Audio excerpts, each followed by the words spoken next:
Yeah. And it says, a young mother says her partner has dumped her to become a vampire. Rebecca Roberts from Somerset says Matthew Barrett fell for a blood-worshipping woman in a US cult. The 23-year-old mother says he began shaving all his body hair, dressed in black, and used Rebecca's lipstick to redden his eyes. Rebecca caught him performing weird blood rituals in front of his computer at night, cutting himself to prove commitment. She said, I thought it was just a hobby. Everyone's got a right to one. I was pleased he'd found an interest. Brilliant. This is apparently from The Sun. Apparently he's left. He's gone to America. He's living in this Ohio-based cult. But it's the last bit where she's been asked whether or not, if he came back, would she take him back? Sure. And this is where I wonder if the journalist, you know how journalists are supposed to just report the news, be objective. Yeah. I wonder if maybe the journalist here has maybe had some interference. Made the quote better for them than... Go on. Because it says, I never thought this would take over his life. Now, if he came back, I'd say fangs, but no fangs. Oh, dear! I can't believe. Imagine you're the woman, Rick. Okay. And I've come round. You're the journalist. I'm the journalist, and I've come in and I've said, okay, I read about this. All I have to do is not say that thing. You've come. I understand you're obviously quite upset. Your husband's gone gutted. off. If he came back, would you take him back? Definitely not. Right. What would you say to him then if he came back? Just get lost. Right, but I'm really pissed off with you. Would you perhaps say something a bit more pithy?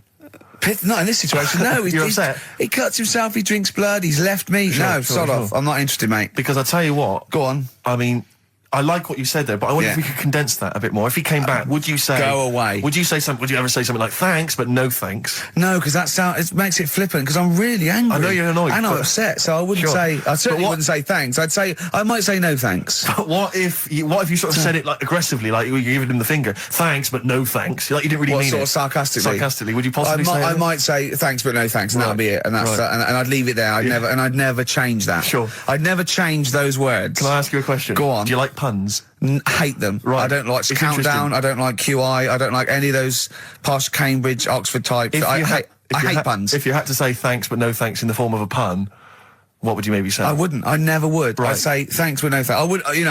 I mean, I feel embarrassed that I'd even say that because I don't think I would even say thanks but no thanks. Okay. But if I did go that far, I'd leave it there. Sure.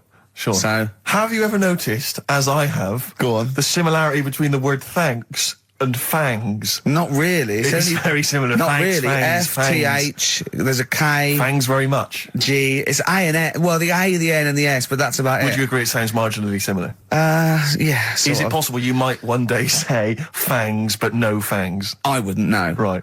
I could put that though, could I? But don't say I said it. Right. I mean, yeah.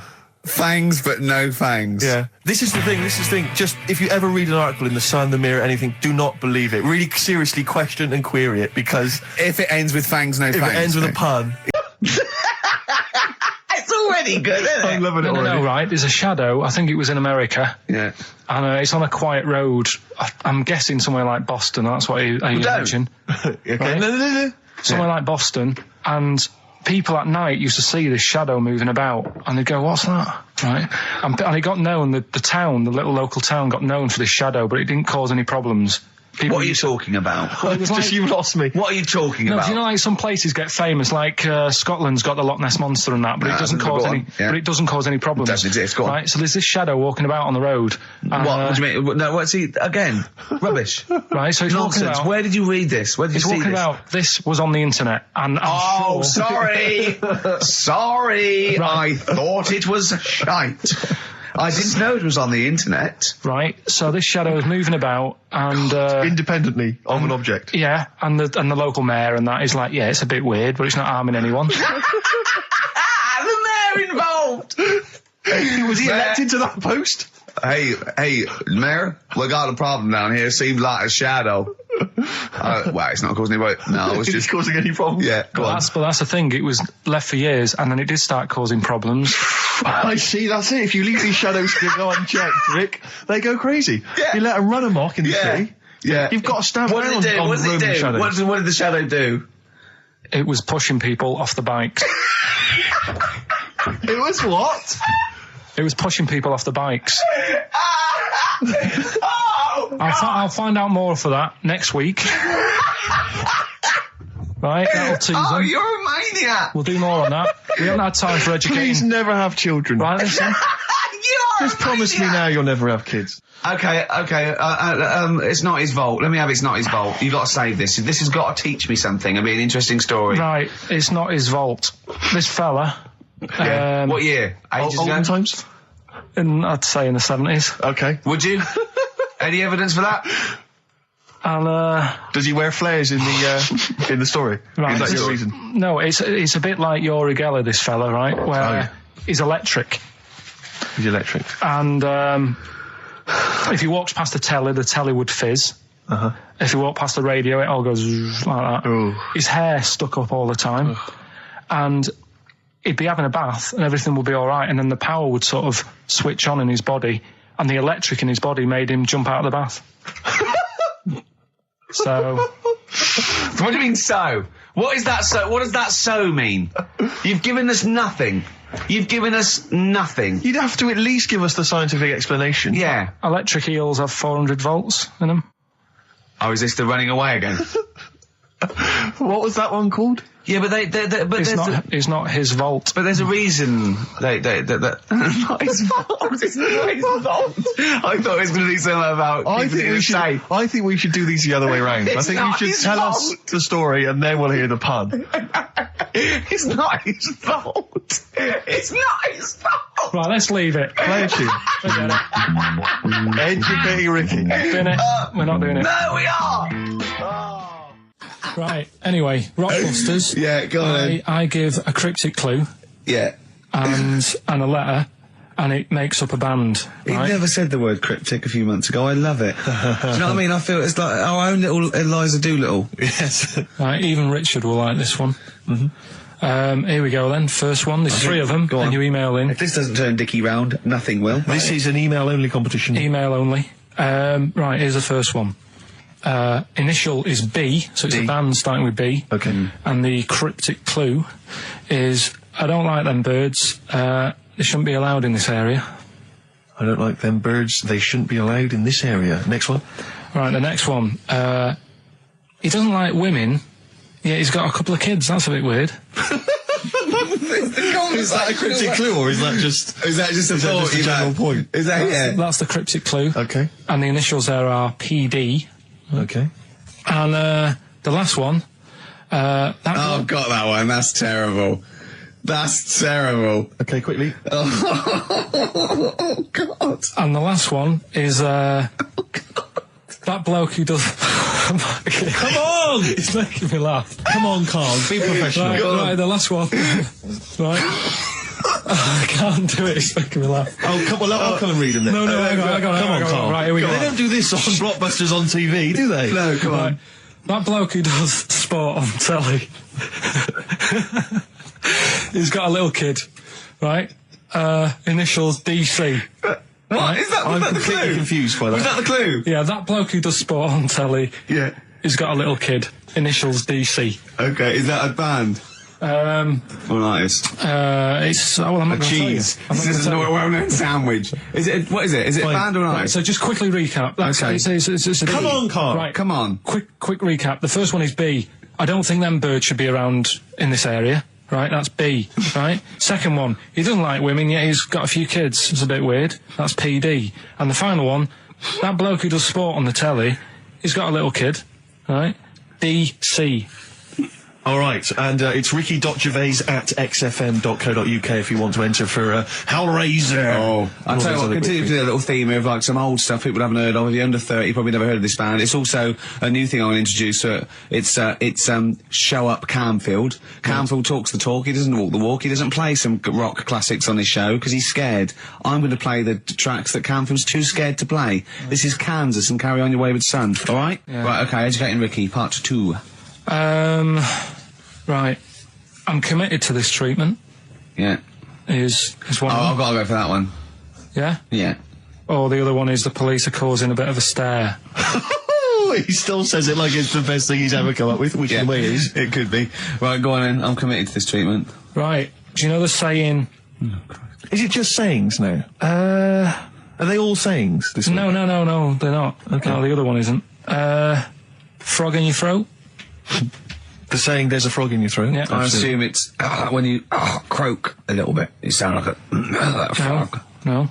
right? Might seem a bit weird, this one, right? But years ago, Oh, yeah. Sorry, well, what is that clue? Committed to this treatment? it's about frogs committed.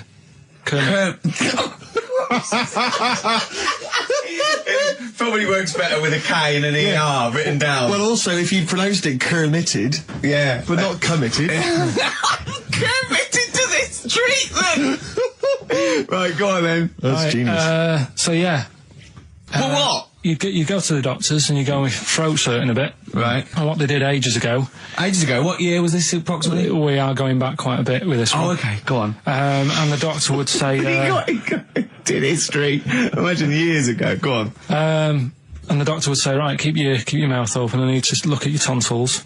And the jaw would ache a bit because they weren't as quick back then because they didn't have the technology and stuff, and they'd have to like stare at it and study it and stuff. And like they get an achy jaw, right? Keeping their mouth open. Yeah, like you get, when you eat a Mars bar or whatever. So they'd sat there, and they used to always close their mouth, and it used to annoy the doctor. Right? Oh. So what they did, they used to get a toad, right, and put it in the mouth. Rubbish. Okay, keep talking.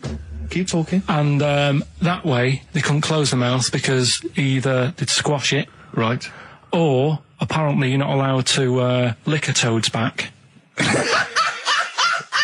So the doctor would have them for breaking the law? No, but it's poisonous, right? A toad's back. You should never lick a toad's back. Or put it in your mouth, really. Oh, just stop for a second. Wait. What? Can I just ask one question? Go on, Can I just ask one question? I've got a few, but go on. Sure. My initial thought is, it sounds like a brilliant bit of sort of medical knowledge there. It's a great idea. Yeah. My only thought is, how does the doctor see past the toad? Yeah. Your tonsils? What's he actually looking at with the mouth open? Surely the toad is in the way. Hopping around in the way? It didn't say. Sorry, and my first question is, was this on the internet? Yeah. Yeah, okay.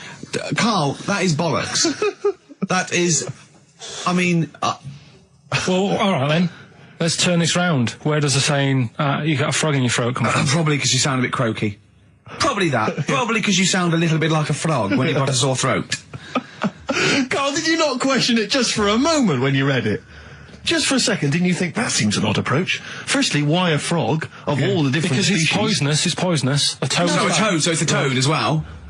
Yeah, well, that it worked. I'm committed. Worked. No, my point is it's frog in the throat. I was going to change it to, have you heard the news Toad Day? But I went with the frog. Oh God! Right, so that's rubbish. So that's rubbish. Next, can I have Let's play a tune. Let's come up with a God. Can I just say? No, just play it. Just play it. Yeah. Yo, Carl. Right. Okay. Right. The results of We ain't got a winner for the first time. Yes, we have. We've got loads. We've got loads of winners. No, we haven't. We've done this feature for 3 weeks. We were talking about MTV, right? And I was feeling a bit nervous, wasn't I? About like, the way I look. Right. And what have you. And then I watched a bit of Celebrity Big Brother and all the fuss that Mark Owen's getting. And he's not that good looking, is he? He's a very... I want to be Mark Owen's mate. If anyone who knows Mark Owen or Mark Owen's listening, I want to be his mate. I think he's brilliant. I think he's a nice lad. But what I'm saying is, right, all the girls go mad over him. Yeah. And he's not that good looking, is he? Well, no, he's got he is in a certain way, isn't he? That sort of non-threatening sort of... but he's not stunning, is he? Do you know what I mean? No, but no. Well, what's your definition of a stunning? Yeah. Well, who do you like? Someone who you look at and you go, God, they're good Which looking. bloke do you fancy? What bloke do you think's attractive then? So if I was into men... Yeah. In fact, you can still say a bloke's a good looker without fancying him. Who do you think is attractive? Probably. I mean, it depends what you're looking for. No, just look. Just look. You think it's different looks as well. Of course, yeah. No, who do you say was attractive? Who do you say was like stunning in your definition? A good-looking lad. Yeah. Good-looking lad. Oh, look at him over there. He's.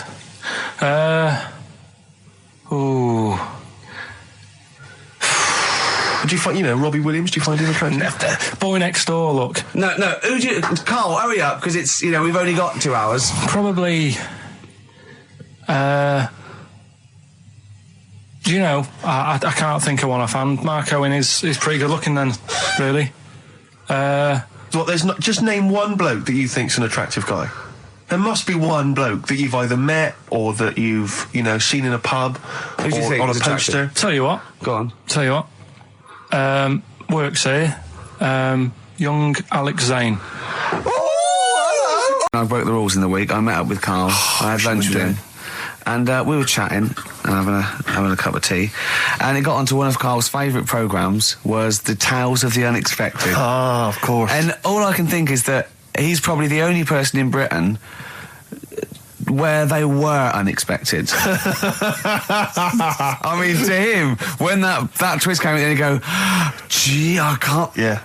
Oh, God. Can't believe So it was the tree that did it. I mean, he was probably the only... And we were telling all these stories of horror, and he liked horror stories. And I told him this story, and I don't know if this had come across the way, but I told him this story.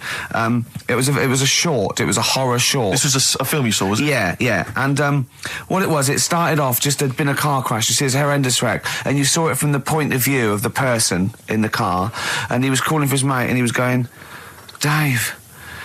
And he sort of looked over and saw a body without a head that had been thrown. He goes, oh no, Dave. And then into the field of view came Dave, his mate, and looked at him with a look of horror. And then it sort of went black, and you realised that he was just a head, and it had been his body. Oh wow! Right? Yeah. And I said, then it came up at the end, at the executions in the French Revolution, people experience consciousness for, you know, and he went, oh. No, he said, it wouldn't be for that long. And then he went, if it was a chicken, it would work. Imagine remaking that film, but it's two chickens in horrendous car crash. Their own fault for driving. It would work. No, he wasn't having that. Yeah. No, it was too long. I think he said, how long was this film? I went, 5 minutes. He went, no.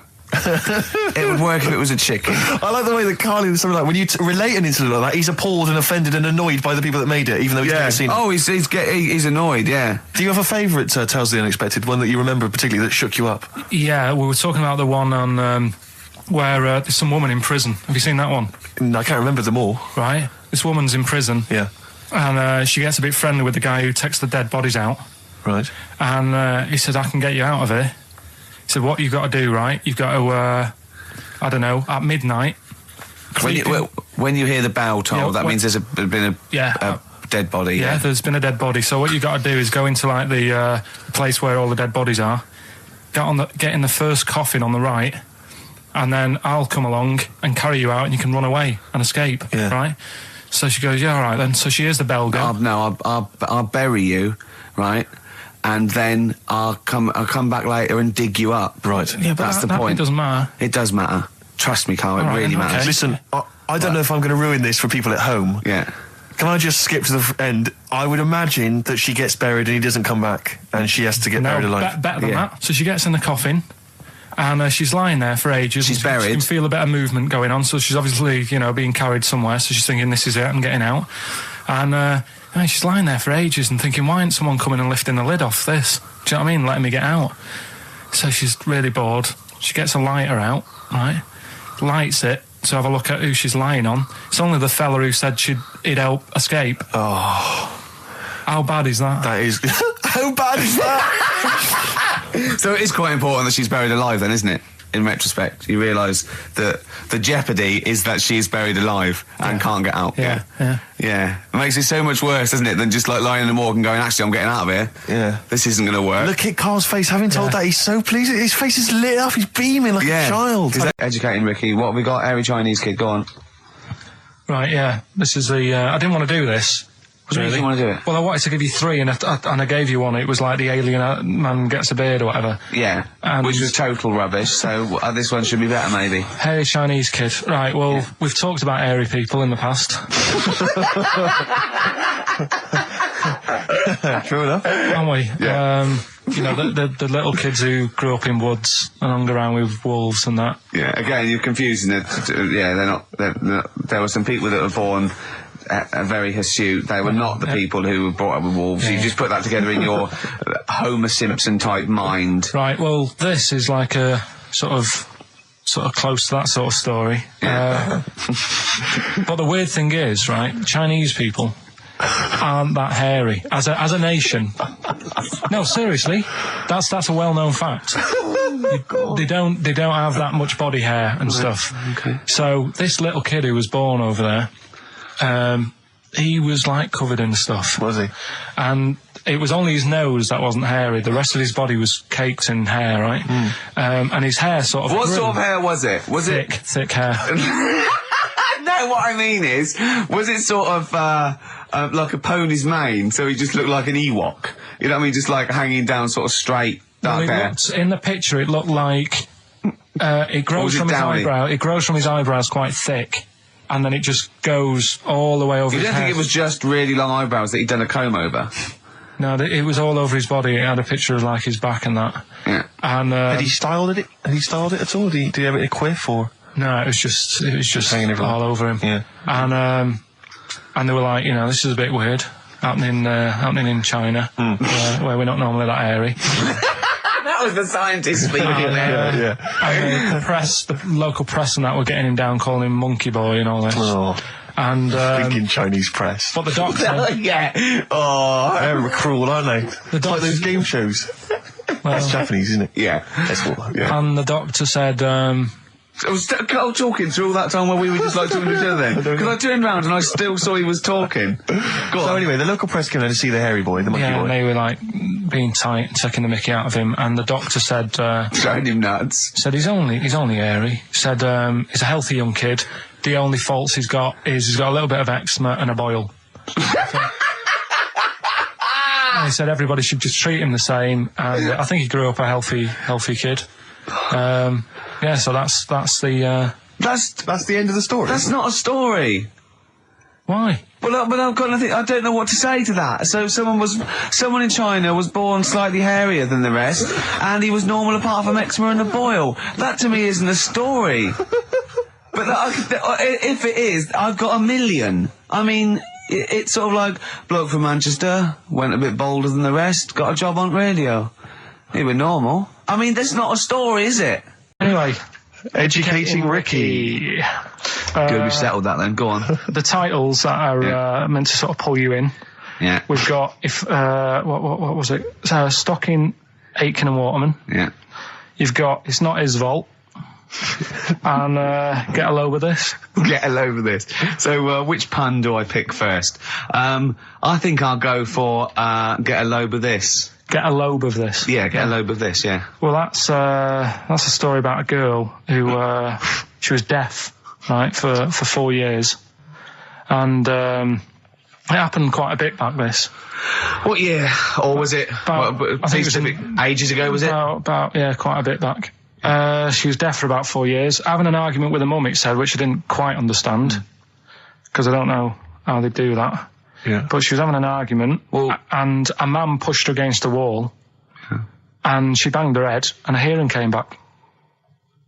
Okay. Was she wearing a Walkman and it fell out?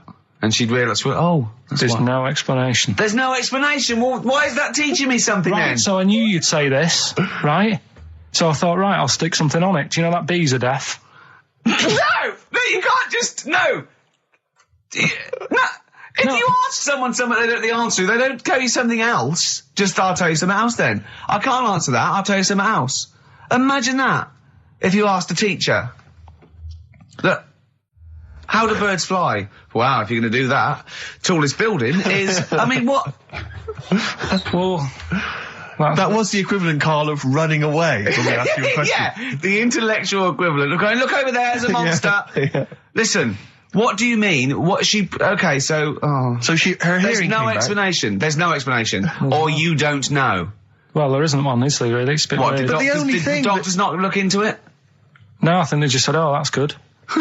But, so again, I don't. Where did this information? Is that if you read this on Is the net? that Is that it? all they put on There the was net? once a deaf woman who hit her head and she And her could hearing hear. came back. It was bizarre things about being deaf. Was there And- three Oh, yeah. was there I've sort got of- that book. Yeah, it's a good book. That Was there three Yeah. more pages you just couldn't be bothered to read on? Yeah. No, it was just a little bit, and it Was there a said- little picture, a cartoon picture? no pictures. I just And we read going, it. ow, Look, ow, if you I don't can want to hear. know, if you don't want to learn, you know. Yeah. Okay. It's not his fault. Let me have it's not his fault. You got to save this. This has got to teach me something. It'll be an interesting story. Right, it's not his vault. This fella. Yeah. What year? Ages ago? Olden times? I'd say in the 70s. Okay. Would you? Any evidence for that? And Does he wear flares in the story? Right. Is that your reason? no, it's a bit like Yuri Geller, this fella, right? Where he's electric.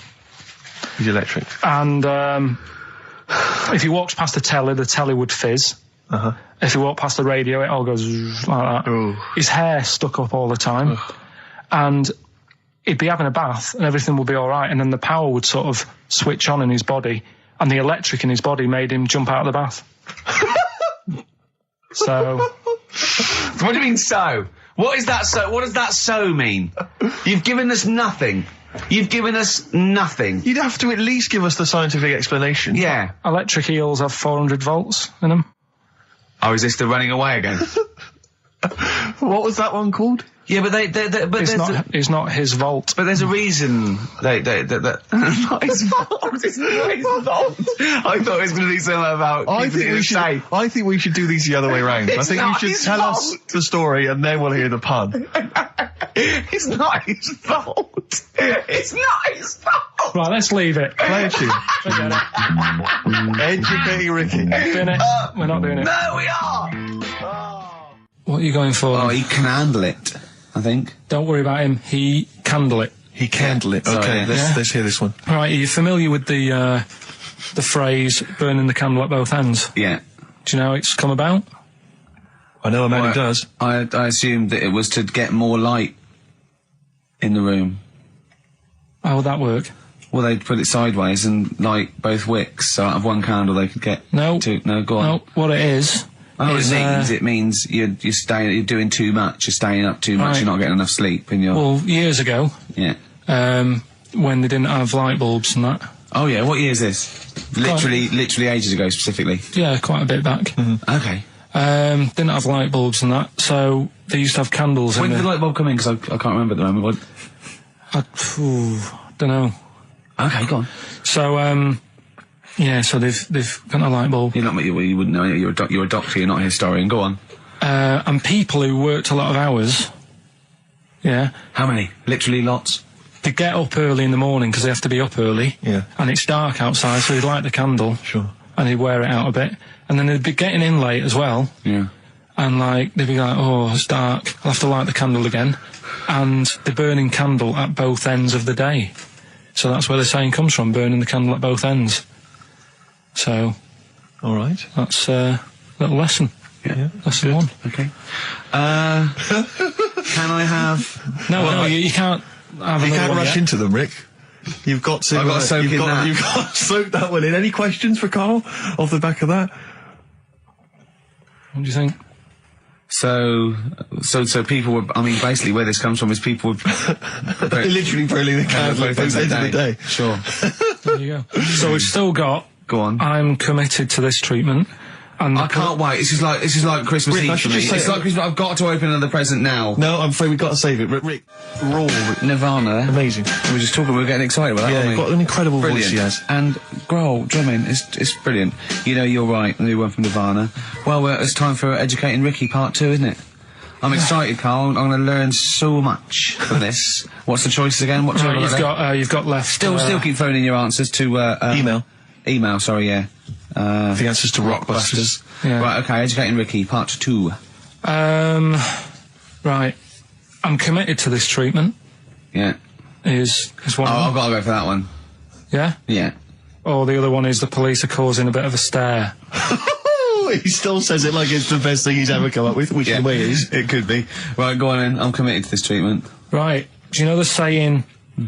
Is it just sayings now? Are they all sayings this week? No, they're not. Okay. No, the other one isn't. Frog in your throat? The saying, there's a frog in your throat? Yeah. I Absolutely. assume it's when you croak a little bit. You sound like a frog. No. Right. Might seem a bit weird, this one, right? But years ago, Oh, yeah. Sorry. Well, what is that clue? Committed to this treatment. it's about frogs Kermitted.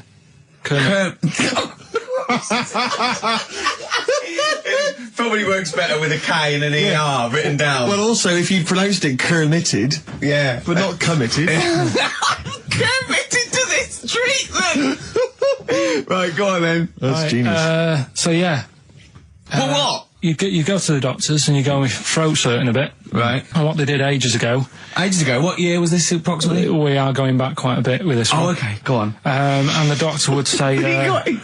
did history. Imagine years ago. Go on. and the doctor would say, right, keep your mouth open. I need to look at your tonsils. And the jaw would ache a bit because they weren't as quick back then because they didn't have the technology and stuff, and they'd have to like stare at it and study it and stuff. And like they get an achy jaw, right? Keeping their mouth open. Yeah, like you get, you get a Mars bar or whatever. So they'd sat there, and they used to always close their mouth, and it used to annoy the doctor. Right? Oh. So what they did, they used to get a toad, right, and put it in the mouth. Rubbish. Okay, keep talking.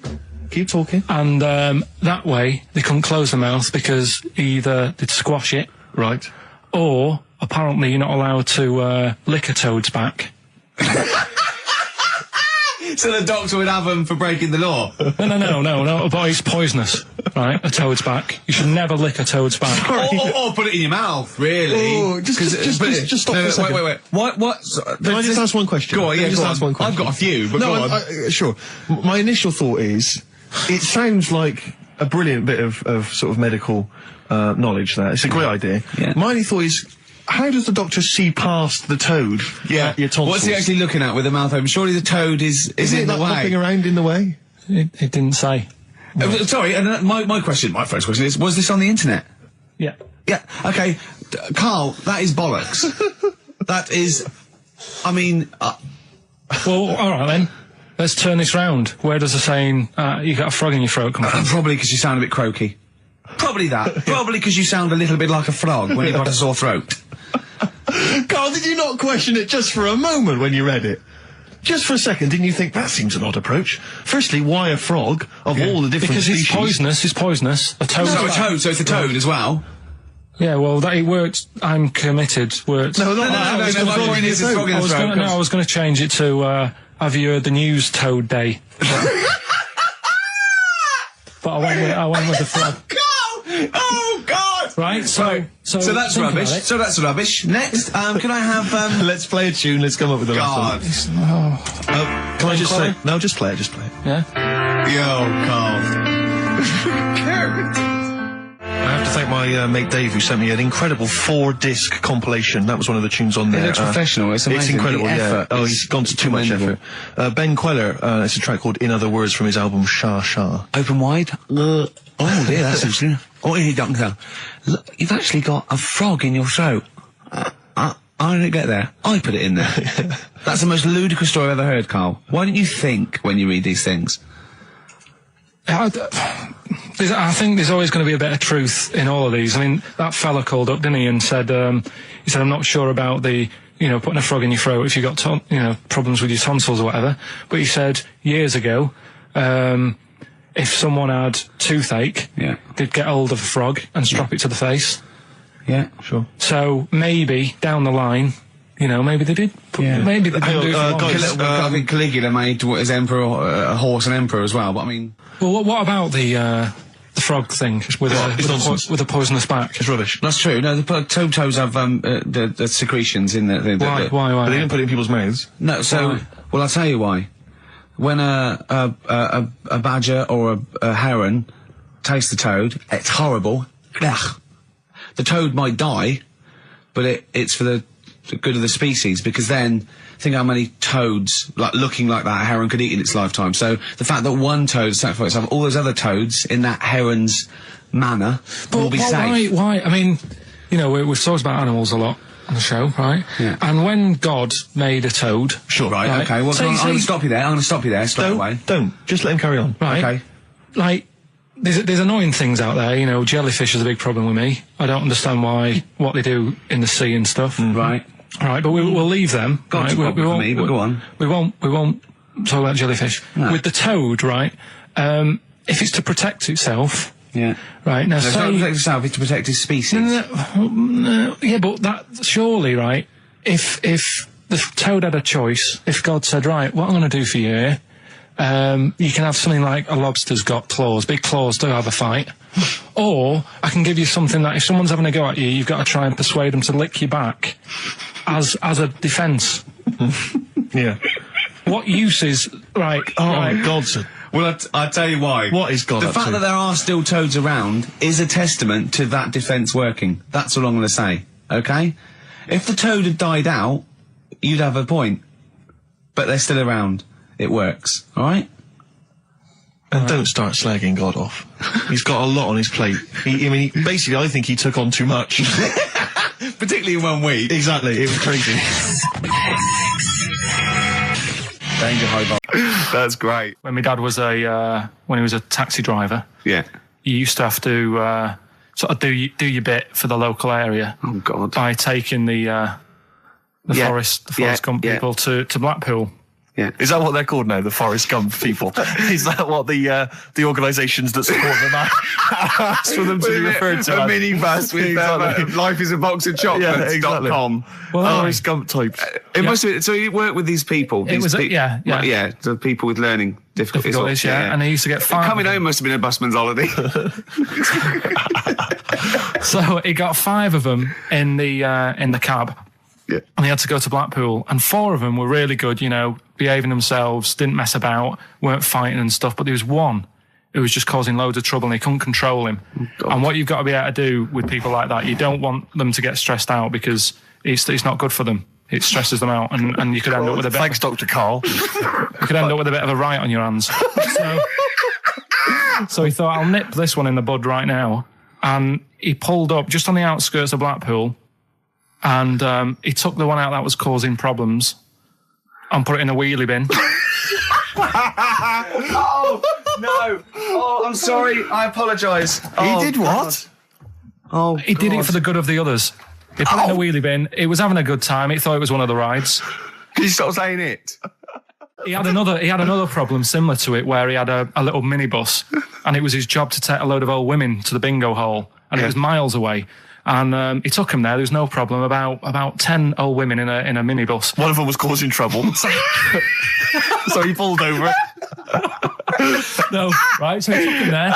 Everything's fine. He dropped him off. They had a lovely night. Yeah. Right? They had a lovely night. Won a bit of cash. Coming back, it's a bit of a late night, and they all started moaning at him, going, "I want to be dropped off here. Take me there. I want to be dropped off first. I've got to get up early. Blah blah. My husband's expecting me. I'm already late. Take me here first. Take me there." And he just pulled up in the middle of nowhere, said, "Get out." And he made them get out, and they all called for taxis.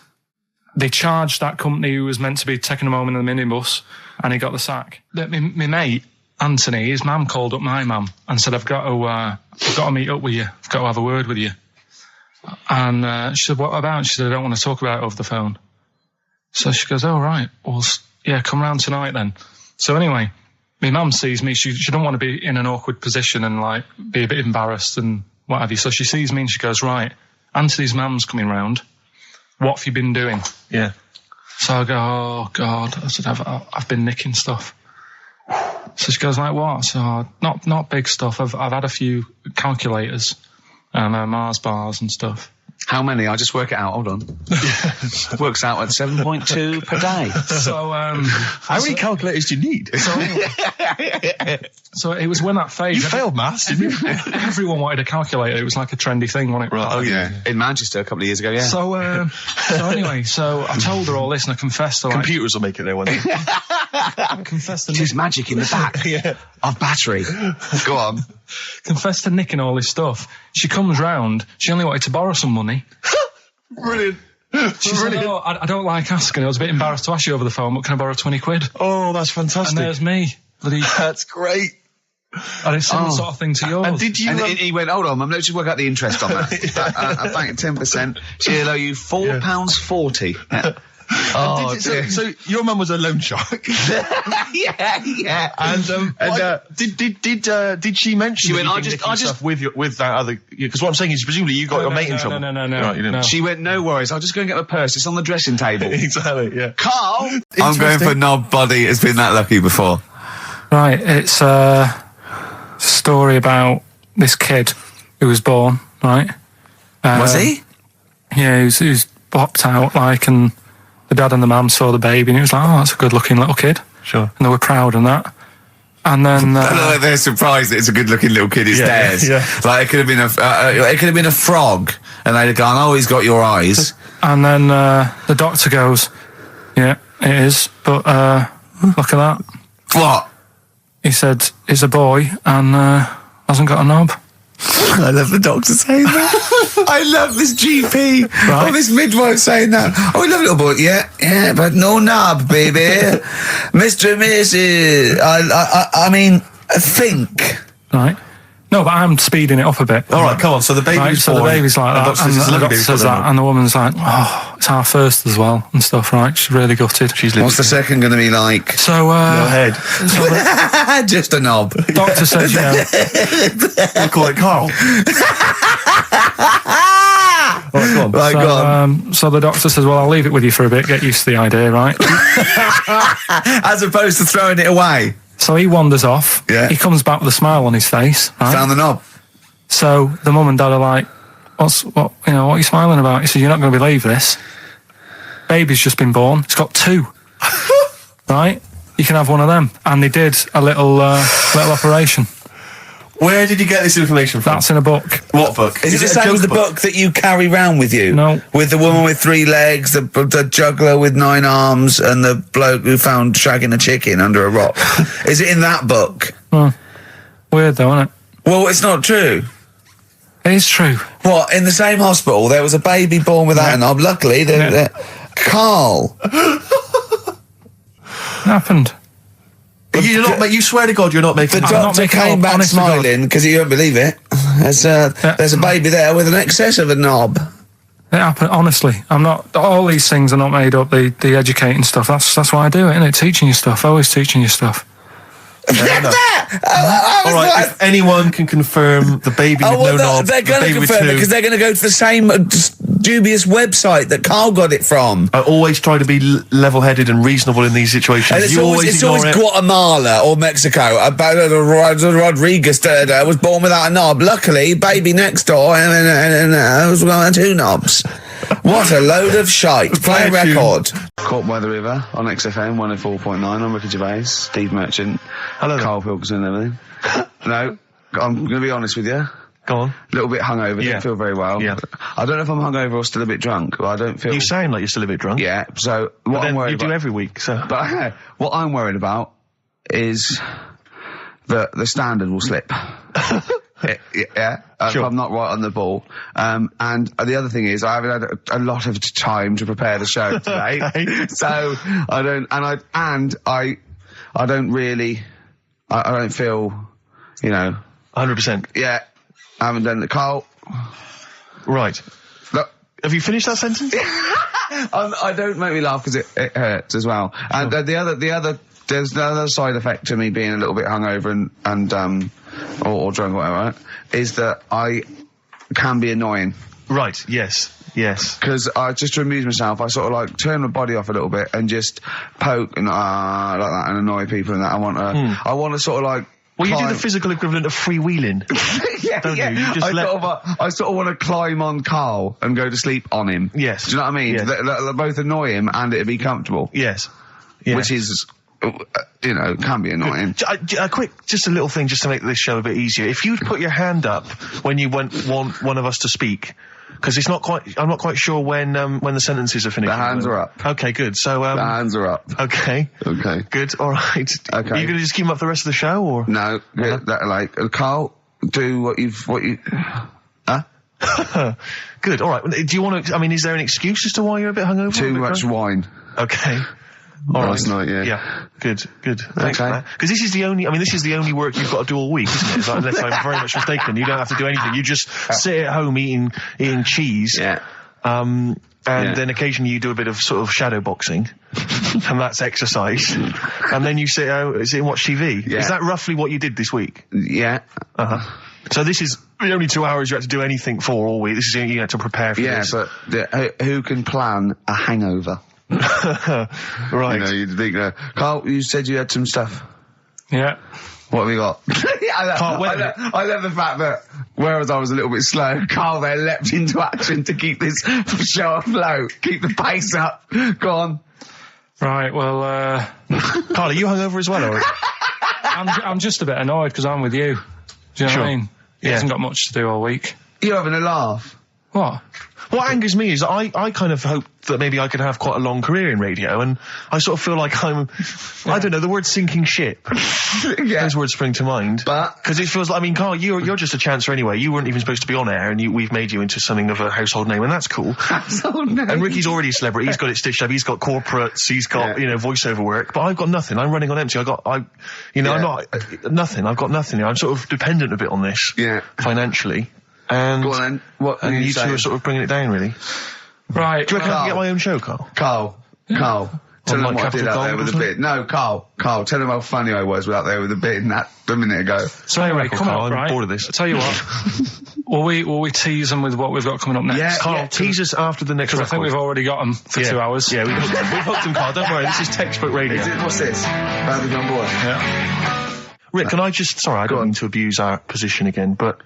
Bruce Springsteen's performing in London tomorrow night, and you remember I made an appeal to try and get a free ticket. Yeah. Well, I don't even mind paying. I tried to pay, but that's good of you. No, I'm a generous kind of guy. And I thought you were mean. No, go on. What are you going to say? You were all I'm saying is, face value. I mean, you don't want to be ripped off, do you? No, don't be crazy. Ideally half price. Yeah. And I've been chasing kind of my tail, really. I'm not going at the moment. I'm not going, and I'm desperate to see him, man. I mean, he's going to do a great concert. It's his only one in London. I can't believe that being on the radio, being on XFM, the listenership's going up apparently. I can't believe I can't get a ticket. I've asked Karl. He's done nothing. Hang on a minute. No, Karl had a very good point. Nothing. Karl, say what you said when he was whinging in the but first of all, whilst you're moaning, you also asked in the week for a Badly Drawn Boy album. Yeah. You got in today. Yeah. There's one there for you. Well, but it's yin and yang. And it's Karl. like, but I do, Karl, what's Steve ever done for you? That's what you got to ask yourself. What has Steve ever done for you? Well, he took me to the BAFTAs. Yeah, but only because no one else would probably want to go with you. I can't believe that. What is this? I do not believe that. Oh, Steve, I'm going to stitch you up now, Karl. And it's in a nice way, and don't worry, it won't be too bad. He won't take too bad. Karl sent me a little text message today. Right. No, Oh, what is this? Right, okay. Okay. I'm in a very frail mood at the moment. No, you're like this one. Bruce. This is funny, because me and him have been, sending trivia back and forth to each other. Which is another point, right? I sent him... Oh, well, I'll get to that in a minute. I thought he'd really be amazed with, Well, while you're fiddling, if you can make my dream come true, to go and see Bruce Springsteen tomorrow, then give us a call on the usual number. But like I said, Steve... What? Right?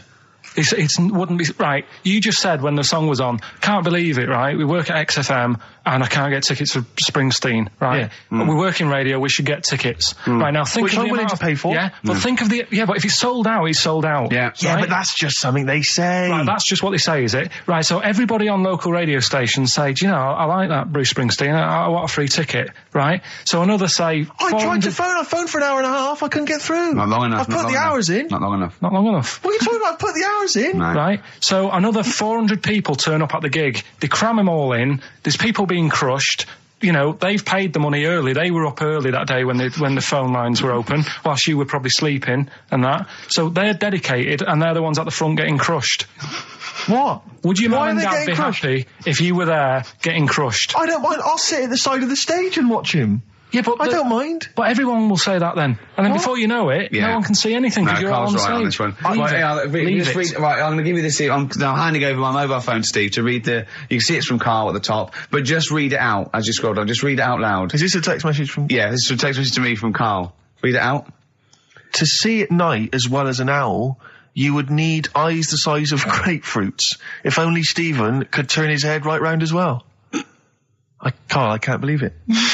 What upsets me most, Karl, right, is not the fact that you've been slagging me off behind my back. It's the fact that you've got the cheek to come on here and moralise because you failed to get me tickets and make a dream come true. You've come on here trying to pass the buck and say that it's a health and safety problem, when in actual fact it's a Karl Pilkington problem. Do that, I've got it in a bin. I'm devastated, Let's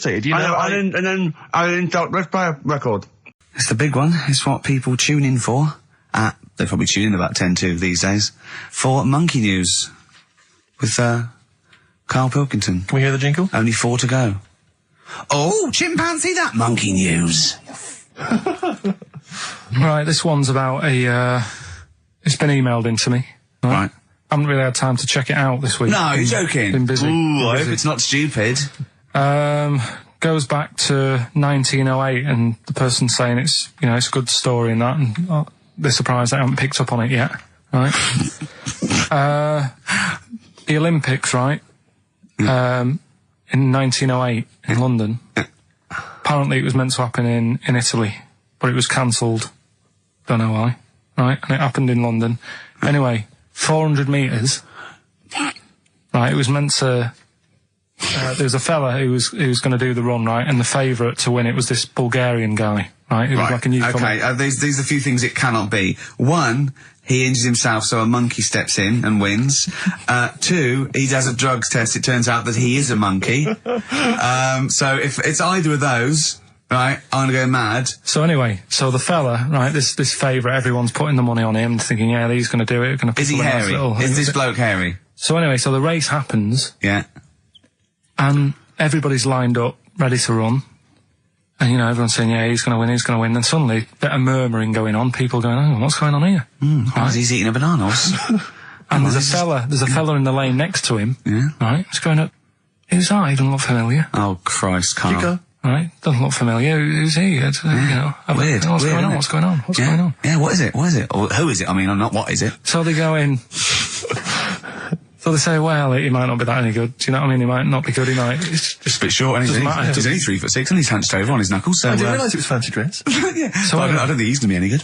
No. So the race starts. Oh, he's put his finger up his arse. That's weird for runners to do that before a race. It's weird, isn't it? Yeah. Race starts. Yeah. The fella that no one recognises wins it. People go, what's gone on here? Yeah, sure. Do you know what I mean? We had our money on the favourite. What's gone on? Who is this guy? Yeah. Anyway, he stood up there, right? He's looking well happy. Yeah. He's lifting the trophy and everything. Right. Long arms. That trophy's higher than... So anyway... He's only 3 foot, but the trophy's 9 foot in the air with those long arms. I'm suspicious. Go on. They had the picture in the paper the next day. Sure. And everyone's going, yeah, he was fast and everything, but... quite hairy for a run. Oh, I'll tell you Come what. on, come on. Quite It's hairy for a run. Because normally they shave themselves, don't they, to make them faster. And No. how did he manage it? It's really hairy and that. So anyway, he wins the stuff. He walks away with a cup. The people who are in charge of the running, or like the Olympic Committee, look further into it. Turns out it was a chimp. Right, keep talking. No, don't keep talking. Shut up. This is monkey news. If you can't handle the news... It's news from 1909 and I haven't heard about a chimp winning the Olympics. Be quiet. What happened there then? 400 metres, right? Now Don't the thing is... talk shit. The only Please, thing was, Ricky. it took so long for the Olympic Committee, right, to find out that it was a monkey. It was going manic. It went into loads of races. It was picking up loads of, Don't shut up! right? He became a celebrity. It was doing endorsements on TV. Don't talk shit. It said he managed to win the same race 4 years later in Athens because... How did he get to But it's a joke. They're winding you up, Carl. Weird. It's not weird. It's isn't it? right. I do not believe it. Well, that's okay. There's only 3 of them to go then. Right. He said oh God, it's like a child or a cat when it's confused. He went, Steve reckons in ancient Greece, right, it was better to shag a bloke than a woman. And I went, well, yeah. I mean, that's about the male being sort of a first-class citizen. Yeah. Much better, wasn't it? An aspiration the to sleep with a beautiful man than a beautiful woman. Women were lower-class citizens, Yeah. so therefore men were seen as higher class. So to have sexual relations with a man there was no shame in that. No. In fact, it was looked upon. And I as said, well, ancient Rome. I said, Nero, he sit in his big jacuzzi and he used to get, pretty boy men to just go into the water and just nibble at his testicles while he was having a watch. He didn't do that. He did. Yeah. And he's not a gay fella. No, well, no. I mean, I don't know about Nero, but I mean, it wasn't a case of a big delineation between what was heterosexual and what was gay. It was just, whatever you... So what did this fella do then? This one who's having his... Well, he was pretty much top boy, Nero, for a while. He was in charge. And, you did what you're told. If Caesar or... But why were people going round there? Why didn't they go, oh... No, they weren't dropping in. It wasn't like the door was opening. I was going to see what Nero's doing. you'd have probably been like a delivery boy or a stable boy or something, you know, and you'd have popped round there and you'd have gone, there, right, Nero, as the tablets of stone you wanted, and you go, Pilkington, why you are here? Pop under, I don't know why he's French. What is that? I don't know why he's French. Just pop under the water and nibble at my testicles and you'd have done it. Because he was Nero. I wouldn't. You would have. There's no way I would have done. Yeah, well, you would What have. have I done? I've dropped a pizza off. Yeah, you why put am I around to there? Nero's place with the pizza. Right. Right, I'd say I've done my job. Right? Yeah. That's not the sort of tip I wanted. No, he'd have said, get the little baldy chap to nibble at my testicles, and you'd have been under the water. I wouldn't have done it. No, Well, you I wouldn't have put my head done on the it. you'd wall. have done it, right. No, I wouldn't have done it. Can I just say this, Steve? Not only would you be nibbling at his testicles, you'd have been going mad. You'd have been noshing him just for extra. You'd have been doing everything he wanted. You'd have been going, he'd have gone, I didn't ask you to do that. You'd have been going mental. They'd have been chewing, slurping, smacking, poking. You'd have chopped, you'd have gnawed his packet off. You think you're eating Walker's crisps. There'd be bubbles, there'd be flooding. Oh, it'd be horrible. Week off work. Do you know, like, my mum likes gnomes and stuff, Yeah. right? Of course she does. She's lived with one for 30 years. She said, you know, get your dad to take us to this park where they've got, like, you know, 6-foot gnomes and stuff, right? Have a walk about. Sounds like a nightmare. Yeah. Sounds like a living nightmare. Keep an eye on Carl. So anyway, He stood still for 2 minutes. Someone bought him. No, you can't buy them and that. It's like a little exhibition thing, Yeah. right? And it's part of a hall, right? This big hall that you have to pay to get in, but we didn't want to see the hall. I just wanted to see the gnomes. Of course you did, yeah. So anyway, my dad says, yeah, well, we can get in there for free. Of course he did. Clever. Right? So we parked up on this little country lane, right? No one about. We walked How much down, was it to go in? Like £2? about £3 each. Yeah. But he said, well, yeah, but if you don't have to pay, do you know what I mean? You enjoy it even more, don't you, when you're walking about and you're thinking, I've got this £3 in my pocket, no one's having it. Yeah. Right? No, looking over shoulder for a bloke with a peak hat saying, can I see your ticket, please? I wouldn't enjoy it more, no. Go on. Yeah, but you don't worry about it, do you? You got a bit of money now then, Rick. You know, you've changed. So anyway, so we had to walk across about 4 fields. For £3? Right, and what happened was we're walking through all these fields and what have you, big grass and muddy bits and all that, 'cause it'd been raining, and climbing over fences and stuff. And we're in this field, right, and I look to my right and there's about 30 cows all staring at us, right? And Suzanne started to panic a bit. She said, we shouldn't be here. Dad says, of course we can, we're allowed to go wherever we want, you know, all this land, it's ramblers' rights and all that stuff. Yeah. And take a cow if you want. So, unattended. So Serves him right for leaving him in the field unattended. I'm having one. And keep us fed for a week. across. Anyway, these cows start surrounding us. Surrounding us. Oh, brilliant. Oh, no. Face off. And Suzanne's panicking, going, this isn't right. We're not going to make it to the fence in time. They're moving faster than us, and he started sort of running a bit. Wow. And It's like some kind of bovine West Side Story. Don't A gang of cows coming at you. don't worry about it and stuff. But my dad had to sort of stand there and like wave a stick at him. Of course. And we got away, but Suzanne was like having a bit of a sweat You on, got away. saying, we could have got killed. Sure. And my dad saying, no, it never happens. And I just wondered if it does, if there's a risk of... Yeah, it is rare, but there's been a couple of cases of being trampled by cows. They're not aggressive. They sort of run through you. Well, they're aggressive if they've got a calf. They do have kids. What? You had kids with them. Kids, yeah. That's goat you're thinking of. Yeah. Maybe they were trying to sneak into the gnome thing, and they were worried that, like, if too many people did it, like, they thought some cows, we can just sneak in. They Where were cows, trying to, yeah. no one's expecting cows. And the cows but were some going, humans. walk upright like you're a human. Don't walk upright. They thought you'd blow their cover. Yeah. Yeah, people have been killed by cows before. Yeah, that was like the highlight. And then So when you arrived there, you were presumably covered in mud, looking like something that had just come from Glastonbury, staggering around this exhibition. It wasn't that bad. It was just like a woods, and it had like a funny sort of funeral, like a graveyard thing. Right. With bodies sort of hanging out the ground and that. And we had What? these 6-foot gnomes. Right. And then we just set off again, walked back. Monkey news, we might as well leave it. Now, come on. No, come on, tell Monkey News. No, it's nothing that great, really. Is it worth playing the jingle? Quickly. Go on then. Oh, chimpanzee that monkey news. Right, it's about a monkey. 2004. It's about this woman monkey who was born in 1834. Right? Half monkey, half woman. No, not true. It happened, apparently. Impossible. It was in the Daily Mail. Right? Okay. The Victorian ape woman was her name. Yeah, I christened this thing Victorian ape woman. Well, we thought Sandra. No, I'm calling it Victorian ape woman. She was about 4 foot. No, didn't happen. She had lovely thick black hair on her head and on the back of her legs and on her arms. Yeah. All right. Save stockings. Let's have a look. And she didn't need a bustle because of a huge ape-like arse sticking out the back of her dress. She was good at reading and sewing. Well, it's good because they didn't have opposable thumbs. So she could speak 3 languages. yes, She was human, monkey, and monkey human. 20 offers of marriage. Does that annoy you, Steve?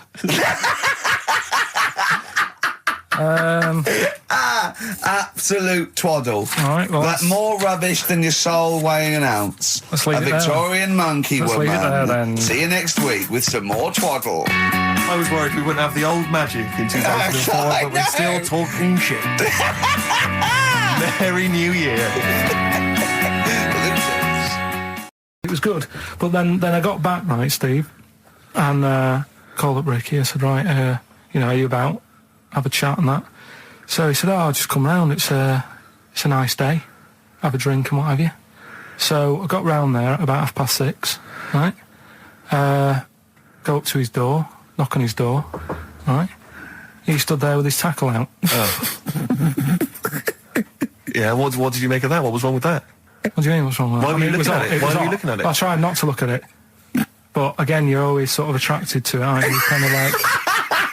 I've never been attracted to another man's tackle. I don't know what you mean. You can't help but have a little sly look. And especially when it's there. When you ring the bell, and I mean the one on the door, right? And that's hanging out. And does he dress to the left or the right? It was to the left, right? Yeah, it was left, yeah. Just popped it out of my shorts for him. Just popped him out of the shorts. Should have seen the state of him. Shorts on, no top, cigar. Looked like someone out of The Sopranos. It was a mess. Yeah. And then... we sat on the balcony drinking wine, didn't we? Did you pop it back in, or was it still... Yeah, I popped it straight back in. I've got the laugh. Sure. I've got the laugh I Yeah. wanted. Yeah. He walked in, he went, it's not that hot. Straight away, it's not that hot. Oh, brilliant. then, was that knob news, or is there more? No, it's got more knob news. That's just a on there. taster. Just a taster. Listen, let's play some adverts, let's play some great music, and maybe we should have some early knob news. Early knob news coming up. XFM. Yes. Well, do you know about his worm problem as a kid? Go on. Right. He, what I can remember is he had worms as a kid. Not sure how you get him. He never answered me. He was getting a bit touchy about it. Right. This is like the second time I met him.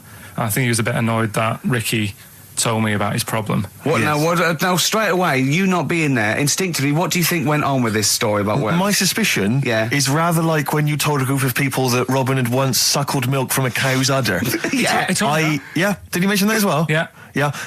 My suspicion is that, like the cow story, the worm story is not true. But And why would he get so sort of uppity about it? Well, Because it's not true. imagine if that wasn't the first time he'd done it. Imagine if he did that every single time he was with somebody for the first time and Robin was just met them. He will tell that story to anyone. But they do say there's no smoke without fire. Oh, Robin! I also told him that the way Robin cured these worms Yep. was because the doctor told his mother, right, to hold a piece of ham or cheese near Robin's anus so the worms would come out for the food, and he believed it. I Tell you why, though. I said to Robin used to sit on spam to try and get the worms out, and he believed it. But Steve, right, do you remember that story about 3 or 4 years ago where there was some bloke in the army? He went away to somewhere, Vietnam or whatever. He was messing about in the woods. In the wood. Shouldn't he have been fighting? Whatever. Yeah. Right, and he walked through some lake, and I think he'd cut his toe or something on something, and some worm of some sort crawled in the gash. Yeah. And it was in his body, and the doctor said, we've got to get this out of your body. So what they did was, they said, right, the thinnest part or something of your body that things can crawl through is on the top of your head. So they wrapped Where some the skull is. So they wrapped some bacon. No, they didn't! They did. That's Oh, that right. thing. So Everyone... he's gone in via the toe. So what we do is, I'll tell you what, that worm's probably heading straight for the head. We'll put a bit of bacon on it. The thinnest part of the body is the skull. Of course it's not the thinnest part of the body. It's where your brain case is, isn't it? It's the skull. There was a reason for it. And it was like they stuck some bacon on his head. And As ever, the vital piece of information, i.e. the reason, Carl seems to have forgotten. Because the worm was in his body, and they said everyone likes the smell of bacon. Including worms. Even a Vietnamese lake worm. They love bacon. Remember last week when I said about the little fella with the bone with no brain, and you were proved wrong? No. Please. No. We were saying it wasn't a little fella. We were saying it was a stillborn child. It wasn't a little fella. You're changing it now. You weren't having any of it last week. Right, hang on a minute. I'm getting confused. There was a Vietnamese snake that went inside of a soldier. A little, like, maggot or some sort that you have to get out of your body because it causes problems. Yes, and so in order to get it out of the body, they strapped bacon to his head. Yeah. That is great. This doctor. And did that work? I think so. They had a picture of him smiling. Oh, God, what, the worm or the bloke? The bloke. Oh, dear. Honestly, I hope someone knows the story. And right. It was about 3 years ago, I reckon. Okay. And, yeah, it did work. G.I. Bacon. So this is why the worm burrowed out of his head to get the bacon? Get to the bacon. Right. That's great. So this is why when Robin was telling his story, I was a little bit disappointed if it wasn't true. Right. Because in a way... You know Robin's never been to Vietnam. No, but do you really think that Robin, well, as Robin said at the time, Carl, why would I sit on ham, then tell Ricky Gervais? It's a very good point. Because if he was a kid, you do daft things like that as a kid. Right. He is telling Ricky Gervais, though. Yeah. And then, bless him. Okay. And then anyway, Robin left, and I tried to chase him, but he got away. He knows that and then we had a few pints, and then Carl embarked on some of the greatest stories ever told. Can you tell the story about your dad? Let me run it by. I haven't spoke to him all week, so let me run it by him. Okay, play record. Because, What we got? We've got one of Steve's... Yeah, well, bizarrely enough, this comes from the Teachers 2 soundtrack, the soundtrack to the current TV series. There's a slight whiff of nepotism in the air. Yeah. Rick, would you like to explain why? Well, that's why you're doing it. No, my girlfriend worked on it. But you were going to play this anyway, weren't you? Well, I was, actually. Bizarrely enough, I was going to play some I Am Clute, and this is from, as I say, the Teachers soundtrack. This is called To You. It's a good track. That's I Am Clute, a track called To You from the Teachers soundtrack. That's also got, it's the Electric Soft Parade, The Hives, Star Sailor, Feeder, Turin Breaks, Mercury Rev on there. It's a good little collection. Lovely. Carl has just had confirmation. He's looking smug because someone phoned up and went, it is true, it's a Laogai chi worm and you wrap bacon around your head. That's all the bloke knew as well. Yeah. And his name was Gary. Yeah. So I'm not having it. No. And he said, see, that's why the Robin thing isn't so weird. He said, but when you said he tried it with cheese, he said I was having none of it. He's got standards. 5 burgers here, yep. And so I don't know, how should we begin, Carl? Do you want to just look at the size of these burgers? Look, they can see it on webcam, can't they? They can see us stuffing these burgers into your mouth. Hmm. I'm filming this, Steve. Look, brilliant. Look, I've got a camcorder. We'll put this on unseen footage on a DVD or something. Or maybe on the website. On the Oh, Carl, what if you break the record? Okay, Carl, I'm coming round now to just monitor this and adjudicate. What's the web? If people want to see this on the webcam, what is it? XFM.co.uk. Right, okay. Hold on. Can I, Steve, I'm not being funny, I'm not being funny, right, but I think I have got, like, a bit of a wheat thing. You've got a bit of a what? A wheat allergy thing. Don't give me that! No, seriously, my head's... I've been eating a lot of shredded wheat recently, and my head's got a bit bigger. Carl, I don't think you can let us down now, mate. So you just got to put that... No, I can't put that, like that, in my mouth on its... I've got to break it up. I've got to break it up. You can't break it up. You can't break it up. It doesn't say you can't on the rule thing. It does. It doesn't. I can't look. I physically can't. Try it. I can't look. I'd have to be Jay Goody to be able to do that. Seriously, look. Oh. Try it. Yeah, I know, but you're not approaching it right. That's it. Come on. That's all. Keep Oh, going. God, he's not going to do one. Keep going. That's good work. Keep going. How does he get three in? Keep pushing. Ease it Keep in. pushing. Ease it Keep in. pushing. Get one in at least. Ease it Get in. one in at least. Get one in. Ease it in. Get one in. Push it. That's one. Let's go for another one. I reckon you've got to rip it up a bit. Okay, do that then. See how many you can get in. You've got to get in two. No, just one. No. Well, it's don't rip it up and pack it in. What do you do? Pack your cheeks first. Honestly, Steve, my head is swelling a bit because I have got a wheat allergy. That'd be good then, there'd be more room. Right, okay, look, Carl is now just sticking it in his cheek. Yeah. Don't eat any. You can't swallow any. It's like a hamster. You got to work it like a hamster. Yeah, stick it in. Come on. He looks like Marlon Brando in The Godfather. Come on. Don't lose any yet. Right. Pack it in, then use your fingers to pack it in. Come on. Wedge it in. Like you're grating the bath. I can't do this either. Keep going. Keep going, don't give up so early. This is part of the problem. You just give up, Carl, too quickly. You failed again. It's like your history O level. Come on, Carl. Come on. Do something That's well. what it's Succeed at something. Push it in. You've got nearly a half a burger there. Oh, I'll come round there. You're chewing. Don't chew. I've got a bit of food. I don't know what he said, but...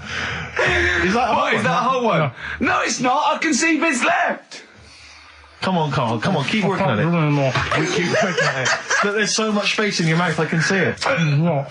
He's going red. Okay, we'll do another one. We'll do another one. That one then. We're doing a... Oh, are you alright? Are you going to be sick?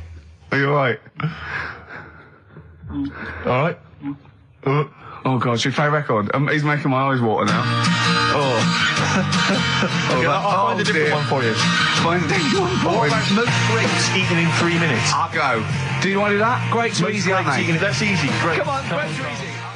Come on, don't make him laugh. He's choking. He's choking. Oh, Carl. Quick! Keep going, Carl. Come on! What happened? Did he just throw up? No! Don't make him laugh! Oh, Come on! we can make wine. Come on, Carl. You're doing so well, Carl. mate. I want to go. Come on. Only... Why are you making him laugh? That was a world record attempt. Come on. He's over them. Keep going. Come on! You got 25 seconds. Come on. Oh, I think that was a shame actually because you were doing well, but something went wrong. I know, and I think those are bigger grapes than the ones I've seen before. They're quite big grapes. Look at his face, he looks so despondent. Come on, Carl, 8 seconds. Just a few more. 5. Come on, what's the matter? 2, 1. It's all over, Carl. It's all over. Better count how many you did. Just because you can get good at this. We can get good at this over the weeks. I think that was a fairly pitiful attempt, actually. I really thought you had a... It's interesting, actually. These are harder records than you might think. Yeah, I know. 6, 8, 10. How do you feel after that record-breaking attempt? Not happy with that. What are you not happy about? The fella who did it, was he in hospital and just had loads of grapes? I was bored. I'm sure he wasn't producing a radio programme, that's for sure. Well, to be fair, neither are you. What was tricky about it? What did you find hard? I think having Ricky standing over me, sort of shouting, "Go on!" isn't normal. No. But that wasn't... He hasn't eaten any! Hold on, that's 50 left. That's quite a poor attempt then, by the seam of it. Would you think about trying to maybe do that again in a couple of weeks? Would you do some practice and try that again? Leave it for the experts. And I noticed a tricky point. Maybe sort of when you had about 50 seconds to go, you seemed to be spewing things into the bin. What was that? Again, mainly Ricky standing over me. So 88. He's got 88 left. Okay, so what's the mental arithmetic there? Because we put how many in? It was 150 in the thing, wasn't it? What did I say? What did I say I had left? well, I'm not doing it again. 88. So He had 88 left. So 62. God, you're only at 62. What's the matter with you, Carl? There's people start you at 62. That is rubbish. That's disappointment. Let's leave So that. you failed on 2 world record attempts. I tell you something I do know. Go on. Right? But I can't really get a question out of it. Go on, just tell us. There's a shadow somewhere. It's already good, isn't it? I'm loving it already. No, right? There's a shadow. I think it was in America. Yeah. And it's on a quiet road. I'm guessing somewhere like Boston. That's what I imagine. Okay. Right? No. Somewhere like Boston. And people at night used to see this shadow moving about. And they'd go, what's that? Right? And it got known, the town, the little local town got known for this shadow, but it didn't cause any problems. People What are you talking about? Well, it was like, You lost me. What are you talking about? do you know, like some places get famous, like Scotland's got the Loch Ness monster and that, but it doesn't cause any. Yeah. But it doesn't cause any problems. Doesn't exist. Go on. Right. So there's this shadow walking about on the road. What do you mean? No, what's he again? Rubbish. Right. So he's walking Nonsense. about. Where did you read this? Where did you He's see walking this? about. This was on the internet, and I'm sure. Sorry. Sorry. Right. I thought it was shite. I didn't know it was on the internet. Right. So this shadow is moving about, and Independently of an object. yeah, and the local mayor and that is like, yeah, it's a bit weird, but it's not harming anyone. The mayor involved. Was he elected to that post? Hey, Mayor, we got a problem down here. Seems like a shadow. Well, it's not causing any. No, it's Is just it causing any problems? Yeah, go on. But that's the thing. It was left for years, and then it did start causing problems. I see, that's it. If you leave these shadows to go unchecked, Rick, they go crazy. Yeah. You let them run amok in the Yeah. city. Yeah. You've got to stand What down did it do? on What did it Roman do? shadows. What did the shadow do? It was pushing people off the bikes. It was what? It was pushing people off the bikes. Oh, I'll find out more for that next week. Right, that'll tease oh, them. you're a maniac. We'll do more on that. We haven't had time for Please educating. never have children. Right, listen. You are Just promise me now you'll never have kids. Like when you're born, you're a little baby, wrinkly and stuff. When you get older, you sort of morph into a baby again. And you go through the same phases. So when you're young, you buy singles. You get old, you got nothing to do all day. You got all your pension money. What will I buy? Cliff Richard's on the telly. Here's my video, buy me song. You see, that started off as quite a sensible point, because I actually think they do it. But what was all that alien stuff about when you're born, you go wrinkly and you go wrinkly again? So Right, there's this monkey, right? Yeah. And it had been, do you know you hear about monkeys being badly treated and stuff like that? yeah. So anyway, it goes into this home. It's 14, this monkey. It's called Matty, right? Goes into this home where it's looked after. What do you mean home? Just like just a little monkey home, right? Okay, so zoo. it's- Yeah, kind of, yeah, but they haven't got any other monkeys there, right? What have they got there? They've got just other animals and that, but not that many monkeys. But anyway, because he's there on his own, again, you know... When you say monkey, do you mean a chimpanzee, by the way? Because you usually do. Yeah. I can't believe that journalist thought this was scripted. Amazing. So anyway, yeah. So it gets sort of pally with the people working there and that, and it's smoking fags, it's having a drink at night and all this, right? What do you mean it's having a drink at night? How? It's all here, Steve. I mean, we haven't really got time, but Well, don't say it's all here like it's proof. You've got another stupid story that someone has put onto the internet. Someone sitting at home in their bedroom has put onto the internet. So it's having a fag, it's drinking a lovely glass of Bang Rock Station. yeah, the even- wine that's perfect for a barbecue. Yeah. Anyway, it's loving life. It's forgetting about its past and everything, right?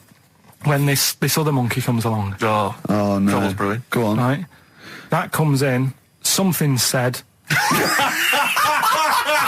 Right, forget it then. What else have we got? There's an elephant in India with sore feet. Why? There's an elephant in India with sore feet. I'm interested. Why? Tap dancing. Why? I didn't write that He's much trying down to about it. break Roy Castle's record. He's still going. Go on. What is it? Think. It's an elephant, and it was really old. It was about 76. Right. And it had sore feet because it's old and They don't make stair and the lifts that roads, big, do they? roads are bad and that. Yeah, go so they said, what are we going to do? And the town was like, oh, you know, we're used to seeing it around. It's part of the thing, you know, we don't want it to have sore feet. Yeah. So they got some slippers made for it.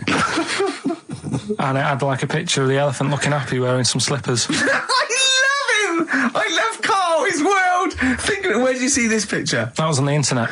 Right. That's a lesson, though, for any elephants listening. You know, don't wear stilettos to work every day, because it can do your feet in. So that Well, it's don't elephants have really bad memories?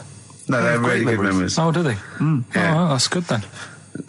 No, I just thought they'd forget where they put them. I thought there was something about elephants having bad memories and that. It goes on. Where's my slippers? Yeah. I'm sure I left them by the text. So, sorry, there's an elephant walking around wearing slippers. Yeah, that's in What India. kind of slippers? Those sort of old man ones with the sort of checkered well, round design. ones, I imagine. Yeah. Big round ones. He's only got a beard. He hasn't. You sure it wasn't someone else who got in the car and he was still standing out there? Right. What? And it turned out Yeah. he got home and said to his wife or his girlfriend, it's a bit weird. So I just got out of the car to look at a bright light, and I got back in the car and I grew a beard. And she said, never mind your beard, where have you been for 3 days? And what had happened is... He passed out because he was pissed. No. The UFO had taken him for 3 days. Yeah. But he'd only thought that he'd only looked at it and it went away. Yeah. But what had happened is he took him and he grew a beard because he hasn't had a shave. Right, okay. I mean, was Will Smith or Tommy Lee Jones anything to do with this at all? Did you see this on a video maybe and thought it was an educational film? No, it's from a book that some kind person sent in to me. Here. Can I just ask again, just again, I'm just throwing this right back at you. Do you think there's any other possible answer here? Right? A man is absent for 3 days from home. He's grown a length beard. of time that it could take to grow a beard, lest we forget. What if he hadn't actually seen a bright light in the sky? What if he was he'd been lying? What if drunk? he was lying? He'd got knocked unconscious. He'd had a car crash. Just any number lying. of other No, things. just lying. Or he was just lying. Yeah, he'd been on a bender, getting pissed for 3 days and that with was his an mates. excuse to his wife. And they went, Dennis, what are you going to tell your wife?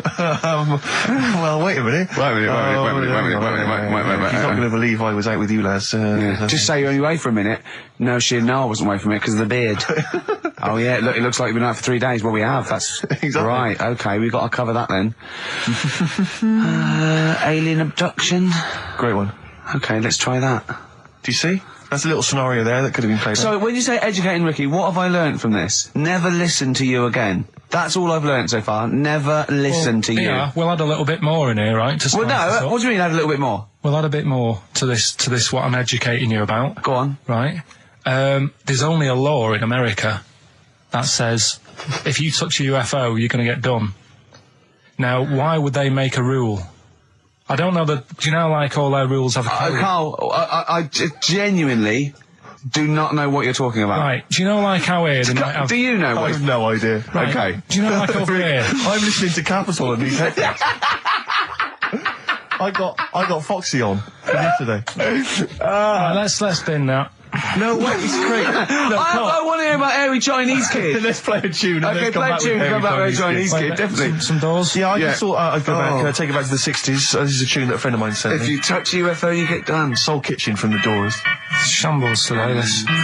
Right. Okay. Educating Ricky. What have we got? Airy Chinese Kid. Go on. Right. Yeah. This is the. I didn't want to do this. What do you Really? want to do it? Well, I wanted to give you three, and I gave you one. It was like the alien man gets a beard or whatever. Yeah. And- Which was total rubbish. So this one should be better, maybe. Hairy Chinese kid. Right, well, we've talked about hairy people in the past. True enough. Haven't we? Yeah. You know, the little kids who grew up in woods and hung around with wolves and that. Yeah. Again, you're confusing it. Yeah. They're not.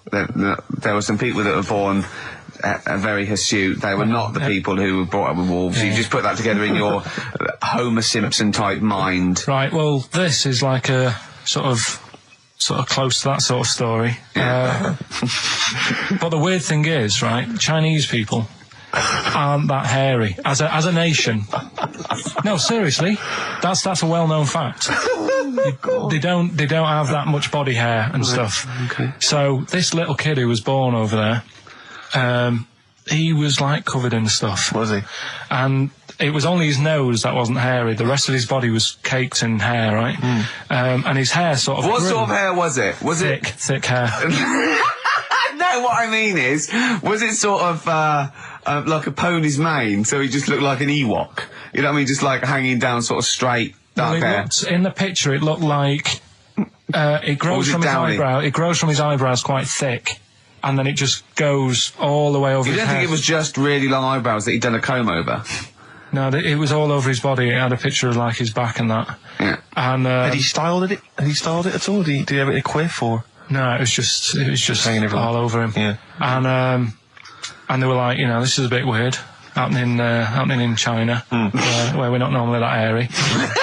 That was the scientist speaking there. Yeah. And the local press and that were getting him down, calling him monkey boy and all this. Oh, And thinking Chinese press. but the doctor, Yeah. Oh. They're cruel, aren't they? It's like those game shows. That's Japanese, isn't it? Yeah. That's what, yeah. and the doctor said, Was Carl talking through all that time while we were just like talking to each other then? Because I turned round and I still saw he was talking. Go So on. anyway, the local press came in to see the hairy boy, the monkey yeah, boy. and they were like being tight and taking the mickey out of him. And the doctor said, Driving him nuts. he's only airy. Said he's a healthy young kid. The only faults he's got is he's got a little bit of eczema and a boil. And he said everybody should just treat him the same. And I think he grew up a healthy kid. Yeah, so that's the That's the end of the story. That's not a story. why. But I've got nothing. I don't know what to say to that. So someone in China was born slightly hairier than the rest, and he was normal apart from eczema and a boil. That to me isn't a story. But if it is, I've got a million. I mean, it's sort of like bloke from Manchester went a bit bolder than the rest, got a job on radio. He was normal. I mean, that's not a story, is it? Because my auntie Nora, she same thing. Pumped her with loads of drugs. She used to have a cabinet next to the bed is like boots. She's got loads of stuff, right, for all sorts of stuff. And I mean, she's not that old, but she's on loads of stuff, right? She's and a bit coked up, is she? she called up my mum once, and Yeah, you told us this. Go on, tell it again. and she said, "Oh, how are you doing?" And that. She's all right. Bit worried though. My mum said, "Why? What's up?" She said, "I've been breaking wind." So she goes, "Well, She says, "No, but this one is going on and on and on." And she was like, she was like, what do you say? What's like passing wind, farting for 5 minutes. one thing, not like, trumping and then nothing. Yeah. Continuous. Continuous drone of a fart. Yeah. I don't think she had. How big was she? She must be the size of a barn. No, she's not that big. She's good for her age. No, but Quite I slim mean, and that, quite slim. no, It's but just- fine for 5 minutes. Where's all the gas? Was she circular breathing? Was she sucking it in with her mouth? It was just, I don't know that much about it. But she called up my mum. About 2.5 minutes in, Could you hear it in the background? minutes in. 2.5 minutes in, she called my mum up, and it went on for a further 2.5 minutes. Oh. And she just stayed on the phone, did she? Where The whole was- time going, well- can you hear that? Well, Did she hold the phone next to her arse? Listen to that. She was off the ground. Trying to work a tune down. she was actually hovering. She was 4 foot off the ground when they found her, the ambulance men. The cat's dead. Don't light a match! Don't light that cigarette! Yeah, it's like that advert. The kids come home from school, switch on the light. Yeah. Then they see Granny hovering, turn the light on. Be careful if you have an elderly woman at home. Yeah. Drugs make you fart. so that's what I'm saying, just let these people... What are you saying? No, wait a minute, what are you saying? I'm saying let people enjoy the life they've got left. No, you're not. You're saying don't put him in hospital, leave him at home to die. No, I'm not. Give him a Rubik's Cube and let him die. I'll That's tell what you're saying. Yeah, I'll tell you something now, right? Steve, I'll tell you something. I didn't want to do it because it brings the show down. But she did die. Who, the blue-handed lady? Yeah. How do you know? Because I said to my dad, how's the woman next door? She said, oh, she went last night. They've got an old fella in there now. God. So, there you go. So, wouldn't it have been better to leave her at home where her friends and family can call and speak to her, even nip that round if they want, with a cat, I imagine. No, it's definitely a cat now. What was that cat's called that you imagine? Probably, I'm seeing like a big ginger one, so I don't know, something like, I don't know, maybe ginger or whatever. Maybe I had a budgie. But that's what I'm saying, just let him enjoy his life, because dying in hospital, I wouldn't like to do it. if I went to the doctors and they said you haven't got long left. I mean, that's about the male being sort of a first-class citizen. Much better, wasn't it? An aspiration the to point sleep with a was, Carl, beautiful man than a beautiful woman. Women were lower-class citizens, Yeah. so therefore men were seen as higher class. So to have sexual relations with a man there was no shame in that. No. In fact, it was looked upon. And I as a said, good well, it's, ancient Rome. I said, Nero, he sit in his big jacuzzi and he used to get, pretty boy men to go into the water and just nibble at his testicles while he was having a watch. He didn't do that. He did. Yeah. And he's not a gay fella. No, well, no. I mean, I don't know about Nero, but I mean, it wasn't a case of a big delineation between what was heterosexual and what was gay. It was just, whatever you. So what did this fella do then? This one who's having his. Well, having he his was little pretty testicles? much top boy, Nero, for a while, He was in charge. and and you did what you're told. If Caesar or But why were people going round there? Why didn't they go? Oh, no, they weren't dropping in. It wasn't like the door was opening. I was going to see what Nero's doing. You'd have probably been like a delivery boy or a stable boy or something, and you'd have popped round there and you'd have gone, there, right, Nero, as the tablets of stone you wanted, and they go, Pilkington, why you are here? Pop under. I don't know why he's French. What is that? I don't know why he's French. Just pop under the water and nibble at my testicles, and you'd have done it. Because he was Nero. I wouldn't. You would have. There's no way I would have done. Well, you would What have. have I done? I've dropped a pizza off. Yeah, you why put am I round to there? Nero's place with the pizza. Right. Right, I'd say I've done my job. Right? Yeah. That's not the sort of tip I wanted. No, he'd have said, get the little baldy chap to nibble at my testicles, and you'd have been under the water. I wouldn't have done it. No, Well, you I would have put my head on the You'd wall. have done it, right. No, I wouldn't have done it. Can I just say this, Steve? Not only would you be nibbling at his testicles, you'd have been going mad. You'd have been noshing him just for extra. You'd have been doing everything he wanted. You'd have been going, he'd have gone, I didn't ask you to do that. You'd have been going mental. They'd have been chewing, slurping, smacking, poking. You'd have chopped. You'd have gnawed his packet off. You'd think you were eating Walker's crisps. There'd be bubbles. There'd be flood. Oh, it'd be horrible. I just wish we could maybe tape the bits we're not on air, just because that's when Carl comes into his own. Yeah. He just said to me, I don't know what I was doing, I was sort of like pottering around, dancing around, doing something annoying probably, and he just looked at me, I don't know, and he was looking at me, and I looked back, and he went, have you ever used a Y-front properly? Genius. It's a great question, because the answer is definitely no. Definitely no. Does anyone use their Y-front properly? And by that, I mean, get your winky out of the little sort of slot provided, as opposed to like put it to one side or pull them down or whatever. Has anyone used a Y-front properly? I don't think I've ever done it. I don't think I've ever done it. I've never seen anyone in a toilet doing it, Rick. You should be looking. I wish I hadn't said that. I caught you. Really? Yeah. That's actually how you prove people are gay. Yeah. Get them into this conversation. Yeah. Yeah, it's a trap. Yeah, it's a trap. It was the trap. Yeah. I'm not gay, by the way. Yeah. You didn't prove I was gay. I double bluffed you. Yeah. As I knew the old gay trick. I thought it was the old gay lord say no thing. That is another method. Yeah, there's innumerable methods of doing it. That's how Oscar Wilde was caught. Yeah. Yeah. What happened there? Well, the judge went to him, did you see that film last night? Gaylord Say No, and he went, no, and they went take him away. Yeah. Take him down to the cells. Yeah, take him to Reading. It is true. It originated in America. Yeah. So many of these things do. It's a brilliant point, Carl. I'd like to hear from anyone listening who's, and I mean, they'll just lie, wouldn't they, I suppose? Yeah. I don't even use sort of flies. No? Usually. I sort of pull my Y-front, my sort of tracksuit. So that's why I wear sort of like elasticated waistbands all the time. Exactly. Just sort Speed. of Yeah. Yeah, you got to get in there with the minimum of effort. Yeah, and out. Sure. Often I won't shake. No, oh no. To my detriment, because it often leaks out a little bit later, doesn't it? Ever been out on a date with a girl where it's just trickled down your leg and you wish it hadn't, and you're thinking, what if she gets my trousers off later? She might smell it or see it. What? What? I don't know. I don't know what I said there. Right.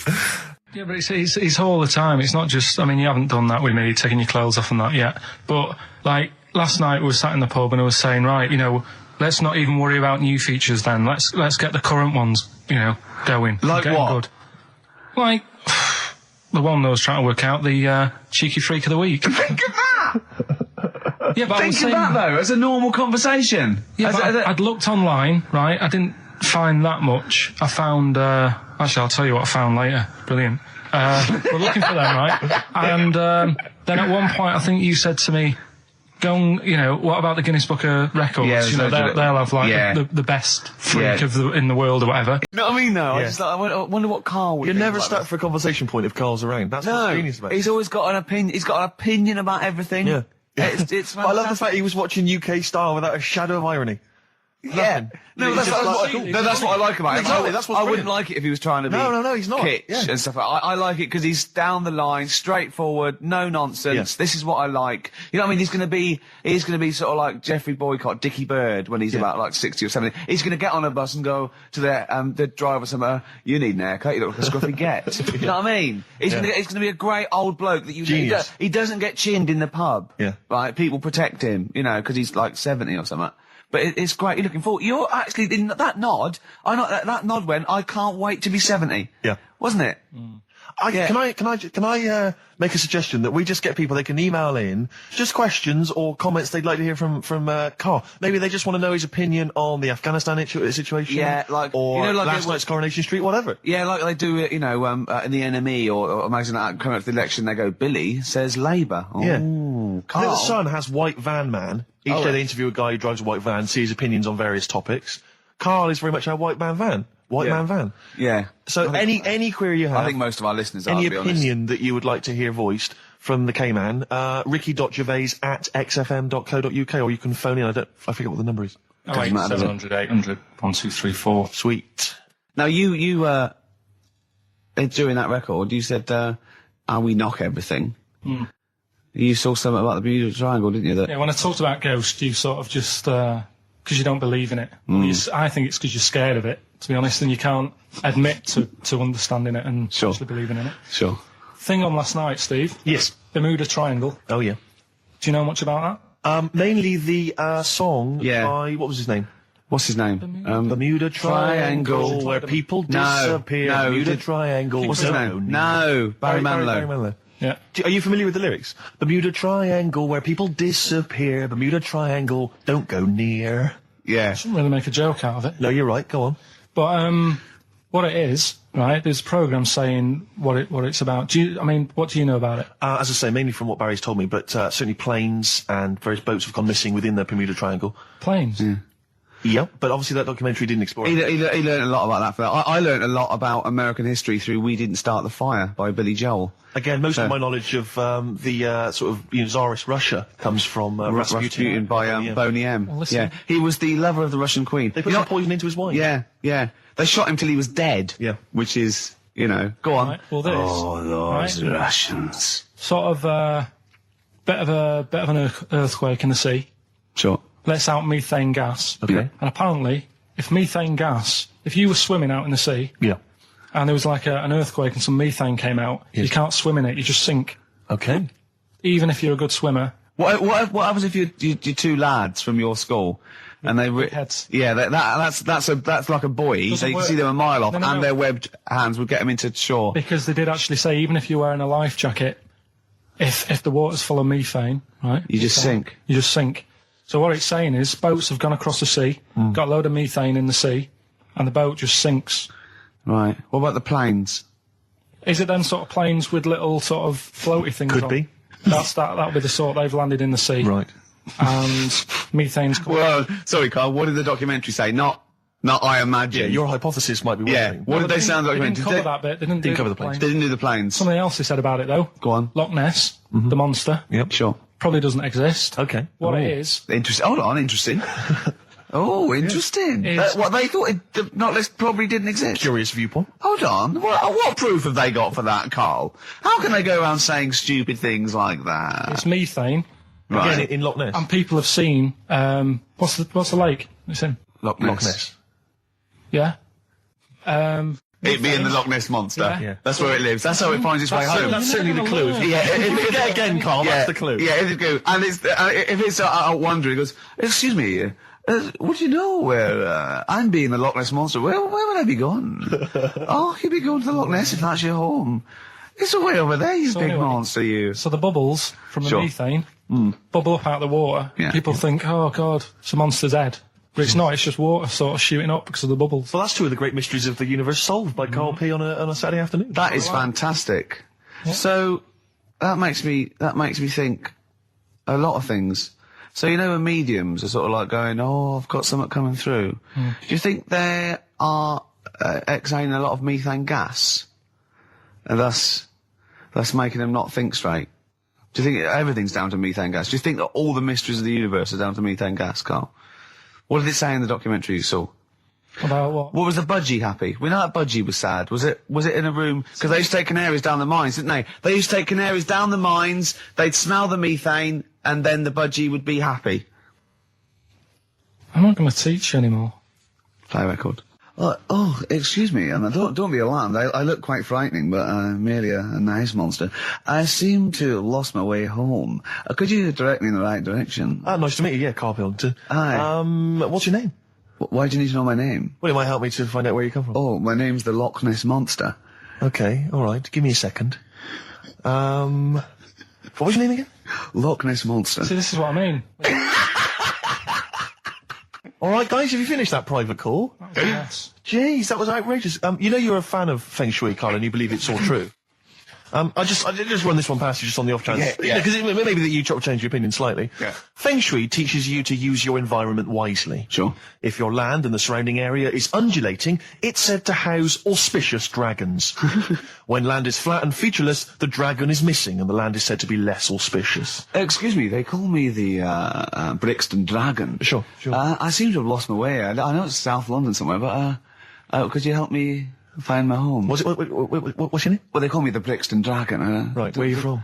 I see what you mean. I see what you mean, aye. Oh, okay, man. So does that make you query it at all, the dragon? I'm not into it that much. Right, I'm sure. just saying that if you have your head at one end of the bed rather than the other, it might make a difference to your night's sleep.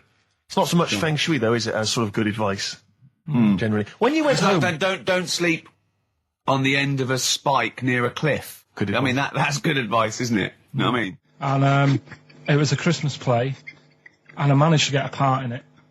And, Did you audition? got a part in it, and I should have been playing the drums to the one about Kings. We Three Kings. Yeah. I was meant to be doing that, but Little Donkey came on, and it was one of the. What do you mean came on? That was like next up on the next song. Right. And it's one of them songs that you can't help sort of Tapping along to. Yeah. Do you know like if I was to go Yeah, you'd have to finish it with. Yeah. Do you know that they actually send that into space? Do they? And what, hoping that aliens will respond with that? Yeah.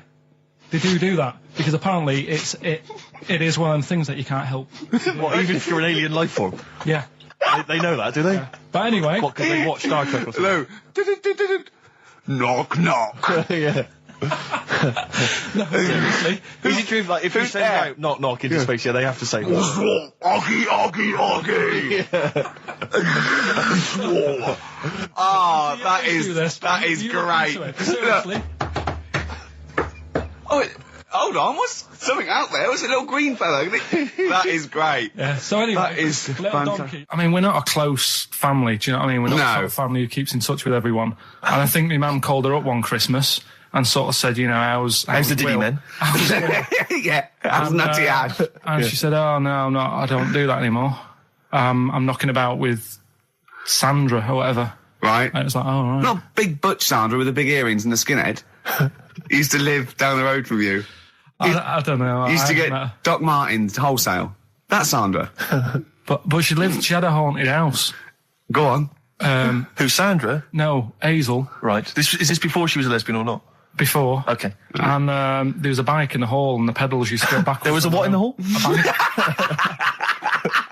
That's handy, isn't it? Oh, that's great. Don't worry, we won't do anything. So, sorry, no, I want to know about the haunted house. There was a bike in the hall. And what There was happened? a bike in the hall and the pedals used to go backwards on their own.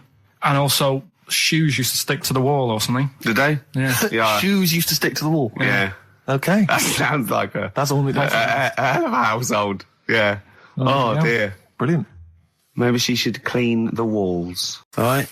Karl, just an email, a question for you. Can you please let me know which school Karl went to? What school do you go to? Cessav. What? Cessav. Cess Ave? Yeah. What does that mean? It was on Cecil Avenue. Cecil Avenue in Manchester. Yeah. It's just he says, I'd like to know so that I don't send my kids to the same place. He also says, he says, P.S. Does Karl look like Gollum in Lord of the Rings? Yes. He does, doesn't he? Yeah, that's very good. Yeah, in fact, I was just putting a little bald wig on you, wasn't I? Like he needs one. Yeah. So, if It's you just want some to of the fun and games we have when the songs are on. Yeah, did it hurt? Just a little bit. The bit that worried me is when you said, let me just staple it. Yeah, well, I was trying to get it under your chin because it looked funnier, and he was scared. Oh. Can I just give you a little fact here? Someone's emailed in for you, Karl. They've sent an interesting fact for you. I think you're going to be interested in this. Don't read it on the email. Let me read it for you. I think you'll be excited. An interesting fact from Karl. That's from Toby. He says, Attila the Hun punished some fella who annoyed him by cutting off his arms and legs. You'll love this. And stitching his arms back where his legs should be, and vice versa. Look at his face. Look at the little smile that's just cracked on his lips. That is the kind of fact you've been waiting for all day, isn't it? So go on, again, so... Attila the Hun, right? Some guy didn't like. He cut off his arms and his legs, and he stitched his legs on where his arms should be, and his arms where his legs should be. Look at him looking at his body, trying to picture it. Yeah. I'll let it sink in for a little while, then I'll ruin it for him. Karl, what are you thinking? I'm just picturing it. Right, he would have died. It would have been tokenistic. There's no way that person could have lived through it. So it was just for Attila the Hun's fun. He probably put him on a stick outside his gate or something. There's no way in those days that he could have gone through complete limb amputation and... So would he have wore a jumper for pants? Who's the winner of the competition? From Walthamstow, it's Joe Ogden. Well done, Joe. You got the correct answer, which was what? The Fella with two heads, that number 50. number 50. Is that it? Are we off? Yeah, that's it. Yeah, all right. Cheers. More of the same drivel next week. Bye. Bye. Placebo, special needs on XFM 4.9. Email in where Lanzarote is. I don't know if it's Italy or Spain or Europe or maybe Africa. You know, these are the sort of things, these are the reasons I come into it, to at least learn something, innit, Karl? We've stopped educating Ricky, so I've stopped learning, you know, about things like the woman who ate mud all her life. We've had a lot of emails, Karl. I don't want to sort of put a dampener on your Christmas, but a lot of people have been slagging off Lanzarote. One of them just said, well, one of them just, I don't know if I can find it. It is Canaria, isn't it? It is one of the Canaries, isn't it? It's a volcanic island covered in volcanic dust. It's very windy, so you have to dig a hole to sit in on the beach, and there's hardly anything to do. That's from Mike Godham, and he says, unless you like quad biking, well, you know, you've seen what happened to... no, don't go quad biking. No, with your little head, there's no protection at all, is there? I don't know what you're thinking, I don't know. At least Rick Mann and Ozzy had lots of hair. Yours would, you'd be like Humpty Dumpty, it would crack like a little egg. And then we'd seen, there's no kings or kings horses. So, yeah, well, they couldn't do the job anyway. No, shouldn't really send them, they're not really qualified. Horses not equipped to put send back a medical man like Neil Fox in. Yes. To mend but not eggs. some kind of military horse. I bet he's had the egg on his face a few times, hasn't he? What, Foxy? Yeah. Well, most of the series are Pop Idol. Right, Karl. Lanzarote, good or bad? Well, you got to give it a go, haven't you? Yeah, well done. Give everywhere a go. Exactly. That's what I was saying. You know, don't just take the word for it. I mean, if it had said an Ananova, Lanzarote shit, he'd have believed it. Sure. You know, if he'd have overheard it in a pub, Yeah. Lanzarote a crap, he'd have believed it. He'd have seen it on a website that was mainly concerned with monkeys and witches, he'd have believed it. Yeah. As it is. Everybody raves about New York, and when I went there, I thought it was rubbish. Well, you're an idiot then, because that is possibly though, the isn't it? greatest city in the world, along with London. Subjective, though. That's why they have holiday programmes and that, innit? So you see it and you decide for yourself and that. Yeah, but you saw Venice on a holiday programme, as you put it. You went there and you went, it was rubbish, full of black bin liners. Well, it is. Right. Didn't they show them? It stunk. Didn't Judith Chalmers say that? Oh, it stinks here and there's loads of rubbish everywhere. No, she didn't. Did she mention that? Oh, that's what I mean. So it depends what you want from holiday, doesn't it? Well, yeah. But So... you're an idiot if you don't like New York, so next. Anyway, come on, break up, guys. Kiss and make up. Yeah. Karl, we've had an email. Some old Rockbusters Someone's emailed in. They wonder if you can get some of your old Rockbusters clues, your old genuine Rockbusters clues. I know Rockbusters has come back. Well, of course he can. It's the way his brain works. Well, indeed. But I think you'll. Maybe you can also enjoy the challenge, Rick. Yeah. And you at home. I remember them as well, because I remember how angry they made me. Here's some old Rockbusters. That army's got some nice trenches. DW. That army's got some nice trenches. DW. No, Dandy Warhols. that one works. It's not bad, is it? That's why I didn't get that one, because it worked. Yeah. Yeah. Okay. She's only got one sticker left. It was actually he's only got one sticker left. Oh, okay. He's only got one sticker left. Oh, the band His Last Sticker. Exactly. With Justine Fishman, yeah, His Last Sticker. They were brilliant, weren't they? What happened to His Last Sticker? Are they still going? He'll strap some chocolate to your feet. That's A. A band or artist. A. He'll strap some chocolate to your feet. Go on. Aerosmith. I don't know really what that means, but... And finally, you'll have to... Aero Cobbler. Well, yeah. The well-known Aero Cobbler. And you'll have to stick her in the oven. AB. You'll have to stick her in the oven. See, he thinks blacksmith means, like, just shoes. Like, it's not the smith. It's the smith part. A smith is just a right, isn't it? So it doesn't... I don't know... Aerosmith. What does that mean, Carl? What does that mean? Come on, you'll have to stick her in the oven. AB. Yeah, I know that one. Yeah? Yeah. What is it? But it doesn't work. Apparently it does. You'll have to stick her in the oven. AB. Single or artist. What, Anita Baker? Anita Baker. Why you have to stick her in the oven? I need to bake her. Oh, I need to. But why didn't you say, like, you'll have to get his hair cut and put a nice white chef's hat on? That's Anita Baker. See, that works. That works, Carl. I need to bake her. Doesn't work. It is shite. Okay, well, listen, before you judge, listen to today's Rockbusters. Okay. They're here with us now. Here's Karl Pilkington. brought He's it got back them. just for Christmas. Brilliant. I've only got two really because what? I was trying to work one out before, right, in my little room. Yeah. I was looking at different band names, thinking, what can I do? Yeah. Couldn't concentrate because Ricky was in there trying to spray deodorant all over the place. Right? Well, you should have done them yesterday. You should have shut me out. Right. So there's just two. Brilliant. Well, Okay. I've kind of got an idea for the third one. fine, I'll yeah. have a go. Yeah. Right, so anyway, the first one... Should we play a record and come back to this? 'Cause We'll it's do been it quickly, we'll do it quickly. No, play a Alright, record. This is then. rubbish. Yeah. Rubbish. Libertines. Useless. Give me the gifts. Let me have a look what prizes you've got. Libertines, Don't Look Back Into the Sun on XFM. Well, the general public are getting involved with Carl's holiday, and, I mean, this has been a damning report on Lanzarote. There's not been a positive word written about Lanzarote so far. Wow. It's volcanic, there's no natural water supply. Apparently there's no natural water supply. It's You all have to sit in a imported. hole. What do you think of this, Carl? What do you think of the people that want you to know that you're going to a rubbish place when you can't change it? What do you think of that? Rubbish though, will it? What do you mean? Be all right. What do you mean it'll be right? Because I'm going to go there thinking, oh, there's no water and that, and there will be water. No, they didn't say there's no water. What did they say then? There's no natural water supply. Whatever. I'm not bothered. Doesn't bother me. All right.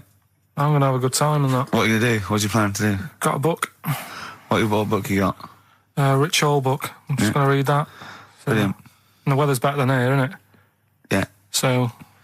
gonna have a good time. Someone emailed just now. They said they're listening online and there's a problem with their computer and everything's sped up. The music's sped up. Our voices, Rick, are sped up, except Carl's.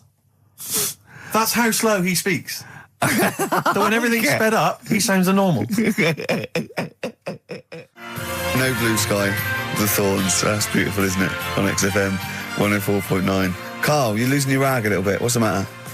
Nothing, go on. See? What's the matter? No, what's the Well, matter with I've Carl? got something to cheer him up. Someone's emailed in, Emma's emailed in, she said that for those that know, those in the know, they referred to Lanzarote as Lanzagrotte. Brilliant. He's a bit fed up. He's got 2 CDs for Christmas from a company that's he's been with for 6 years. He's a little bit grumpy about having to answer the phones. Letter to Hermione. David Bowie. Well, we've had the most convincing answer that it's about 290,000 actual words, but possibly 3 million in our vocabulary, using all jargon and scientific stuff and all that. Sure. 290,000. Still a lot, isn't it? It is a lot. We know so little, don't we? Apparently the average person has about 20,000 words in their is it? vocabulary Right. and uses maybe 2,000 a week. Really? Yeah. Carl, obviously, slightly bringing that average down. Carl, what do you think of that? Single figures. Doesn't matter, get by. Why have you got to use longer words messing about and that? Told you. That word about old, anti-dipuian or something. Just say old. That's a bit old, isn't it? That's a bit anti-dipuian and that. What's the point? Yeah. Get to the point. Sure. Busy.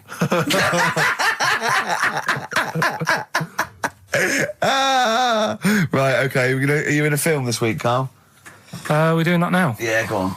Get it over with. Hang on a minute then. Get it over with. Let's get this show over with. We can go home. You can go off to Lanzarote and sit on some ash. Some charcoal. He's not happy about that. That's annoyed him. The listeners have all ganged up on him. Yeah. XFM giving him 2 CDs. We've had more calls for his resignation this week than ever before. What do you think of that, Carl? What do you mean? There's another reason. Do you know what I mean, though? Because he's grumpy. He's not just giving it. He goes, well, I can't help it, can I? I don't want it. You're being paid well to do a job. People have tuned in to be entertained, to have good songs. Me and Steve are working I'm pressing here. the buttons. I'm paid to press the buttons. That's what I'm doing. Has every CD started on time? Then Yeah. why would they give you Monday off if you just paid to press the buttons? Don't get every other Monday off, do I? So have you stopped doing that now, have you? Well, yeah. Why? Because there's work to do in that. I'm not moaning about it. Let's get on with it. Blur on XFM 104.9. I forget the name of that track, but it's good. Good song. Thanks very much. Oh, good song. Yeah. Oh, right. I just thought you were complimenting giving me. his opinion. Right, Yeah. go on. The what? Are we still on the air? Yeah. What are we doing? Merry Christmas. We got someone on the line. Oh, right. He's here. Who's that? Ricky, It's, yeah, go on. it's Jonathan. How are you? Good. It's only TV's Jonathan Ross. Ross, turn your radio down, you idiot. I'm here. I like to. I haven't got a radio on. What are you talking about? We can hear the feedback. Well, I haven't got it. It's not my fault. It's your incompetent radio station. And also, didn't you hear we said don't call in, we don't want to speak to the listeners? What's I'm not a listener. I'm a visitor to your shores. I'm special. You know that full well. I know you're special, right. Yeah, exactly. What, you got a name for the band? Yeah, you ready? Yeah. Blump. B-L-U-M-P. I tell you for what, you can't have a normal word. If it's the monolith band of all time, if it's the big, you can't have a regular word. It doesn't make sense. How can you have a regular word? All these ideas you've come up with are rubbish. You need a word which only stands for that one thing. No one's heard it before. No one will use it again. Blump. I can't help but feel that that's a more appropriate name for maybe one of Ricky's bands. I love seeing that picture of him in that band. You see it everywhere these days. He was like a girl. He was like a little girl in a suit. It's like a girl, a little dyke at a wedding. What was that? That's got to be the kettle calling the pot black, surely. Yeah, I've always been nothing but 100% heterosexual. We're not sure about. There's not anything wrong with it. I know that, but look at you. I actually had to get that in. There's not anything wrong with it. I'm Jonathan Ross. Oh, dear. I was thinking the other day, right? Oh, yeah? The Comedy Awards. Yes, sir. You didn't have to say some awful things about poor celebrities, poor has-been celebrities with coke addictions and fat I lips know, and faces that where surgery's gone wrong and everything. And when they're on the show, they're going, "Oh, you look lovely." Yeah, I'm nice so to good. Well, I'm nice to them to their face, but obviously when I'm not with them, I like to let my true feelings be known. What's wrong with that? That's how everyone Well, I'll is. tell you what, you can get anything off your chest you want on this show. Any celebrities you want to talk about? There's no one listening. Yeah, it's just between me and you. A lot of people listen. They listen to my show, and after they've had a few hours of, good laughs, they like something bland to just cool them down afterwards. So they flip over. We know this happens. Did you mention my DVD on your radio show? You know what? today? I forgot to mention it. Christ. I forgot to mention it. I meant to mention by the office, but I forgot to mention it. And then I thought afterwards, it's not like he needs the cash, is it? It's not like he needs it. It's not like it is, but he's probably earned more money in a short space. You're like a lottery winner, and you've got about as much taste. You're like one of those burglars who's won the lottery. I am. I'm dressed like an Albanian window cleaner at the moment. Burglar from Reading who won the lottery, and now he's fritting it away on what? I do feel sorry for my neighbours. I've moved into a really nice place. I feel like it's the hillbillies. No, it's nice he's moved in though, because it's nice. He's given them something to sort of talk about behind your back. You've Right. united the whole block. Right, go and play with some Japanese wind-up toys now. I'm Ross. going home to play Mario Double Dash with my son. It's going to be a good afternoon. I phoned you once after I finished my show. It was about 5 minutes past 3. Yeah. And I don't mind if I said, how you doing? You went, it's brilliant. You said, You said, this is what you said. You went, everyone's out, Jane's taking the kids out, I've already masturbated twice and I'm playing with a new Japanese toy. I'm masturbating now. Yeah, Kings of Leon, Wasted Time on XFM 104.9. Sorry, I was sidetracked there by just some of the band names. And now listen, I want to put in two of my own. I want to win that pile of tat out there, right? I've got two names here, okay? We should just remind people in case they've just tuned in. Oh yeah, what's Ian going on. Canfield has chosen his mega band of all time. He's got Keith Moon on drums, he's got Lemmy on bass, he's got Keith Richard on guitar, he's got, who have you got singing? Robert Plant. Plant, and their manager is Vance, but he needs to announce them at Wembley Arena. They're already sold out. They're at #1 in the album charts. They're the greatest rock band of all time. And I've got two suggestions. Okay. What about this? Please welcome to the stage. Tungsten lung hemorrhage. Yeah, good. Yeah. Please welcome to the stage. God dildo. God dildo, interesting. Nice juxtaposition there of God, the almighty creator, and a dildo. Nice use of some contrasting imagery there. Yeah. Powerful and topical. Tungsten lung hemorrhage. Yeah. We've had a couple also on the email. People didn't really include their names, but who cares? Please welcome to the stage, Balls of Steel. Balls of steel. Not bad. Yeah. And we've had like Brain Hammer. Yeah. Brain hammer's good. I Lots like of brain hammer. brain-related stuff. Quite liking the idea of tumour fish. Tuna fish. I like. Tuna fish is very good. I like tuna fish. I just wonder if there's one more contender. I don't know who this was, Ian, that phoned in with it, but possibly it's topical. Deathly Hem. Yeah. Deathly Hem. It's brilliant. Oh, it's Deathly Hem. Please welcome to the stage, Deathly It's Hem. Deathly Hem. Who's that? We've got to give it to I don't know who that was. Oh, but, well, if you came up with Deathly Hem, email again. Deathly Hem. It's the greatest name for the greatest rock band of all time. Will you please welcome to the stage, Deathly Hem? Turing Breaks, Mind Over Money, XFM 104.9. I'm Ricky Gervais, Stephen Merchant, little Karl Pilkington. Yeah. A couple of emails. Different people have visited various tourist attractions. Oh, yeah. Let me see who's this from. Not quite sure. But thanks very much indeed for it. So, there's a link here. It's apparently in Devon. Barometer World. Brilliant. It's the world of barometers. It was established in 1979. And By one bloke who had a lot and thought, I can charge a quid for this, definitely. here's the Out of his own house, probably. Converted back scuttle. exactly. Yeah, that's not a euphemism for a sexual act. But look at the webpage here, Rick. There's a picture of a beautiful barometer being held by a beautiful lady. Lovely. Who's definitely his daughter. Yes, Definitely. Come on, Kathy. Oh, that. Dad, no. Come on.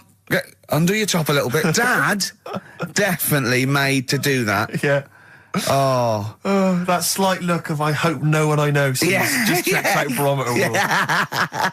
Barometer World. Yeah, that's available. If you want to check that out, www.barometerworld.com. That's Now, all the... barometers. One, do they work? They're to do Two. with checking, is it the air pressure? Well, everything. But I think that's what it's based on, isn't it? Sort of low and high pressure, so it's going to rain, it's not going to rain. Yeah. Or going to be windy, but I wonder how accurate they are. I think in the days before satellite sort of weather surveillance systems, probably essential. Yeah. Nowadays... As essential as hanging some seaweed out by the back door? Probably. I think it's probably similar. I think it's the same one as holding a needle and thread over a pregnant woman. If it goes clockwise, it'd be a boy. Yeah. Yeah. The thing about a barometer is how far into the future can it predict? Exactly. 'Cause if How do you it's- know? If it's a case of you may as well stick your head out the window to see if it's raining. Exactly. This barometer goes, oh, it'll be windy and rainy. When? The barometer goes, soonish. Yeah. So I can't say, but it will, well, within the 7 days. I don't want to of be the- specific because you'll have me. Yeah, You'll yeah. I don't. But I mean, I'm just a barometer. I'm not really a I weather can't person. reanalyse the information. Yeah, brilliant.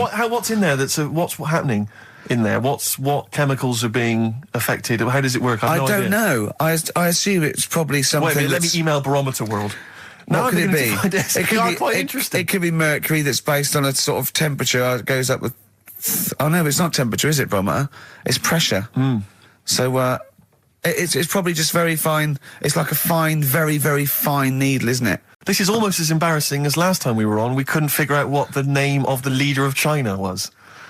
Was it the King of China? The Prince of China? Oh, this is when we were trying to imagine what it'd be like if all the Chinese people at once jumped up and down Yeah. and made a big tidal enormous wave. tidal wave. But if you do know what the name of the leader of China is, we don't mean the name of the particular person in charge, but if it's a king of China, the emperor of China, the chancellor of China, it the used to prime be an minister of emperor, China. didn't it?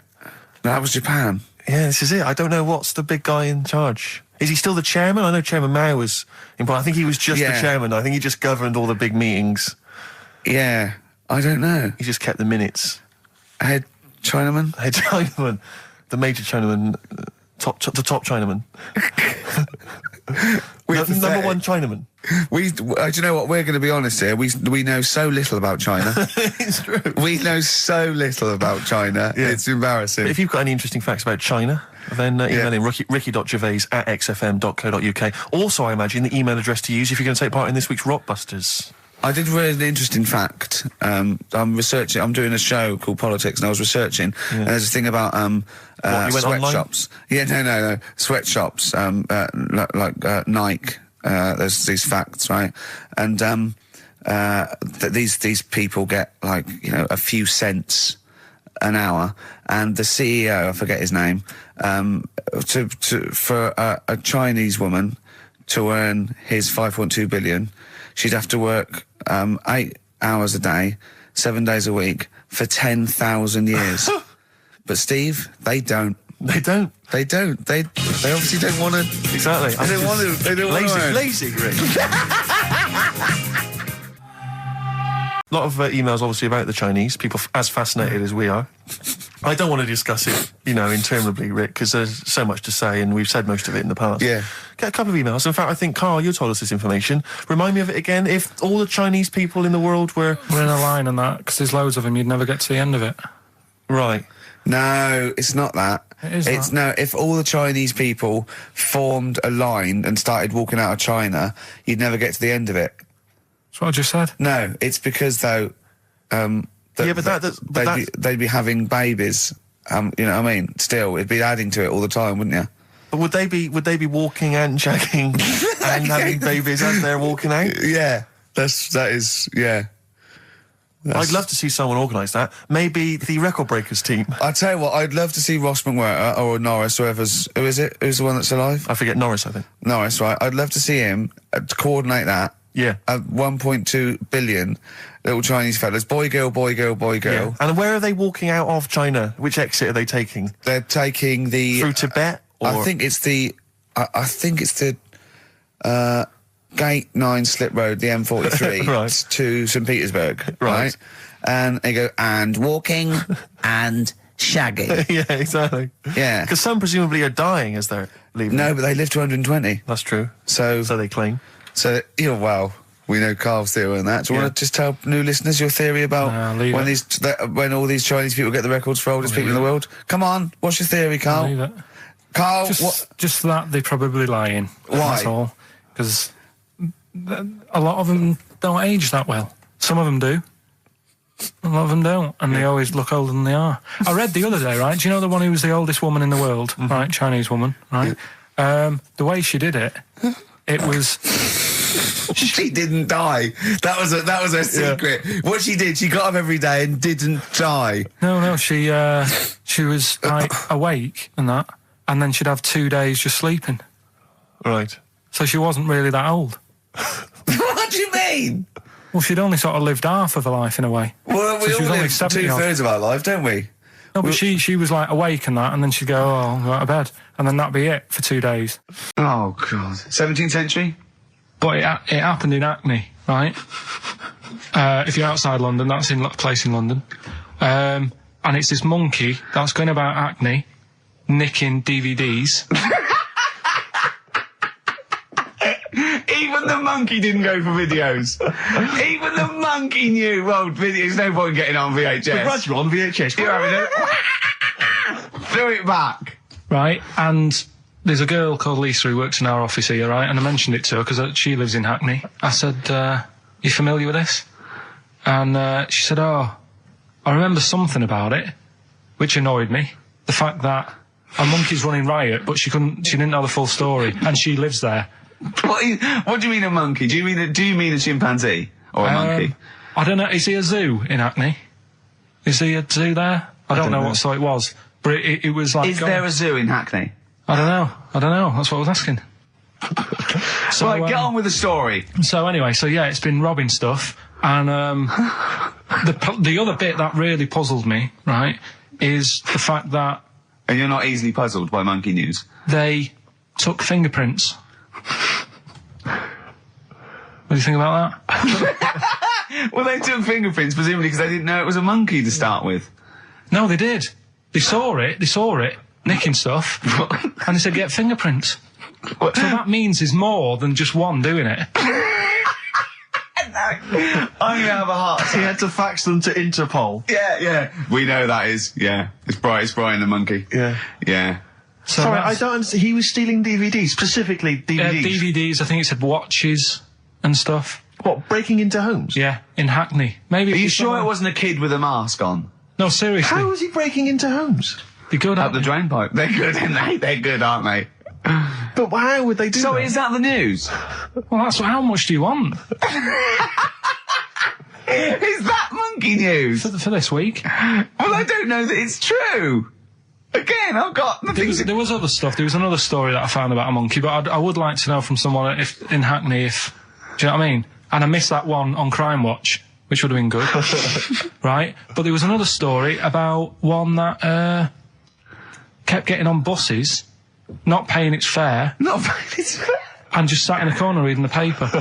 Reading the paper, Carl. You're an idiot. Well, that wasn't in London. You're an idiot. That was in America. It wouldn't read the somewhere. paper. Why would it read the paper? Because it was its way of sort of going, oh, well, if I'm reading something, maybe the inspector... The inspector will notice my hairy hands. Oh, Carl, you're such a fool. Well... Pilkington. Carl, We've just had a news flash that an infinite number of monkeys in Hackney and an infinite number of typewriters. Yeah. We don't know what for. At this stage, we've got no more information. And they've taken back an infinite amount of graduate on the video. This is rubbish. Actually, on the subject of Men in Black 2... What? Have you seen that, Steve? No, I haven't, Carl. Tell me about You it. should see it. Go on. Why? Because there's this thing in it. Go on. Uh, What, a stupid, bald Mancunian tosser? no, weirder than that. There isn't anything weirder than that. Big eyes, it was gangly. Keep talking. And, you've got to see it, because you wouldn't believe how the likeness and that. You've got to get the film out tonight. Right. It's not as weird, it had a normal voice, right? He's done you and he's not even here. I'll tell you what, mate, it ain't worth coming in next week. Oh, stay on the line, Carl. Play a record, Claire. Kings of Leon, Molly's Chambers. What do you think of that, Carl? Alright. There's a surprise. Oh, Another I tell you what, insightful remark. Steve is not a fan now. Not only does he know you've been slagging him off behind his back. No, I wasn't slagging Steve. If you get it out on DVD tonight, you'll know I'm not slagging you off. It could be your brother. I love the fact that it makes it worse, but he's thinking you're going to go, oh, he wasn't slagging me off. It does look like me. I do think I'm an alien. I love the fact that you hope Steve will go, he's got a point. It's a spitting image. Yeah. I am, seriously, Carl, I'm really angry. I'm so angry with you at the moment. You haven't seen it yet? No, I know, because I know what it's going to be, and I'm just... Why? I'm fuming. I'll tell you why I'm angry, because he doesn't do it in jest. No, but what do you think it's going to look like? What do you think this thing's going to look like? Going to look ludicrous. It's not going to look anything like me, but No, he's going to honestly, pretend it does. Does. Go on, what? Go on.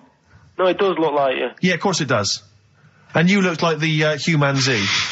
Well, you know. I mean, to be honest, you did a bit, Carl. You walk like him, you're bold like him, you got a sort of gormless face like him. Any more? I don't smoke. That does. Oh, chimpanzee that monkey news. There's been quite a lot of stuff going on. There was a few bits in that Guinness Book of Records book that cost me 20 quid. Yeah, well, that's not news, is it? They printed that probably last September. No, so that's there's one in there. new music. New monkey news from last September. You're a lord. Come on. Waster. Please, Ricky, monkey news. Right, there was this monkey in a zoo in Brazil. Right. Right. And there's a little man monkey, a little woman monkey. And You're a scientist, aren't you? Go on. and they said the people in charge were like, oh, wouldn't it be good if they had kids? Brilliant. Right. So anyway, the chimps used to stand sort of, you know, they'd have their little caves each, and they used to sort of lean on the fence having a bit of a chat and stuff with each other. Right? With a chat, well, you know, gossiping, gossiping. The equivalent sort of thing. Yeah. So anyway, they were getting on a storm, and like the zookeepers were like, "Can you hear that, cheapest chimps this week?" I thought it was fascinating. Yeah, just gossiping. I understand. So what's any monkey news? I don't know. Let's tune in. What was monkey news this week? Come on. It was from last September. So there was, you know, stood there having a chat, and the zookeepers were like, I wonder if they're ever going to, you know, have kids and that. Yeah. Anyway, it went on for ages, you know, this just chatting, no sort of action. So what the zookeepers did was, they said, I know, they'll have kids. Are we letting that go? They were just chatting. Are we just letting that go? We're letting it You know go. what I mean? Just doing whatever monkeys do. Okay. Right? So the zookeepers were like, yeah, I wonder when they're gonna, you know, have some kids. Yeah. Anyway, what they decided to do, to egg them on, bought one of them a suit, one a wedding dress. Right. Keep going. No, I'm not having Shut up, Gervais. Fade him down if he's going to interrupt. I want to hear the rest of this. They got married. So they got married? Yeah, they got married. Right. What? That's the end of it. This is why I don't. Right. That's the end of monkey news. That's the end of monkey news. Don't do that again. You've got no features left. Why don't you like that? Well, it's not a story. It's about two chimps chatting, which doesn't happen.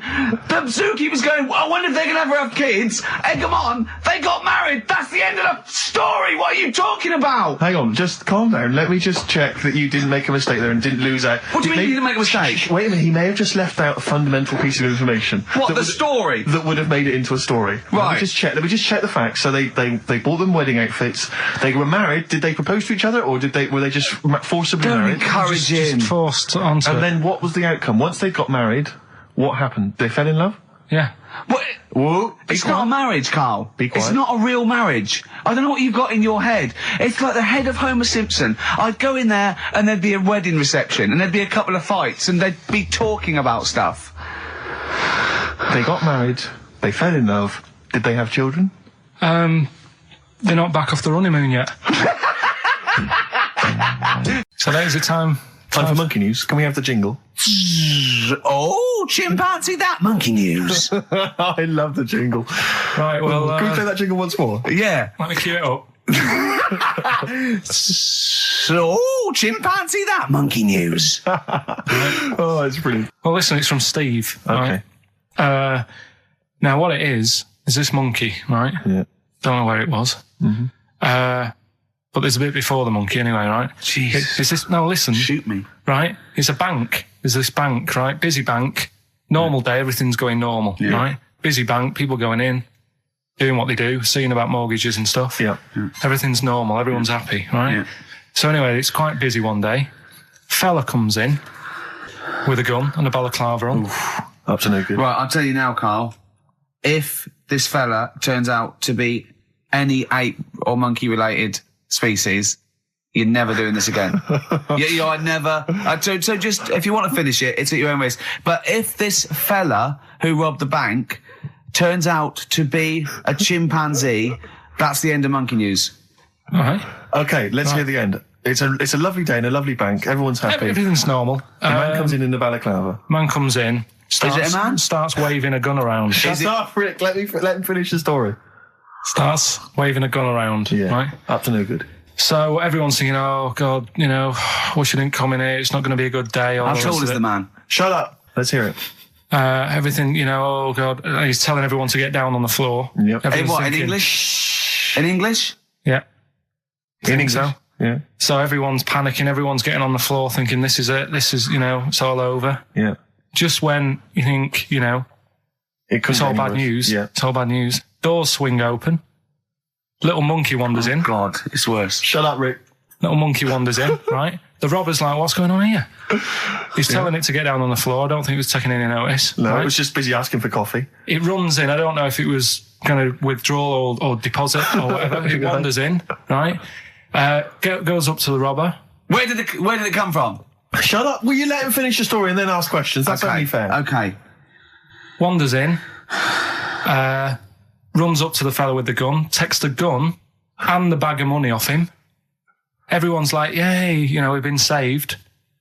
Then the monkey starts backing out with the gun and the money.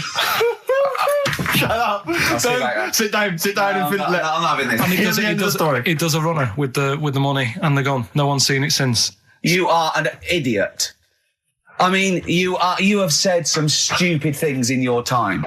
What are you talking about? It's a story that happened. No! What are you talking about? What do you mean it backed out? It came in, was it an accomplice? Was it an opportunist monkey robbery? What are you talking? Think, Carl! Think! I know it's mad. That's the idea of Monkey News. We're telling people how monkeys are pretty, they're mental. They're up to no good. What do you think? They've never seen the monkey since. What, did he ever get away, Carl? Wait, did he swing his way to freedom? Where was this? There's no details. Don't talk rubbish. Well, Steve emailed it in. He's got it off the net. And the funny thing is, can I see it? Have you got the information there? Yeah, the funny thing is, it wasn't just him who sent it.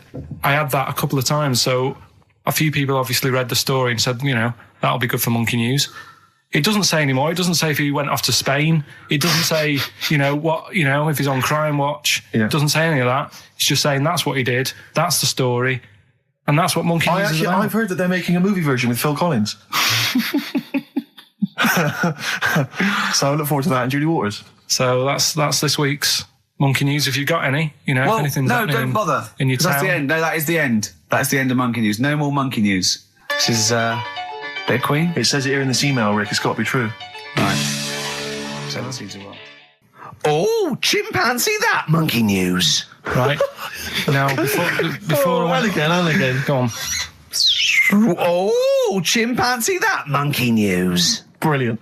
All right. Right. Before I went away, I told you about Alfred. He was the monkey where there was a robbery going on in a bank.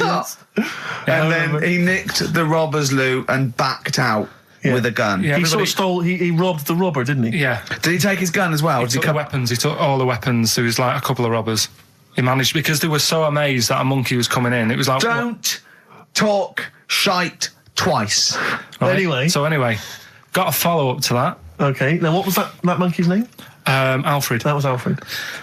So anyway, because a lot of people wanted to know, well, what did he do? Did he go off and have a holiday? Did he? No. Right, so the follow up is, what happened is the monkey had the guns, had the cash, which was $250,000. Sure. Right. It went back to the zoo.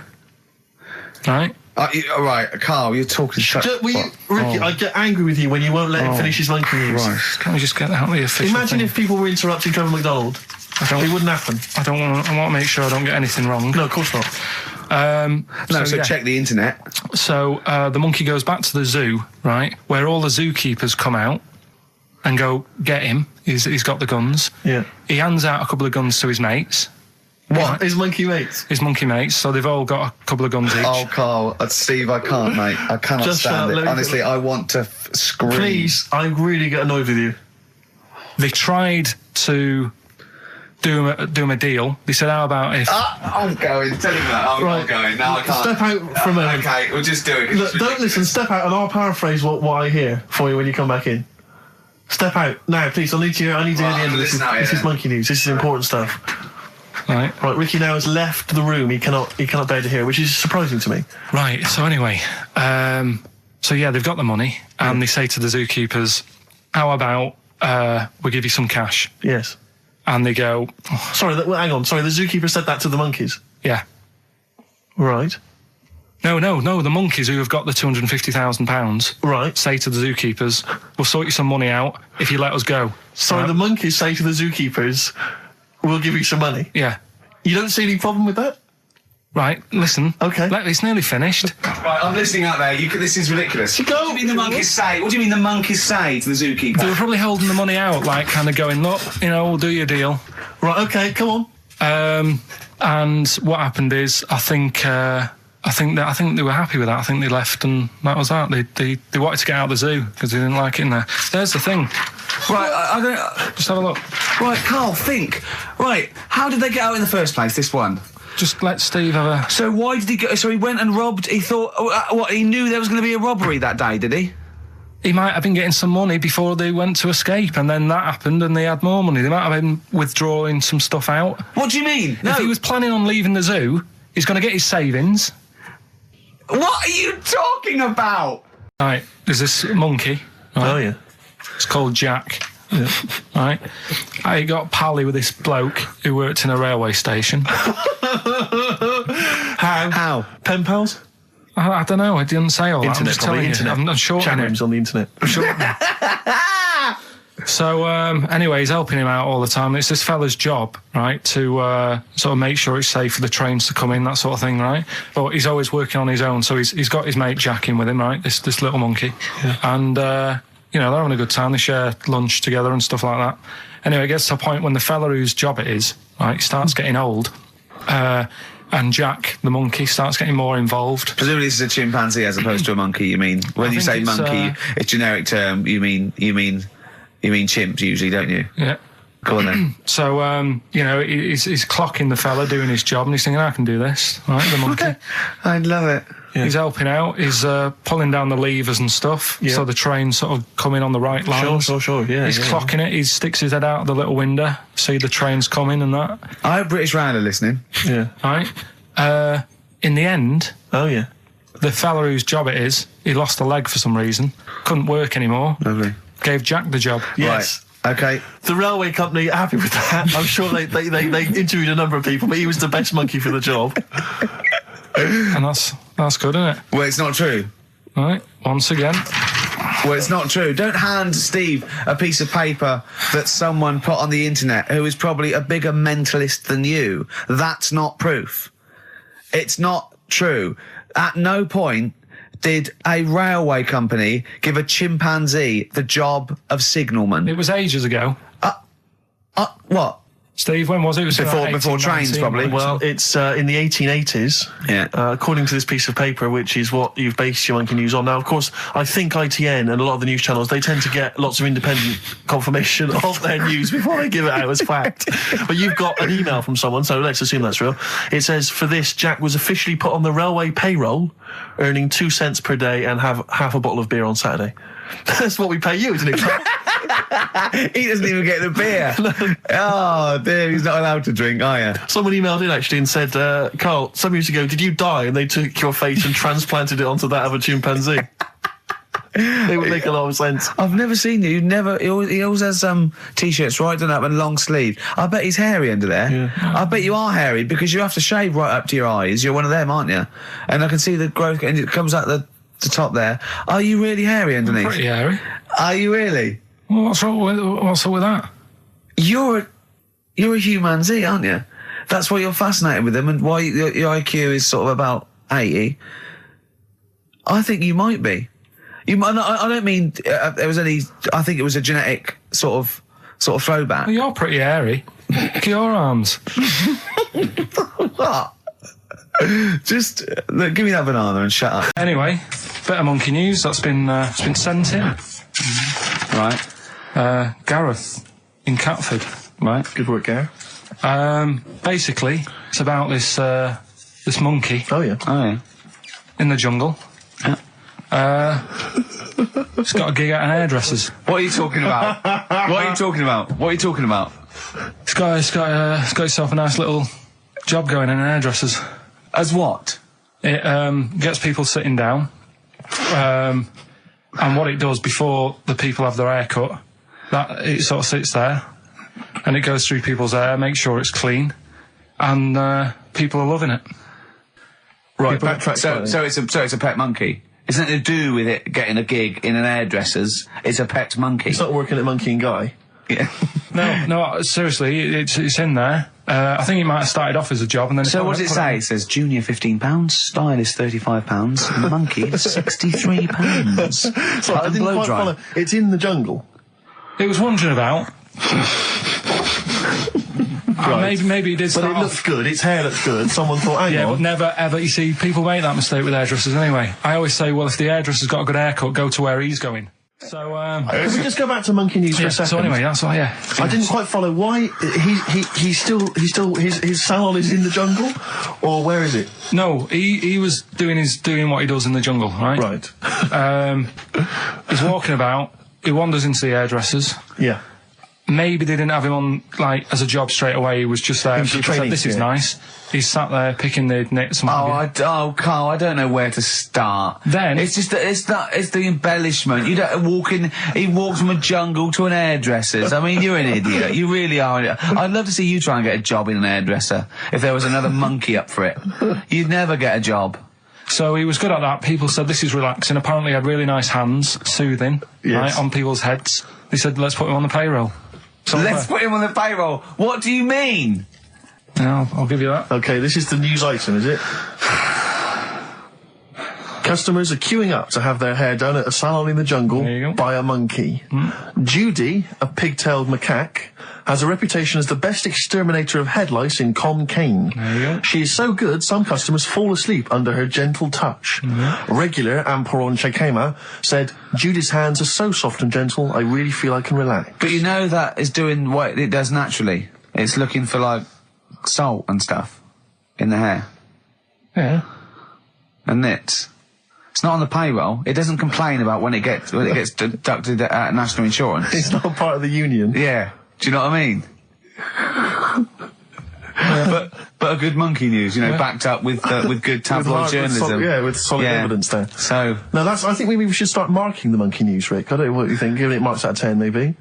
For both interest and validity. well, for interest, I'll give it 7. For Carl believing that there was something to this monkey, thinking it had a job and getting paid. But it was also doing kind of perms 2. and colouring. 2. Yeah. Ridiculous. Again, ridiculous. More monkey news next week. Hopefully let's just hear that jingle again. Oh, chimpanzee that monkey news. So let's have official monkey news. Play the jingle. Oh, chimpanzee that monkey news. Alright, we've got to be quick. Go on, But this is something that was sent in to me ages ago, and I don't know why I haven't done it yet, because it's brilliant. We were talking about monkeys typing, the Shakespeare theory and all that. Well, this is about a little monkey called Marty, right? Basically, it's in some science lab, right? It's in there. It was wandering about out of its cage, right? The lab fella was busy on the phone or something, right? And Typical. it's wandering about. It goes up to a PC that's in the corner, a little computer, types down, my name is Marty, right? So the fella got off the phone, saw this on the screen with the monkey sat there, says to his mate, have you done this? Right, hold on, Carl. Let him finish. Before you question, always let him finish. I don't know what to do. Time's against us. Come on. He said, have you done this? He says, done what? He said, this on the screen here saying, my name's Marty, right? He goes, what are you talking about? As he's having an argument with his mate saying, you're lying, you did it.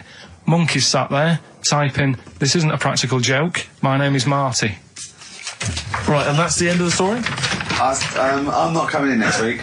I think we need a week off. I actually think we need a week off. He's doing a web chat or something. You can go online and have a chat with it. The monkey's doing a web chat. I don't know. Has he got his own Carl, website yet? His favourite Buffy the Vampire Slayer? Have a look at that, have a look at that. Right. Do you believe that, Carl? It's all there. No, but do you believe it? Do you believe that monkey could type that and then say this is not a practical joke when he's still arguing? Weird, isn't it?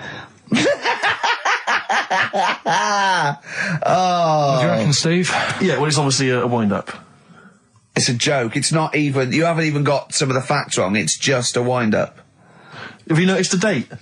Is it April the 1st? It is April the 1st. You are joking. That it was sent. You're an idiot, Carl. It was sent on April the 1st, Carl. So you're saying the monkey knows it's April the 1st, but you And don't it's doing believe... a wind-up, yes. Yeah, I think the monkey has thought, I'll do it on April the 1st so that people think that it's a wind-up. In actual fact, I am a monkey that can type and read. It's like this little monkey. Oh, yeah. Who lives in Morocco. Right, I'll just warn you now. You're on thin ice from last time, okay? So make sure, is this real? It's been Don't say emailed this, in. you would think about it. As you're saying it, think to yourself, oh, is that true? Do monkeys do that? Do they think like that? So, go on then. So anyway, yeah, so there's this magician in Morocco, right? He's got a little monkey working with him, right? The way it used to work, magician used to do his thing on stage, do a little bit of magic, people loved it. Then the monkey came out, had a little cap, walked around the crowd and stuff, got the money, had a good little team thing going on, right? Yeah. So anyway, the monkey's name was 86. Right. Because back then there was so many monkeys, it was like, oh, what names, do you know what I mean, what names do you use, what do you do? So they just named them, right? So this little monkey... What, he had 86 other monkeys? No, it's just that because a lot of monkeys were sort of working back then, helping magicians out, you know, doing bits and pieces, busking, what have you. Well, Rick, you know how there's so many... why would there be a confusion with that? If he only had one monkey, where's the confusion? People would go, oh, I'm not going to go and see that, I want to see 86, he's the better monkey. Do you know what I mean? What does it matter? I don't know what you mean. Well, why do they need... where was the confusion? With people going to the circus and going, what monkey are you going to go see tonight? I don't know. It wasn't a billing, was it, with a monkey? But Rick, it's just the same with humans. You know, there's so many humans now that we can't give them names anymore. Yeah, they all have to have numbers. Exactly, yeah. There's so many humans, you know, with 5 billion people. We can't give them names. It's impossible. But, you know, with a few monkeys anyway, number working... 22, go on. So anyway, there he is. 86. 86. With his hat. With his hat, walking around, getting the money. Yeah. Anyway, the magician sort of, you know, thinking about moving on. Because in Morocco, he'd sort of done all the tourist traps. Sure. So he had a word with the monkey, said, how about we... See? No, let him continue. Think. Let him continue. He didn't have a word with the monkey. Let him continue. So what do you think about going over to Spain? Yes. Sure. So, the monkey was in agreement? So he said, alright, go on then. Right, so they get in the car, and, like the magician knew he'd have a bit of a problem on his hands because you're not meant to take monkeys out of the country. Yeah. Right? So he thought, right, what I'll do, I'll get a car, right? Right. Stick the monkey in a boot, right? Get on the boat and hopefully sort of, you know, stick it in some luggage and what have you. Yeah. We'll be over there, we'll be earning big money, everything's going to be great. So the monkey was like, brilliant. So they get in the car, they're on the way to the boat, and pull over at a petrol station. And just before filling it up, he opens up the boot and he goes, "You all right in there?" And it's like, yeah, it's sound. So he leaves the boot open so it can breathe and get a bit of fresh air whilst it's filling up. Goes in to pay the money. Yep. Pays the money, goes, I'm just paying for the... Right, this monkey is not going to drive away in that car, or we're never doing this feature again. Carl, what happens? What's number 86 up to? So... 86.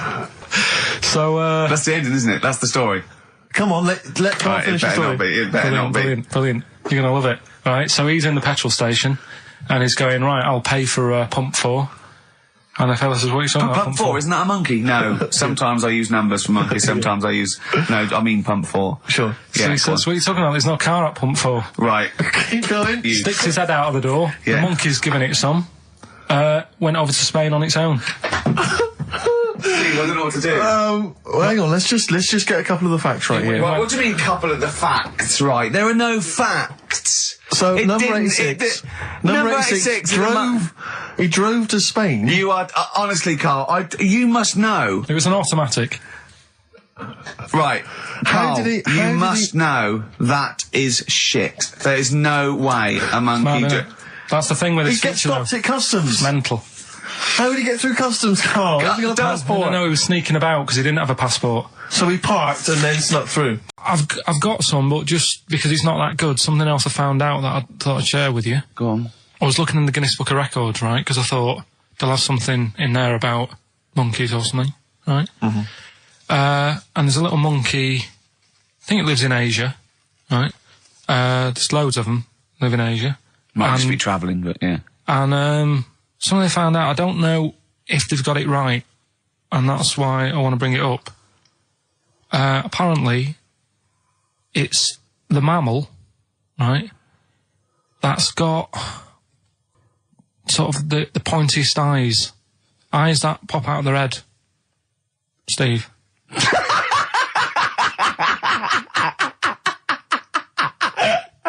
Now,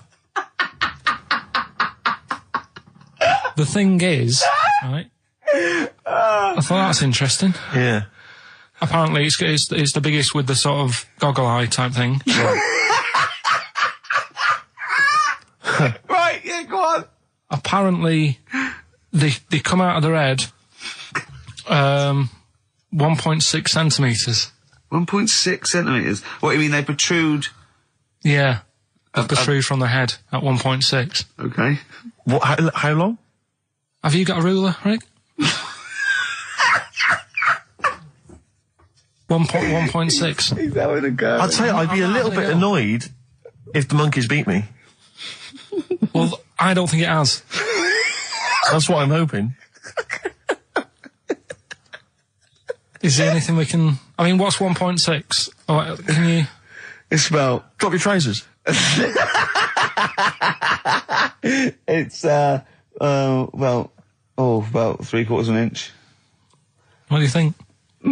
I don't know. Have they got it right, or what? Maybe I should come down to Monkey World with you next week. So anyway, so that's not the monkey news, that's just something that cropped up and... Sure. I do know once, when we were playing pool in the office, I think Lucy was your partner. Yeah. It was me and Ash versus you and Lucy. And you were having trouble because his glasses kept slipping down. So Lucy pushed his glasses up his nose, but the glasses touched his eye. Do you remember that? Yeah.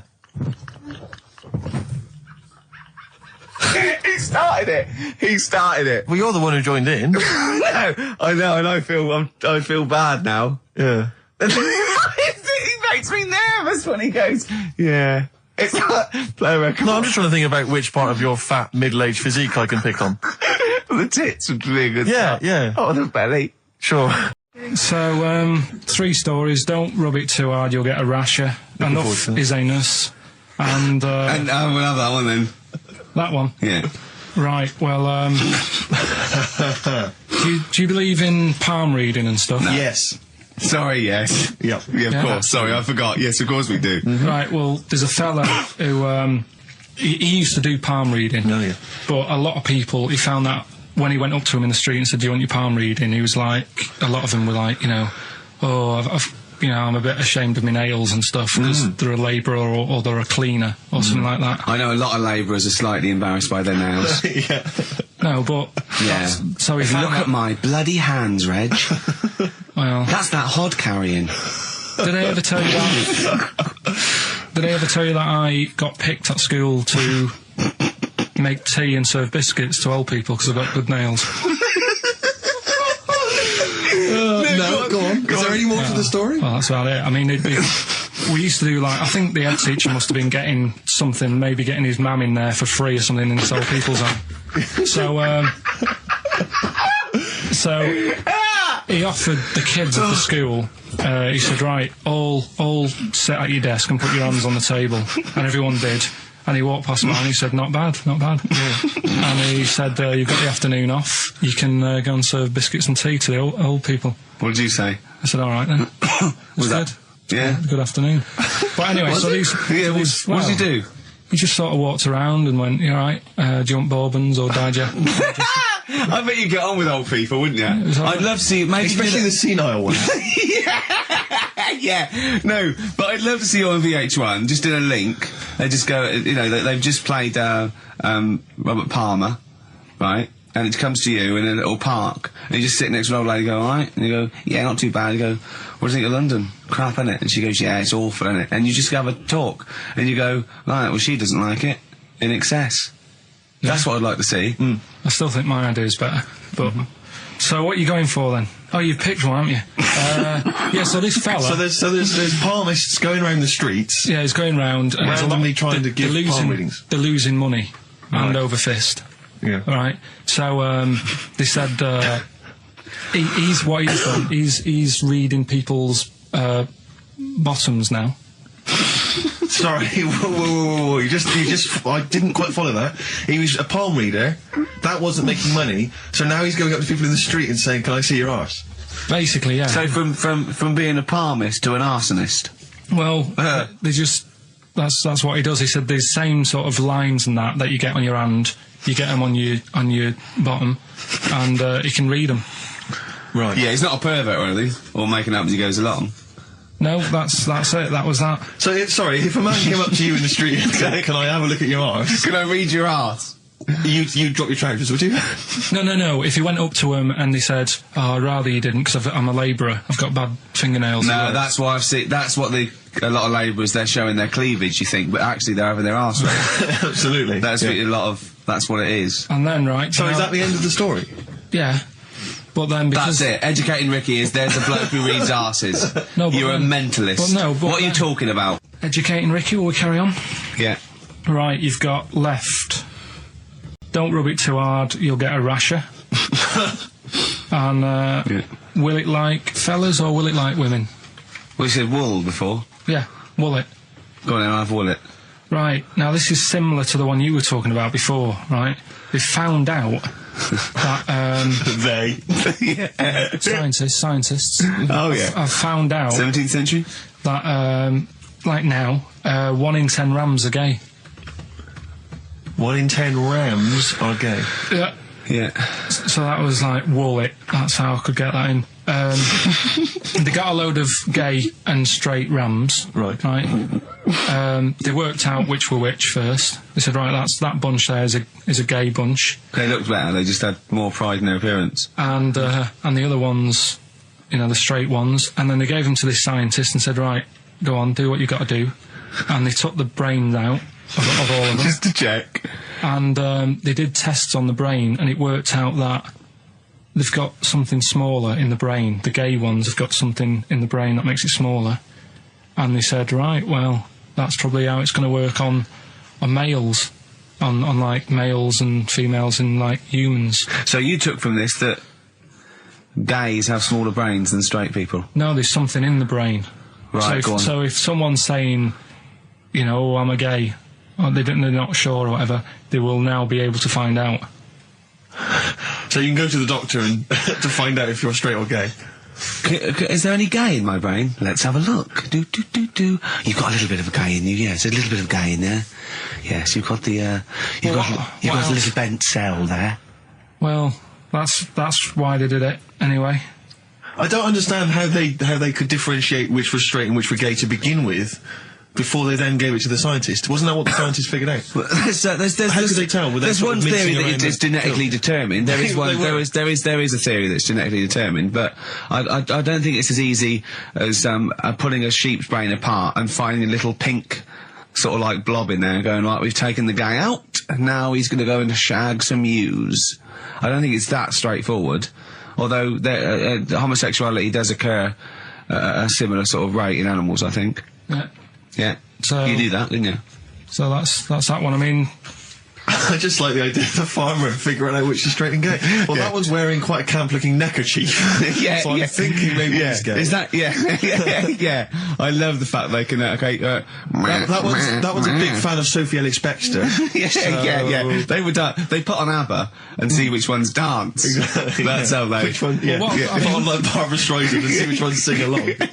It is rubbish. What did I find out? Did you just say that is rubbish? No. Then here's a good one. Go on then. Right, in Dubai, this woman went to Dubai for a holiday, and she was over there, and apparently in the markets Bit of ice spider? they sell lizards. Oh, go on. Right, just like for people to buy. So she buys one, not knowing that you're not really meant to take him out of the country. Sure. Puts it in a bag. Yeah. As you do. What have you? And then she gets to the airport when she's going home. She's thinking, I can't really leave it in my bag. Yeah. So she puts it on her head. On her head? Wears it as a hat. She wore the lizard as a hat? Yeah. People on the plane were just like, yeah, everything's fine. They're doing the cross checks and that. Yeah. Have you got your seatbelt on? Yeah. There's a woman there with a lizard hat. Everything's going well. She gets off the plane at Manchester Airport. Lizard sticks its tongue out. Yeah. The air hostess says, what are you doing with that? She goes, I've had it. Lizard said, I just found her in Dubai. They said, I've had this with me all journey. And they said, well, you shouldn't have done. And they took it off her. Yeah, I think that is true, actually. Yeah. Yeah. So what about that? Yeah, good, yeah. Yeah. That educated me. Right, what, any more? Well, what's that taught you? That's taught you, be careful when smuggling lizards back as some kind of hat. Yeah, just say, lizard, keep your tongue in, you twat. Don't rub it too hard, you'll get a rash out. It's been a mess today, hasn't it? What do you mean it's been a mess? It's been a mess. What has? This. What? The show? Yeah. how has it been any worse? It's just all over the place. There's no sort of, it's not tight like it normally is. And she'll be going away with this, thinking that's what the show would be like. She listens on to the show. MTV. She knows it's a shambles every week. Go on. Well, don't rub it too hard, you'll get a rasher. Yeah. Do you know the saying, ham it up? Yeah, go on, yeah. Right, well, do you know what it means? Well, it means to overact. Right. Well, years ago, with actors in musicals and stuff, the actors used to look pretty ill on the stage because they didn't have proper makeup and that. Right. Right. So what they used to do to make themselves look Rub their face in pigs? well, they got bacon, rubbed it on the face, and it made the face a bit sticky because of all the the pig fat and bit of lard and stuff like that. And then they'd go and get some bricks. Bricks. Yeah, house bricks. Rub them together, make some sort of red dust from the brick, and then put the dust on the face. And the fat and the lard and that would make the dust stick to the face. And they'd look well under the lights. And that's where They'd saying... smell great as well. Yeah, well... Lovely. Everyone likes the smell of bacon. No, but... So that's the old... ham it up. That's where like that that. comes from. If it's true, I've no reason to think that it's not. So that's your third Educating Ricky today. So, what have you learnt? Nothing. Absolutely sod all. You've got your hamming it up. Yeah. Rams are gay. They know which ones are gay now.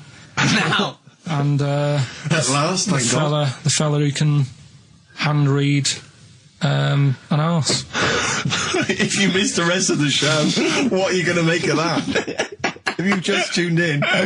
You are a maniac, Carl. So- And you've had your screen test. I reckon we'll be seeing you on MTV or VH1 in the near future. Which one are we doing? do the Bughead one. Right, well, the bughead one. Well, we've talked a lot about animals and that, haven't we, without heads. Surprisingly, we have. I think a disproportionate amount on it. If you're a new listener, and this is the first time you've listened, you'd be surprised. Yeah, we've done all that. We've covered worms, the way if you cut their head off, it grows back if you don't cut too high above its neck. We've covered The chicken. the fella who blinked. Yeah. I can't go into it again. Right. Let's not go into it again. We've had the chicken with no head that lived for 8 months. Yeah. And we've had And we've had the cockroaches. cockroaches living for a week without an egg. Right, okay. Well, it's a bit more on the cockroach front, really. Right. They've found, right, that if you get a cockroach and you cut its head off, Yeah. right, and then you find a cockroach that's still got its head, but it hasn't got any legs, Right. right, it's not over for both of them, right? Because what you can do, you get the one that's got the legs Right. with no head, Yeah. sort of running around, get the one with the head, sit it on top of it, Right. get a little tube Okay. so that the fluids... So is this auntie's go out of the Let room? him finish. This is like Blue Peter. Let him You can get this for Christmas. Right, you get Yeah. a little tube, you sit that on top so the bodily fluids are still running between the two. Right. The head of the one on the top will control the feet of the one on the bottom. Okay. What about Good. And will it continue to live? that? Yeah. Okay, you don't know that for sure, do you? You're just guessing. That was just a No, question out of the blue he wasn't expecting. Yeah. Well, what do you think of that? Good, yeah, it's great. Yeah, just a primitive nervous system that can, yeah. Did you expect us to be more impressed and excited by that? Did you fall off your chair when you read that? Did you literally topple off? Going, Did you "Whoa, like a cartoon?" think you were going to be the Frankenstein of the insect world? Yeah. No, I just was thinking if they can do that, you know, With them, can they do it with them, can humans? humans? Because I also did a bit of research course on. you did. Did you come to the sort of conclusion that apart from the moral aspect of it, that the human was probably more complicated than? Yeah, but do you know what I mean? Things move on, don't they? Do you know what I Modern mean? science, Rick. You know, I had Binatone as a kid. Now they've got PlayStation 2, and the difference in 10 years. They is have amazing. found that if you lose your head, a cockroach can live normally on your body, but not the other way around. Your head on it cannot control its legs because it's Yeah. too complicated It's for too your confusing. brain. Well, So, yeah. so listen, right? Okay. Yeah. We've got one more bit left. Brilliant. One more fact. The French, right, when they were at war, David Sharma, I just imagine him just introducing. I think amazing. Which war was this? It was still the World War... One or two. World War Go II. on, it's 50-50, go on. yeah. Right, World War II, what the French did, everyone needs a code. Everyone needs a code. Yep. A code when you're in the army. This is and a that. Disney song. Right? And, you know, to sort of give the go-ahead if you want to go into battle and stuff. Okay. Right? So, Everyone needs a code. but the weird thing Game is, show. right, the weird thing is, do you know what theirs was? Go on. Do you? Yeah, I know what it is. It's So what a bit was weird. the French code? For what? To sort of say, right, yeah, go on, But they had more than one. on this day. But I don't know what day it is. On All this right. day. Oh, it's like saying, what am I thinking of? What was the battle? What was the... Okay, so all right. What? Look at him, look at him. Look, he's genuinely confused that I've asked this question. Right. It was... No. If you ask me a question, ask me the question correctly. What was the code for battle during what battle? World War II. No, that's not a battle. That's a war. Yeah, it was in a war, yeah. I don't know what to do. He confuses people. All right. Okay. What was it, Carl? What was the? Yeah. code? What was are the you French thinking code? of? Right. John's got a moustache. What are you talking My about? lungs are gonna burst. That was a code that the French used. You know, like, I mean, I just think it's a bit daft, right? Because you could come up with that by mistake. yeah. Two French blokes talking in the trenches, and they see a major walk past, and they go, "Oh, look, John's got a moustache," and they all go and go, "No, I was just talking. What are you talking about?" Well, the way I don't think that's a good code. I'm not. I you don't know, believe it is the code. No, it is seriously. And what? And It's would just it, like would it what have we been, talked would it have about been it. said in French? Yeah. Okay. Yeah. But the Yeah, weird- yeah. Guess in. Yeah. No, but What? you see, I can't even be bothered What are you saying, Carl? because it's not a very good code. Do you know, like we've talked in the past about, you know, things you don't see, and I said an old man eating a Twix. Yeah. If they use that's safe. Because no one is ever going to see a man having an old man having a Twix. What do you mean? Well, use that as a code. Don't use a saying, John's got a moustache, that could crop up. And it's like the war's kicked off. How did that happen? Well, I said John had a moustache. Oh. Two French folks would never be saying John's got a moustache. Why would they? Because back then they were fashionable. He nearly makes sense, doesn't he? I assume it would have been Jean. Yeah. No, probably John. And how would this code have been? I mean, who would have announced I this just to read everyone? it. I read it like that, Steve. That's what was on the internet. This is a code that was used. John's got a Don't be moustache. angry with me. I know, but you're always asking questions. That's because I'm interested in history. Yeah. Go on, Carl. Got that right. Quite handsome people, but yet they're always quite obnoxious. We are. No, I mean, they're normally quite obnoxious, Rick. Again, you know, you're a good example of that. And yet, I think it must be the small man complex. That's what makes them so obnoxious and so kind of desperate for attention. Didn't realise it before. Steady on. Because, of course, I tower above everyone. You do, don't you? I'm, for people who don't know, who are listening, I'm 6'7" tall. That's high. Yeah. That's big. And for people who've never seen him, he doesn't hold it well. It's not like he's a sort of handsome athlete, is it, Carl? He's a bit of a what do you call him? Carl, don't answer. No. Don't get drawn into that. You know the game he's playing. No. Do you know yesterday when you were in the office? Yeah. You did a little move, and it reminded me of Blakey. Oh, I hate you, Gervais. Oh, I hate you, Pilkington. That's He's- our stance. Yeah, but even he held it a little bit better, didn't he? Because he was a man, you know, he had a big coat and everything, and a peak cap. But, yeah. I can't believe you. Like, I've not suffered enough from being freakishly tall. Now, two of my best buddies, Yeah. live on radio, are just... It's not just the height, though, is it? It's the posture and the face and everything. But it's got your places, hasn't it? No? What do you No, mean it he's got me has. places? I think people give you a bit more of a chance in your career and stuff. 'Cause it's like, What, yeah, stacking shelves? Because I can reach a high level. Muse, Plug In Baby on XFM 104.9. Ricky Gervais, go on. Well, yeah, but I know you guys are laughing about the height thing, and for those that have only just tuned in, I am 6'7" tall, which is tall, and that's big. And I pride myself on it in a way. I've worked hard. I've not smoked. I ate well. Yeah. It's an accomplishment. But obviously, I didn't have much involvement in it. I just am, and it's a curse because mainly the problem is that you can't get stuff. You can't get clothes. You can't get shoes. Yeah. He's size 14 feet. Yeah, but it is genuine, and I don't know. I mean, it costs a lot to buy a pair of size 14 shoes, and if you were genuinely poor, I don't know how you'd afford to be tall, because the clothing costs more, everything costs more. I've seen this in comics that you'd actually go to school in a barrel. Wearing a barrel. With just braces, it'd just be a barrel and you'd have sort of flip-flops. And you'd take a mule with you. They all had a mule, didn't they, the poor people? People always think you'll be in a pub or something, and people just think they can talk to you about it. They just think, hey, you lanky, it's just like, because it's like But that really annoys you, doesn't it? Well, it annoys me because it's like they think I should be proud of it. Like, well, exactly, but they don't think that this is not a disadvantage. This is not a disability, is it? You're taller than most people. It might get disability. No. If you were 8'3", it'd be slightly disabilitating. You would, but disabilitating. What? Disabilitating? Yeah. No, you're a medical man, aren't you? But no, the point is, it's a disabilitating because when you go on public transport, like if you're on a coach. Yeah. The only place I can sit on a coach is that seat on the driver's lap. Either on the driver's lap or that seat at the very end. Yeah. Which sits into the aisle. Yeah. That's the only place I can sit. Why don't you stand up, some sort of kids at the back waving at drivers. You could drive it from the back. Here he comes, watch it. Were you a tall baby?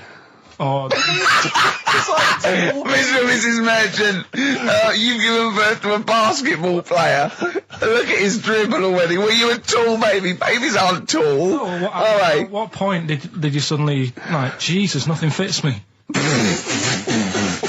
Well, it didn't happen overnight, Carl. Let's do a little graph. How tall were you at 5? Oh, I don't know. 3 foot. 3 foot. How tall were you at 12? 6 foot. 6. What are you really? I don't know, do I? How do I remember? I don't remember this. Well, when did teachers start calling you freak boy and Really, lanky? They didn't. It wasn't Didn't they? so much. It was no. You went to a funny school. I went bowling with him once. So I'd never been bowling before, and he'd been once before. And he went, "Let's go to this bowl." Went to a bowling alley, right? And you have to wear these special shoes. Now they're sort of like pointed things anyway, and they're multicoloured, sort of red and green. They look pretty weird. And the woman said to me, "Oh, what size?" I said, "Oh, 8. She went, "Yeah." "So what size are you?" He went, 14. She went, 14. He went, "You probably haven't got them." She goes, "Yeah, I think we have got one pair." And she put them on the table, and it was like Krusty the Clown. And I just started laughing. They looked so long, and he had to run round this bowling alley in these freaky clown shoes. But they don't look freaky clown like when I'm wearing them, because the rest of me is in proportion to it. It looked like a little wall bracket. One of the worst things that happened to me was when I was when I was about 16 or something. We went to It's a fire There's alarm a fire alarm going off. There's a fire alarm going off. And the fire light's going off. Yeah. Should we not just maybe play a record and go and check that out? Wrap it up if you want. No, not wrap it up. Play a record, I'm gonna go. No, it's gone off, Rick. It's gone off. Oh! Well, they might have burnt down! Yeah, I think we'd know about it. The flames licking around our ankles would be a clue. God. I'm gonna go and investigate. You shouldn't ignore a fire alarm, did you? Blimey. We're entertaining the nation. Oh, look at him, he's scared of fire! What do you mean?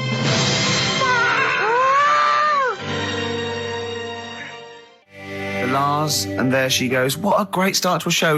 We've had 20 minutes of some of the best banter, chatter and music and anecdote anywhere on the dial. You're damn right. High five. Yeah. Sweet, man, sweet. Oh, what are we talking about? Now, well, I love that track. It's lovely. They've got a bit of the Liverpool gene pool, haven't they? That sort of doddy.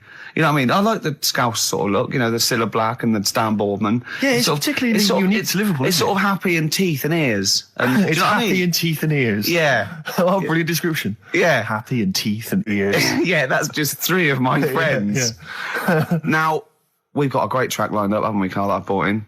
So I'm going to go off. Now, I'm not ashamed. As you know, me and Steve aren't worried about being part of a trend or being trendy or jumping on the back. Steve particularly doesn't worry about, like, looking good or, No, I'm saying, as a compliment, he doesn't worry about walking along like that or, Well, I'm looking good. No. But I'm saying you don't mind the insults freak boy or goggle eye or... swore off a duck's back, mate. Do you know what I mean? Or a new phrase that's been coined because of Steve's face, walk off a frog's back. Who's saying that? Just a lot of your, a lot of friends and that. But I mean... my friends? Yeah, a lot of the people. Can you name names or? I can't really. Make promises you can't. I can't You really. anyone up? I think it's the Kagul. Looks good. It does look It's good. waterproof, Rick, and it's also stylish. I wear nothing underneath, so it's tight to the skin. It gets sticky in Oh, damn is weather. that, Yeah. is that why you sort of It's rustle? sexy. But what's all the, is there abuse? What's this? No, they just say... Because I'm a pretty trendy guy, but I, as you say, I cut my own trend. You know, I make my own style. Oh, dear. So just go back to insults briefly. Go on, You know, Goofy. saying... Oh, no, see, that's... Goofy, that's not fair. No, because that's what he said. It's in my head. What do you mean he said? No, When did he say that? No, I mean... When did you call me Goofy? No, he didn't. He said about what's in Baldy? my head. Hey, no, when it's... come on. Come off it. Don't What? Who's start calling on me it. Goofy? No. I'm not even Goofy. Goggle-eyed's fair enough. Yeah, but you can sort your look Lanky. out. I can't. What do you mean I can... How can I sort my look out? I'm not even Goofy. That's not fair. You've got the proper features. What? Just needs sorting out a bit. I can't help it if my hair's not good. I noticed the other day when Carl was sitting on your knee having his picture taken. It's a long story, right? He's got a completely spherical head. It's slightly too small. I'm not being funny because, I mean, you know, I'm not perfect. But he's got a completely spherical little head. He looks a little bit like a baby hamburger. You know hamburger off McDonald's? Sure. He looks like a little baby hamburger. And it's sort of quite put upon. It's Suzanne thinks I look like that thing in that Dulux advert. Do you know when the woman pulls the head off that? That little plasticine morph type and then they creature. make a new head for it. And it's like a little head. really... And that's your girlfriend saying it. I know. Anyway, listen, let's get back to business here. This is a great track. It's America by Simon and Garfunkel. This is where I started saying we don't care about being trendy and all that. That was it. Because I just want to mention to people that they should be... What do you mean you're Why married? are you having an attack on me? You're the not one having an who's attack sad and lonely. Oh, he's done you again. He's done you Yeah, but what I thought was interesting was I just scratched at him and he just went mental. Yeah, no, It's like a but- bear caught in a trap. It's funny, isn't it? You'll never learn. Carl, No, I was just interested to find out what the story was, because it might be a really romantic story. Well, it's not. All right, jeez. I love the fact he doesn't want to talk about his love affair. I was thinking about you in the week, and like, does it worry you? I mean, you sort of joke about it now, and we're talking about it in the office, you know, like, oh, is Steve really touchy about the way he looks? And Oh, what's this? Where's that come from? he's done it again. He's done you again. I was walking home the other night, and I was thinking about it. And do you worry that when you're old, you will be on your own? You did start it though, didn't you? Well, Carl, I'm glad you brought this up. because I mean, for me, you know, a lightweight, frothy entertainment show on XFM on a Saturday afternoon is exactly the place where I want to discuss the desperate, lonely future that's inevitably coming my way. Oh God! I'll tell you what will cheer you up and forget all that. A bit of Embrace. Oh, one of the most hated bands. I mean, I'm a little bit concerned about your toilet discussion. What exactly is your point again? I was just a bit bemused. You see, it's a tricky one. All I'm saying is, right, there I was at the pub quiz. I go to the toilet, not thinking about anything. I try to go, right, there's a little gay fella next to me. I love this little gay fella. Now, the weird thing is, there's nothing stopping him having a little glance, right, because he's allowed in the fella's toilet. Yeah. Now, I'm not allowed to go into the woman's toilet and have a little look round. Right. So all I'm saying is, should they have another toilet area? What, for gay people? Yeah. And so this would be gay men and lesbians?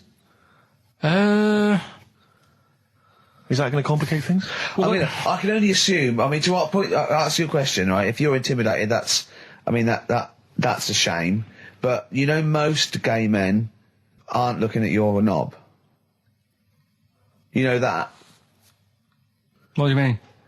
I can only say that 99.9% of gay men who use a urinal standing next to what they assume is a heterosexual man aren't looking at his knob. What they're doing then? They're emptying their bladder.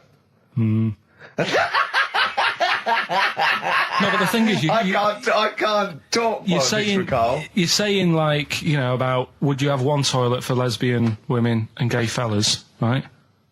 What does that mean? Would it be mixed? Would it just be? Well, would it have a man on one? That's heterosexual man. One little picture of a woman on the other, and then what? What would the little icon be? A man and a woman? A man and a woman. Just having a chat? Yeah. In pink and dot But lines. you couldn't mix them, because then what would happen is you'd get people who are going, oh, I'll play up to this a bit, What, pretend to be gay? and you know, sort of grow a moustache and shave their head. And pretend to be a lesbian. Right. Yeah. So, well, I see. So, people pretending to be gay so they could go in and have a look at the lesbians. Yeah. Right. So that would mean that we need 4 cubicles now, wouldn't we? Yeah, no, this is fine. 4 cubicles. So every pub How now... many toilets do we need at Every the pub's moment? now got 4 toilets. Oh, Carl, bisexuals. Yeah. Now, interesting. Bisexuals. How many toilets do we need now? Call the council. Do you use any? Huh? No. No, because they're interested in everything, aren't they? Because the little bisexual fellow will be looking at your knob. Right, with them, Yeah. what you do, you just have a door, you open it, and there's one urinal there, so you can't get a queue. They have to sort of wait. I just thought that, well, why can't there just be a thing between the urinals so no one can look at anyone else's knob? Wait a minute. Just to go back to Ricky's point, what stops, even if we've got the toilet for gay men, what stops the gay men who want to have a look at your willy going in the regular toilet and pretending that they're straight? Most men don't Who is gonna police this? wear gay across their No, head. exactly. They don't have a tattoo. There's no branding yet in the British house where they have to declare. So we're going to have to expand this. What So we've do all you- got to carry identity Do you know cards. you can see a gay, can you? Coming a mile off. No? No, I'll just hold it in next time. No. Can you tell gay men? Do you know a gay man? I'd say probably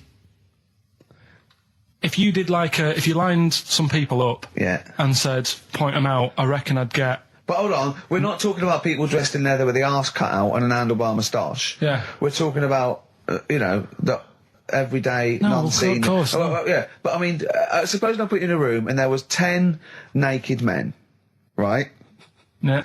And there's 5 gay men and 5 hetero. Could you walk along that line looking at those gay... Am I naked No, you don't have to be naked. Why would you have to be to naked? catch them out? How would you catch them out? Don't go into it. Don't go into it. Play record.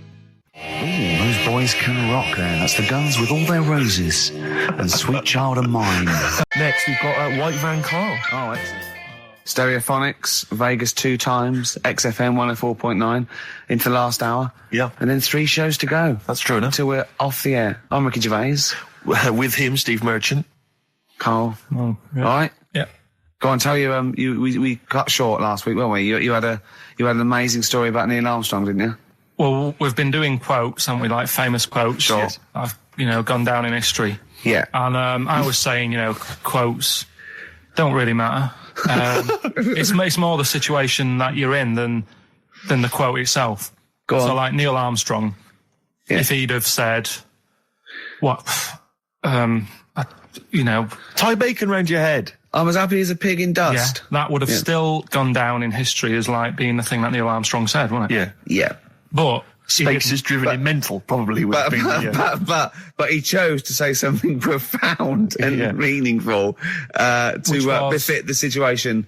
He got it wrong. Actually, it's a small step for man, one giant leap for mankind. But he was meant to say. We discussed this last week. Rick. Stop showing off. Well, no, but people might have listened last week. Yeah, it doesn't matter. I can't imagine. Well, people we not- better tell him every week then. Yeah, but he said he should have said this is one small step for a man. Yeah. But anyway, he had a good effort, and that's quite. and that's quite an example profound of what I'm saying. The fact Yeah. that he got it wrong, but it still went down in history. Right. But anyway, the bit that and it didn't happen anyway, did it? What do you mean it didn't happen anyway? That's what a lot of people say. That no one's actually been on the moon. Ah, yes, of course. They filmed it in Teddington Well, Studios. they were saying something about there was shadow on the film, and you wouldn't get shadow on the film, and there's all sorts of things. See, these people that you always quote as they, Who are they? are they living in jars? Are they little fellas in jars? Look, Go on. Do they appear to you in dreams? I've spoke to different people about it, and there's loads of little things that if you watch that programme, of them being on the moon, there is no way they could have done it. Right. Done. Fine. Yeah. Done. That's put to bed. Yeah. But Good. anyway, as he was getting back in the spaceship on the moon, or whether it be a TV studio, Yeah. he said, good luck, Mr. Croucher. Right. Have you heard this? No. And the reason he said that was because when he was a young kid, and he was, I think it was Croucher, but when he was playing as a young kid in his garden, he was playing baseball with his mate, and he chucked the ball to his mate, and his mate hit the ball, and the ball went over the fence to the next door neighbour. Right, so he goes, right, I'll just nip over and get the ball. And as he was getting the ball, the window was open to his neighbour's house, and he heard like the woman shouting at her husband saying, I'm not going to be giving you a bit rude, so if you've got a kid in the car or whatever, turn it down. What, yeah, that's covered that, yeah. Right. Genius. I'm not, no matter how many times you ask me, I'm not going to be giving you oral sex. The day I do that, man would have walked on the moon. Right? Yeah. He grows up, he gets on the moon, and he remembers all that story, and as he gets back in the spaceship, he says, good luck, Mr. Croucher. Now, do you know, I have to say, I've heard that story before, but when I heard it, the woman said, the day I give you a blowjob is the day the boy next door walks on the moon, which makes it all the more profane Impossible. and enjoyable. Yeah, and unlikely. Yeah. But yeah, no, I've heard the same story, Carl. Yeah. Look how pleased he is. I love that. Right, so not only have you remembered that anecdote, which may or may not be true, but of course you've also proven The that... day I give you a blowjob, that kid in the garden's probably going to walk on the moon and say something about giant leaps. Exactly. But, yeah, you must have heard the thing that it never actually happened. Yes, we've all heard Yeah. it. We've all dismissed it as nonsense. And moved on. Yeah. Yeah. And got on with our life. Right, Carl. What? Should we do White Van Man? Oh, you didn't prepare me for that. We better play a track and then I'll dish Okay. I'll fish out the newspaper and stuff. This is a good little bootleg track here from Meats and Poultry here. They've mixed A with Outcast. Right. The chorus is great. Is it highly illegal? It is. So people shouldn't rush to their tape machines now and press play Okay, and so record. whatever you do, don't record this now if you're recording. Hold on, don't say anything. Well, that bootleg's going under the name of Nothing, Miss Jackson, I think, by Meats and Poultry. So there you go. I do love these bootleg things because they're so pointless, but they're so enjoyable. Yeah, it's they're great. just fun to do. Yeah, exactly. They're good fun. great. But not as much fun as White Van, Carl. White Van Carl, absolutely. Do you want to explain the premise? Well, we take the Sun, ask someone else, and ask Carl. It's simple as that. That's The it. Sun have just taken a normal person. We flipped it. We're going to ask Carl the same questions about the week's news. Yeah, just basically your opinions, Carl, as ever. What do you make of, well, obviously the big news, David Beckham's broken foot? Is this a big concern for you? No, I mean, he's sad. You know, he's sadder for him more than anyone because, you know, to like be in the World Cup is like the main thing for him, isn't it? Yeah. But he's still a young lad, and I don't think he'll give up. I reckon he'll still turn up. He'll be all right. And yeah, good luck to the lad. You know I like David. I'm not going to slag him off. Voice words. Yeah, he says that like he knows him, like he's popping round for drinks later. Yeah, like we tried to stitch you up. Go on. But obviously yesterday, was it yesterday? I think maybe Thursday. The Sun printed a big picture of David's foot and encouraged everyone to touch it at midday, because hoping that this would somehow, if we all thought and prayed together, somehow that would help his foot heal. Do you believe in that? No. Any belief in that? No, you're going down the old like Yora Geller route, aren't you? Sure. And it's stupid. Yeah. I'm sure. I mean, it's nice effort and everything. It sort of cheers everyone up. Hold on. You believe in ghosts and warlocks Yeah. and licking toads. Why is that any more stupid than all those things? It's not going to work, is it? All right. Fine. It's rubbish. Okay. Eminem, Without Me, on XFM 104.9. I'm Ricky Gervais, with me Steve Merchant. Hello there. Little Karl Pilkington. Into the last hour, 3 hours of broadcasting to go, Karl, for us. 3. Yeah. What are you Three going to be amigos, doing the while Three we're away? Musketeers. Because you'll obviously still be working here. You have a day job, don't you? What is it you do exactly? I make stuff, You make stuff. What, like furniture? promos and stuff. Oh, right. Sort of a bit of in talk there, but basically like little trails for the station. Yeah. Yeah. That's what I do all week. Yeah. So you'll be back to doing that when we're off? You don't talk to anyone, do you, in the week? You just hide in your little sound booth thing, and you really don't talk to anyone, do you? Much? Not really. No. I mean, you might call up. Yeah. But no, I keep myself to myself. Yeah. Then you don't get bogged down in the office politics and stuff. Yeah. Is there a lot of office politics here? I don't know. I don't get involved in it. Oh, yeah. Proved your point. So when we're away and we're like out of action, who, other than Suzanne, who will you talk to of the day? How will you get a sort of feedback from the world? How will you get sort of like input and... I always, if ever I've got like a question on anything, the internet's sat there and I can just go online and find out. The internet is good, It's brilliant. but it's not all verified. What do you mean? It's not all verified. It's not all necessarily factually accurate. Anyone can put things onto the internet. it's that, you know, that's it's freaks and things that put on Well, things one, right? like... Here's one that I read in the week, right? Go on. About this woman. Yeah. She was a bit of a punk, and to get her hair done like she wanted it. Super glue. Right? No, she got lard. Apparently, it's a popular thing. You might know. Put lard on your head. Yeah. And you put it in the oven. Oh. Now, apparently, the heat that you get from the oven is different from the sort of heat you get from an hairdryer, right? And she had to do that to get the style that she wanted. But anyway, she comes into money or whatever, treats herself to a microwave. The one that I was reading, the world record with the fella who's pulling a train with his teeth. Does that make any difference that he's done it with his teeth? What do you mean? Well, what difference does it make? Well, isn't it? It's quite hard to pull a train with your teeth, I imagine. Well, it's pretty hard to pull a train. All I'm saying is it because he couldn't beat the fella who's pulling it with his hands? Well, so this is my point. I think there was one bloke with the record for the running backwards 100 metres was sort of like 11 and a half seconds. And I was thinking, turn around, you'd probably have a really good go at that. Do you know what I mean? Yeah. It's sort of like doing a marathon with a milk bottle on your head. Take the milk bottle off and see how fast you can go, you twat. But you can just tweak it, like the fella who has done the pegs on the face, right? Yeah. His name's Gary Stretch Turner, right? Right. So you're sort of cheating already if he's got a stretchy head, right? but You are, right, you are one of the most stupid humans I've ever met. Well, get me in the book. Yeah. Right? Well, listen. So Gary Stretch Turner, right? His record is 153 pegs. Yeah. He did it again, and he only got 150 on. So he hasn't broke his own record. Right. But what I'm saying is, if he tweaked it a bit more, would that make a new record? What?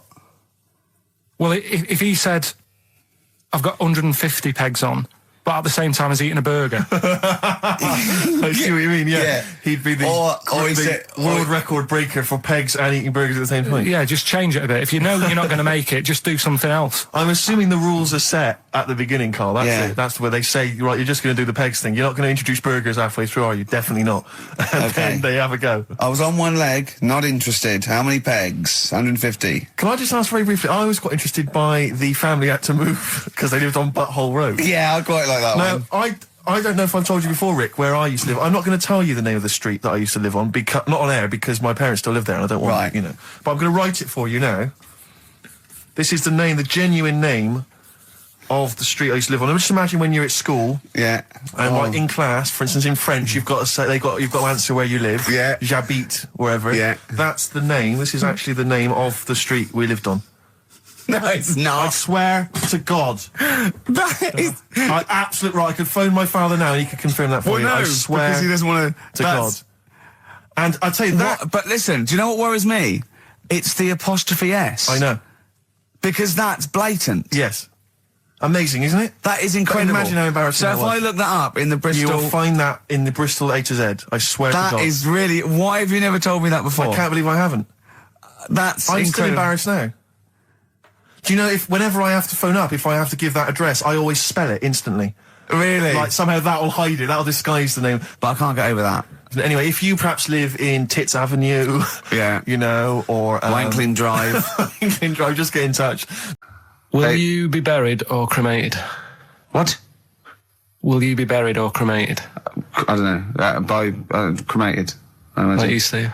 I don't know, it's out of my hands. Yeah, I haven't thought about I've it. not thought it through, and No, to I be don't honest. care either way. Have you heard the one So about... Sorry. I'm just worried that we're getting into a macabre world now of ashes, boiled heads. So I think we should play some music, let people just calm down. Levi's. Just think about some of the urban myths they've maybe heard, assess them, maybe they are absolute bollocks, Yeah. and they can move on from it. Well, Yeah. it's just that the death thing, right? Yeah. There was an argument on there about, do you know that Twilight Zone or whatever it was, Tales of the Unexpected? Oh, yeah. Where the woman got buried alive. Yeah. They were saying how, like, years ago, they'd bury people thinking they're dead. Yeah. And they've recently, like, dug coffins up. And then the people who were in the coffin weren't dead. They might have just been, like, in some sort of deep sleep or whatever. Catatonic. And they've lifted the lid off. Yeah. And there's scratch marks on the thing. Yeah. And that's pretty scary. And Makes you think, I mean, I hope they check these days. That's all. Carl, you went to Habitat this week, didn't you? You're not going to believe this, Steve. Go on. He told me Is it this a bargain? morning. No. Well, Do you know I told you about those lads at school with big heads? Sure, yeah, the big head lads, yeah. Right. and the web feet. Yeah, webbed hands. Web downs, was it? They weren't there, were they? They weren't there, but do you know, like Ricky was always saying, oh, they don't exist, they only went to your school, you know, la la la. It was in Habitat, there was only one sat on a sofa. Not one of the lads, but one of the... big-headed lad? A big-headed lad. What? Is that like, I when you nearly say a called big-headed him. lad, is he like Frank Sidebottom, big head? I mean, is it like... I don't know what it... This is why, you know, it'd be nice you to... think it's maybe a medical... Well, it'd be nice complaint? to, if there's a doctor listening, Sure. right? Yeah. A doctor listening to XFM thinking, I must phone up and fuel Carl's obsession with the deformed. Yeah. No, but it's not really deformed. But It how was just big is the head? probably... You see, it's weird how it's always kids who I see with it, so I'm wondering whether they have a grow into the full-size head. Right, And yeah. then when they get older, it works out all right. Like jumpers. My mum used to get me jumpers a size too big, Yeah. so it'd last a year. So I'm just wondering if it's the same So sort of... how old are these generally? Are they not like adults? They're like kids, Well, aren't when they? I was at school there, I was probably about 7, and this kid on And do they have to on wear any Sunday- kind of apparatus to sort of keep their head from kind of, you know, not tipping them over or sort of staying Well, like a upright? I mean, breast well, I'm just worried that the head's kind of too heavy for their body or something in there. No, it's not that big. Right. It's just not right. You kind of go, you sort of do a bit of a double take. Yeah. Yeah. Like the fringe isn't sort of, you know, just above their eyes. It's quite high up. Sure. Yeah. That sickens you, obviously. Yeah. And is it something that repulses you slightly? Do you get No. That'd be cruel. No, sure. But, But, you know, but it's not cool to discuss it on the radio. well, it happens, Sure, doesn't it? sure. You know what I mean? Yeah. So, and I'd just like to know what it is. If it's like a water on the head type A thing. water on the head type thing. Like water on the knee. Yeah. But on the Water head. on the head. But, yeah, if anyone knows what it is, Yeah. People with big heads. yeah, And it's, yeah, okay. it'd be good. Good information. So what time are we doing? You sure it wasn't perspective? You sure he wasn't sort of leaning forward and he was really tall? So the top of the head looked quite big, but then it went to a little body, but really his body was a lot further away. No, big head. Yeah. Just a big head. Rest of his body, fine. Face, okay. Everything's normal. You weren't looking at him in a kettle. If you wore a hat, it'd be all right. But What do you mean if you wore a hat, he'd be all right? you'd probably just think, oh, it's a big hat or something. Yeah, well, what sort of hat? So you wear like a 10-gallon hat. Yeah, that would go down onto his shoulders with 2 eyes cut in Yeah, it. yeah, like something from the Ant Hill mob. Yeah, Michael Bentine's potty time. Yeah. How would a hat help him? Yeah. Are you sure this wasn't a Diddy man? I'm not being mean. I just want to know what it is. No. Okay. Right. But if you are a doctor listening and you want to use your kind of free Saturday, Not the to waste- doctor who phoned the bloke in America and said, where do I get blood from? Sure. Not that doctor, because I assume he's been struck off now, giving... Sure. Give us a call and sort out the whole big head conundrum. What's the number? 08700 800 1234. That's also the number to call if you have Bruce Springsteen tickets available. I will pay up to £47. Don't do it. Go yourself. Don't give them to Steve for cost price. Make a little profit. Oh, come I mean, on, don't Rick. take the Seriously, don't mickey. worry me. You know what I feel. You've already ruined the bad thing. Don't ruin some more of my But I'll dreams. tell you what, if you do get Steve a ticket, he'll be so grateful that he will spend a bit of money on you, I imagine. Exactly. You'll buy the tickets and, give him something pretty special because you're earning now and, Yeah. So let me discuss that with them, Rick. I mean, let's not make any promises. What was that thing you told me the other day as well? I'm talking about it. People have been phoning up about this. I don't think we should talk about conditions of the mind and brain. Well, that woman's put you right. Yeah, shown us it's hydrocephalus. It could be, and all it is that it's totally curable and it's normal life. What they do is it's a baby born with sort of water on the brain, and it comes out. Must hurt a bit in childbirth, and then they just drain it off. It's just full of water. I tell you what. What? Just reminded me What? weird stuff going on in the But world. it was from a baby, was it? Maybe it was a baby. Maybe it was a baby, but it had water on it, everything. Well, listen, right, Go on. this was a kid with a big head, as far as I'm concerned. He wasn't a baby. Go on. But we know what he's got. Everything's sorted. But other things, right, that are weird in the world. Yeah, do you know, go on, you're Carl. always like, Yeah. you're going on about there's no ghosts and stuff. Yeah. Right? How do you answer this one? Yeah. Someone here who I work with, Yeah. right, I'm not going to say the house, it doesn't matter, but they were eating space cake, right? What do you mean by that, Carl? Explain. What's a space cake? For people who... It's some sort of druggy cake, isn't it? Yeah. Right? A dope brownie or whatever. Yeah. Right. So something with cannabis in it. Is that what you're saying? I think it's something stronger than that, isn't it? I don't know. But anyway, he was having this space cake. And You better give me the name now, Carl, because I've got to report him. no, listen. It's only no. It really doesn't matter. No. Is he Sturgis? Was it Claire Sturgis? Yeah, She let's say wouldn't it bother. is. She's gone on the hardest. She doesn't bother with yeah, those. she's just It jacked straight up. doesn't do anything to her Straight now. to the vein, yeah. So listen, right? So he's at a party, right, Yeah. with his mates, and they're listening to the Star Sailor album, right? Right. And he's sat there, and he's had some of this cake, Right.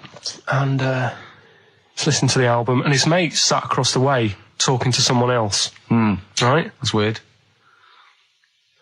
The album's on, and he thinks to himself, this track's going on a bit. Yeah. And his mate across the way, who's talking to someone else, Heard him say it. heard him say it, and he goes, Yeah. yeah, it isn't it? Yeah. So he goes, oh. Right. And he goes, See, usually at this point, I say this bloke taking drugs, but you started the story Yeah. with this bloke no. had done some But drugs. since, Right, Rick? no, if he was here now, Yeah. right, he would say, yeah, I know it sounds mental, Yeah. but it happened. And Yeah. it wasn't just a one question. It wasn't just like, oh, this track's a bit long, innit? Yeah, it is. He had a It whole was conversation. A whole conversation Sure. with the guy. And Yeah. the- and the- Sorry, I just want to clarify. You mean he had the whole conversation telepathically? Yeah. Right. He didn't just shout across the And room. they've recently met up and like they've sat there and tried to like work out what happened. And it's never happened Presumably they again. didn't have to talk at all anymore. Yeah. Why did they meet up? Couldn't they have just stayed like in their own homes? Just stay at home, Do they have to have that cake before they Yeah, before they start have having to a chat. conversation? Hold on, wait a minute, lads. Why are we using our lips? Yeah. This is using way too many. Oh, take them. There you go. My only question with that is, being skeptics like Ricky and I, whenever we hear a story like that about the paranormal, the first thing we always look for is maybe some other explanation. Yeah. Maybe one vague idea. Lying. Could be lying. Chinese whisper. As I think you pointed out, there are drugs. It's often Drugs. an issue as well. Madness. Yeah. Fear. Delusion. Sleep. Yeah. You know, there are so many things you go through. I'm going to go with the drugs. before your dead grandmother Exactly. pops into the equation. I'm for going to me. go with the acid. Right, tell the other story that you totally believe this as a true story, don't you? The fella with the being killed. Right, do you know how the other week we were talking about some fella who had his head cut off? Okay. The film review. Gladiator. It's all right. Nothing great. It's like an old, sort of an old version of Rocky done in the olden days, really. Right. A bloke fighting other people. Sure. How sort of well known is the story? Do you reckon people know the basics? Well, just very quickly, just do Right, the plot. quickly. There's a guy called Max. Maximus, yeah. Yeah. There's Caesar, and there's Caesar's kid, and Max goes to war, sort of wins it, comes back. Caesar says, you're good at what you do. I wish my son was as good as you. So I want you to be in charge when I die. His kid finds out, a bit annoyed about it, kills his dad, because he don't want anyone to hear that he said that he wants him to be in charge. Yeah. So his kid gets in charge and thinks, I'll show you. You're not going to be a king, I am. You're going to be a slave or something. And then, next thing you see is... Sorry, can I just stop there? My only thought is the film's 3 hours long, so maybe we shouldn't go through the whole plot, man. We've done the first 10 minutes, but Yeah. go on. So, yeah, he's a slave and then... Yeah, but then, that was an interesting bit that I thought, right? I mean, I was watching this with a girlfriend. She was already annoyed because she wanted to watch Friends on E4. Okay. Yeah. It was a good episode as well this week. Was it? Yeah. Don't tell her that. Okay. Right, so she was annoyed and she said, come on then, put it on. And I got it wrong straight away because it says on the back 149, so I thought that was an hour and 49 minutes. It turned out it was 149. No, I thought it was 1 hour 49. Yeah. But it was 149 minutes. Sure. So it overran anyway. By 40 minutes. Yeah. People got sick of him and they said, oh, we'll have to get rid of him. So they tried to, he loved cakes as well as women. Okay. So they said, let's poison a cake. And they poisoned a load of Easier than cakes. poisoning a woman, wouldn't it? And he ate these cakes, and it just didn't kill him, and they were like, God, what's going on? And they kept giving him more and more cakes, and He was suspicious. and that didn't work, so the fella said, that's it, I'm going to shoot him. So they were like, you know, I'd be there sort of punching people in the arm. Oh, that's a great game. Oh, I love that, punch people in the arm. Is that part of the Olympics? it's I think it was exhibition this year. Right. But it's going to be a pro next year. It's going to be the Winter Olympics because you've got to do it in just a cap sleeve shirt in winter. Yeah. So you're playing that? She, but whilst I But was she didn't doing appreciate that. She used to go, ow! No, I always think whilst I was doing that, they were like the Charlie's Angels, and they'd be sorting out a mission somewhere because they were really like there was something about them that you thought, you know, yeah, they're special. They were private detectives. What if it work for a man they never see? Tell us the story. What have you learned? Do you want to ask some questions? No, not really. Just sum it up in a minute. What do you Can't do think? it in a minute. Well, can I ask some questions then? Where was he born? Austria. Tell us about his early life. Right, he was a young lad. Brilliant. What in his early life? Okay. Yeah. What's the name? His mum was his dad's second cousin, which is a bit weird. Yeah. That is weird. They had 5 kids. Steve's going, yeah, it's usually first cousin where I come from. Oh, that's unfair, isn't it? Jeez. There's no need for that. No, it's What not. do you do in your leisure time? I like, you know, going out for food and that. Right. Foraging. What do you mean going out for food? go They come have a little hole and go hunting. Yeah. This is Karl. He's hungry. He knows he has to get to the greasy spoon by 11. Wow. Many of Karl's close friends have never made it across this road. There was a zebra crossing installed just for the safety of Karl. Beep, beep, beep, beep, beep, beep, beep, beep, beep. Can I have a bacon butty? And Karl is enjoying his. Wow, but he has to get back. His girlfriend's asked for one as well. She's home with a PlayStation 2. Wow. Oh. We just had a call from someone saying his company would sponsor Karl, right, to be raised by all these balloons if he could have a walk-on part in the office. And we immediately went, we're worried about that sort of thing. You can't really promise that artistic, you know. And I was worried about the legality of it as well. How can you promise someone that for personal gain that's a private and all that sort of stuff, right? And I went, I don't know. And anyway, put the phone down to him and Karl went... I love the fact you're more effing worried about that than me being raised 30 feet in the effing air. You started getting scared, did you? Are you worried about it? Well, You're quite excited about the idea of the challenge, aren't you? I like the idea, but I want, like... Why do you like the idea, Karl? Oh, what if it went all wrong and we're there going, the humanity of it. I think we need Karl, to get... he's just And the rope would pull out my trousers and Oh, no, it's definitely got to be Dr. Fox if that's going to happen. God. Oh, we've got to do this. I both think she's a fine presenter, and I think she'd do very well on it, and I think it's a good move as well. Yeah, but can you just say it's not forever? Isn't it? No, I think she'll become more popular than us. And I at least think that'll be the end of us, to be honest. Well, she can string a sentence together. I think she'll get lots of PR and everything. And she goes out with Big Boy Slim. Big Boy Slim. Who's, you know... A good DJ. He's a good DJ. And, is her name Zoe Slim now? Yeah. Right. And, you know, there will be nothing. On XFM 104.9. I enjoyed that. Yeah. That was good. It rocks. I hope the audience was playing it loud like us. Yeah. Ricky Gervais, Steve Merchant, Karl Pilkington. Well, look at him yawning. How rude is that? Karl, what's wrong with you, man? Have you been up late? A little bit. Girlfriend was away, wasn't she, yesterday? Yeah, I always have a problem with that. I always have... Because you don't go to bed, do you, early? Do you know what I mean? You sort of think... I just always find that thing that if, you know, you're used to living with someone... Yeah. One of you will go, let's go to bed, then you'll go, all right. But when you're on your own, you go... You just forget to go to bed. I just stay up. Okay, stop eating now, Karl. You've ate all the food. That's just a plate. All right. Okay. Yeah. No, I stayed up and watched... there was a thing on about Dracula. Right. What, Dracula? And I found a flaw in it. Go on. Not the fact that he's the living dead and and drinks blood to stay alive and he doesn't reflect and he can in turn into a mirrors. bat. Well, and you can go on. The mirror thing, you can't look in mirrors, can he? Well, he can look in mirrors, but he can't see himself in a mirror. Yeah. Well, it still doesn't work. Go Okay, on. go on. It doesn't work at all, Carl. It doesn't work Go anyway. on. Well, centre parting's always really neat.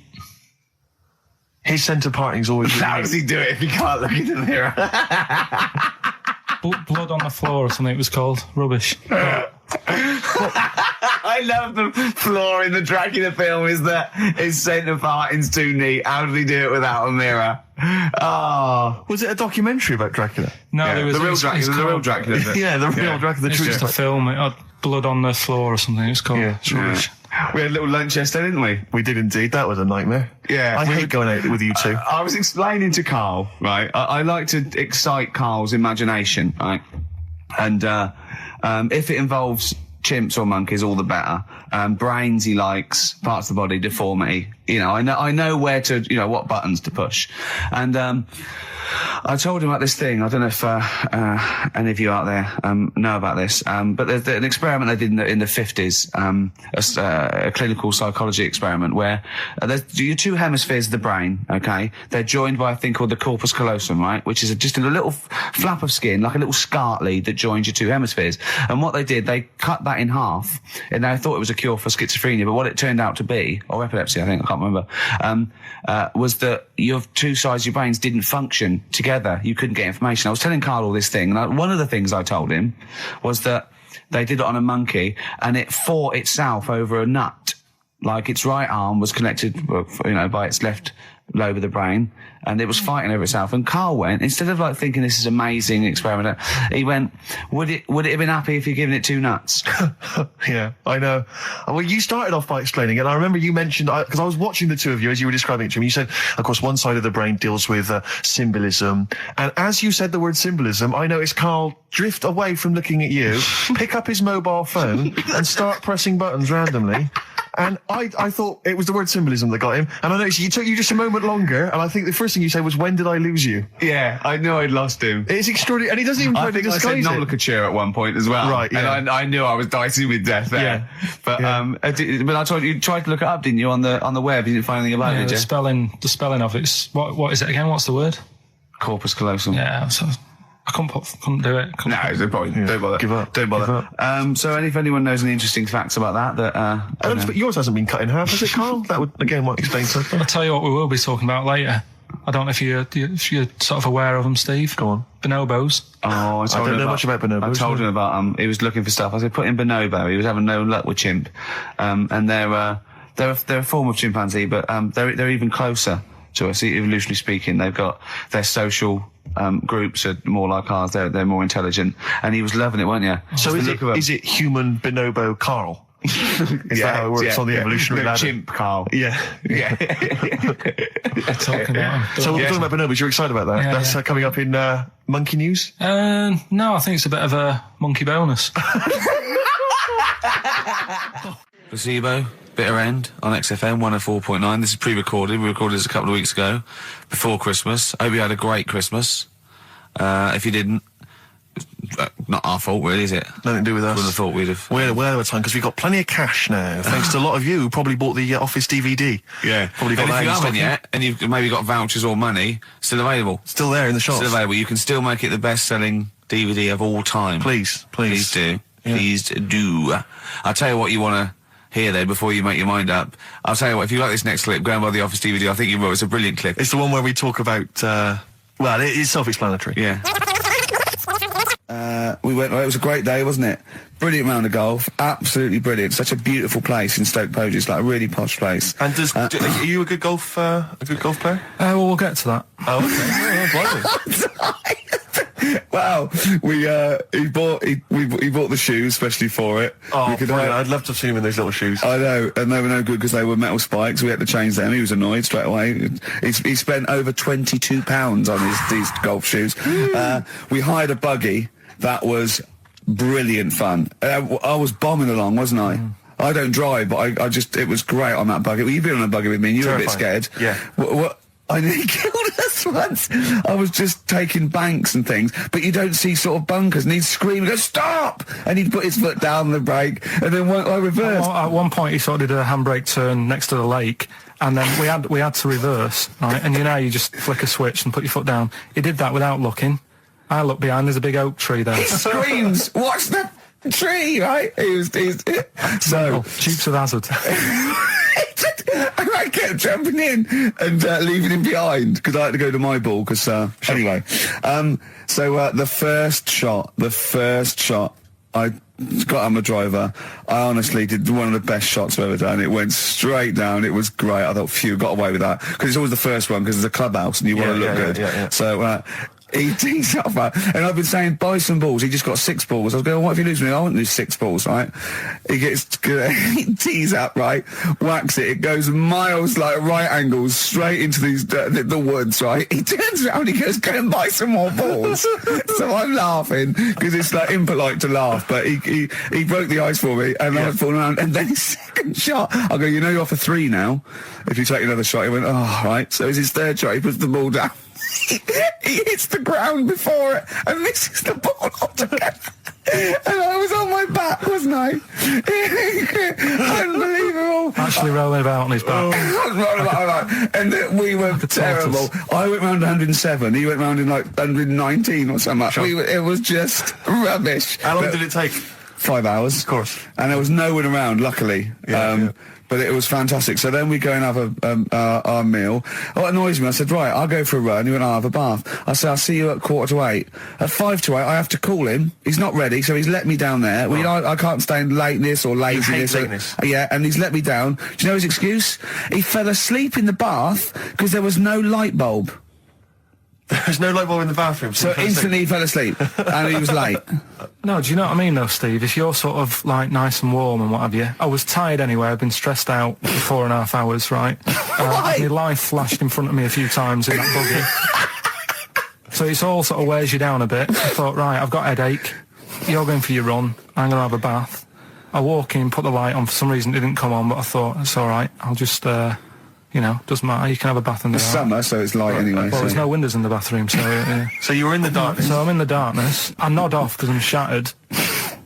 He calls up, hassling me. So I said, well, it doesn't normally take that long for me because, I haven't got, like, long hair. I've got a dryer and I can sort of one wipe. Yeah, he's already 10 minutes late, though, when I called. Well, 10 minutes. 10 wow, minutes. This is late, this. Next. Doesn't matter. Dinner wasn't until 7:15, so we had, like, another 20 minutes anyway, so it doesn't really matter. Yeah, but we said 7:45. So he's calling up, hurry up. So I said, yeah, all right. So I get out and dry and like my tackle and what have you. Calls back again 30 seconds later. No, I don't. I don't like that. Not gonna do that, no. Give it a wipe. 30 seconds later, come on. So I end up going downstairs to the meal area, naked, with a wet shirt on and wet socks. I've got headache as it is. Meant to be a relaxing weekend. But anyway, so we have our meal, which is really nice. And then we're sitting in the bar. I'm having a cigar by the fire. Yeah. Like, we're having a rather nice Pinot Grigio. Yeah. He's there going, I've got a headache. Is this 1955 that you live in? I know, yeah. It's so right. And we are knackered because he's not used to work. I've seen him moaning, falling asleep. He's not used to it at all. And you've been on your feet for over half an hour. Yeah, right. So we didn't even walk around the golf course. We had a buggy. Yeah. It wasn't even exercise. And now it's Karl's bit. It's the re-education of Karl. He's like Liza Doolittle. And now he's coming to, or Lawnmower Man, if you've seen that film. More like Lawnmower Man, if you've seen the film. You know what I mean. And his homework was to just study quotes, really, on happiness and stuff and general well-being. He's not a big happiness quote fan, are you, Karl? Not really. So what have you done? You've come up with something, haven't you? Right, yeah, I told you, right? Because a lot of these are just things you say every day. They're nothing special. So what I'm doing... Well, you say them every day. Well, the sort of things you come out with and you don't even think about it, do you know what I mean? Yeah. They're on the TV all the time. People on the radio are saying these sort of little quotes. Sure. And what I've done is, remember that programme on Channel 4, Faking It? Yeah. Where they got some, like, posh kid to be on a door and all that. What I've done, I've... Imagine if that was the pitch for the show. Dear Channel 4, you're just going to get a posh kid on a door or something? Yeah, Yours come sincerely, in, Karl. come in. Yeah. TV producer. Yeah, go on. So, what I've done, this little book of quotes, happiness quotes, I've picked 2 that are real. Okay. And I've made one up. Right?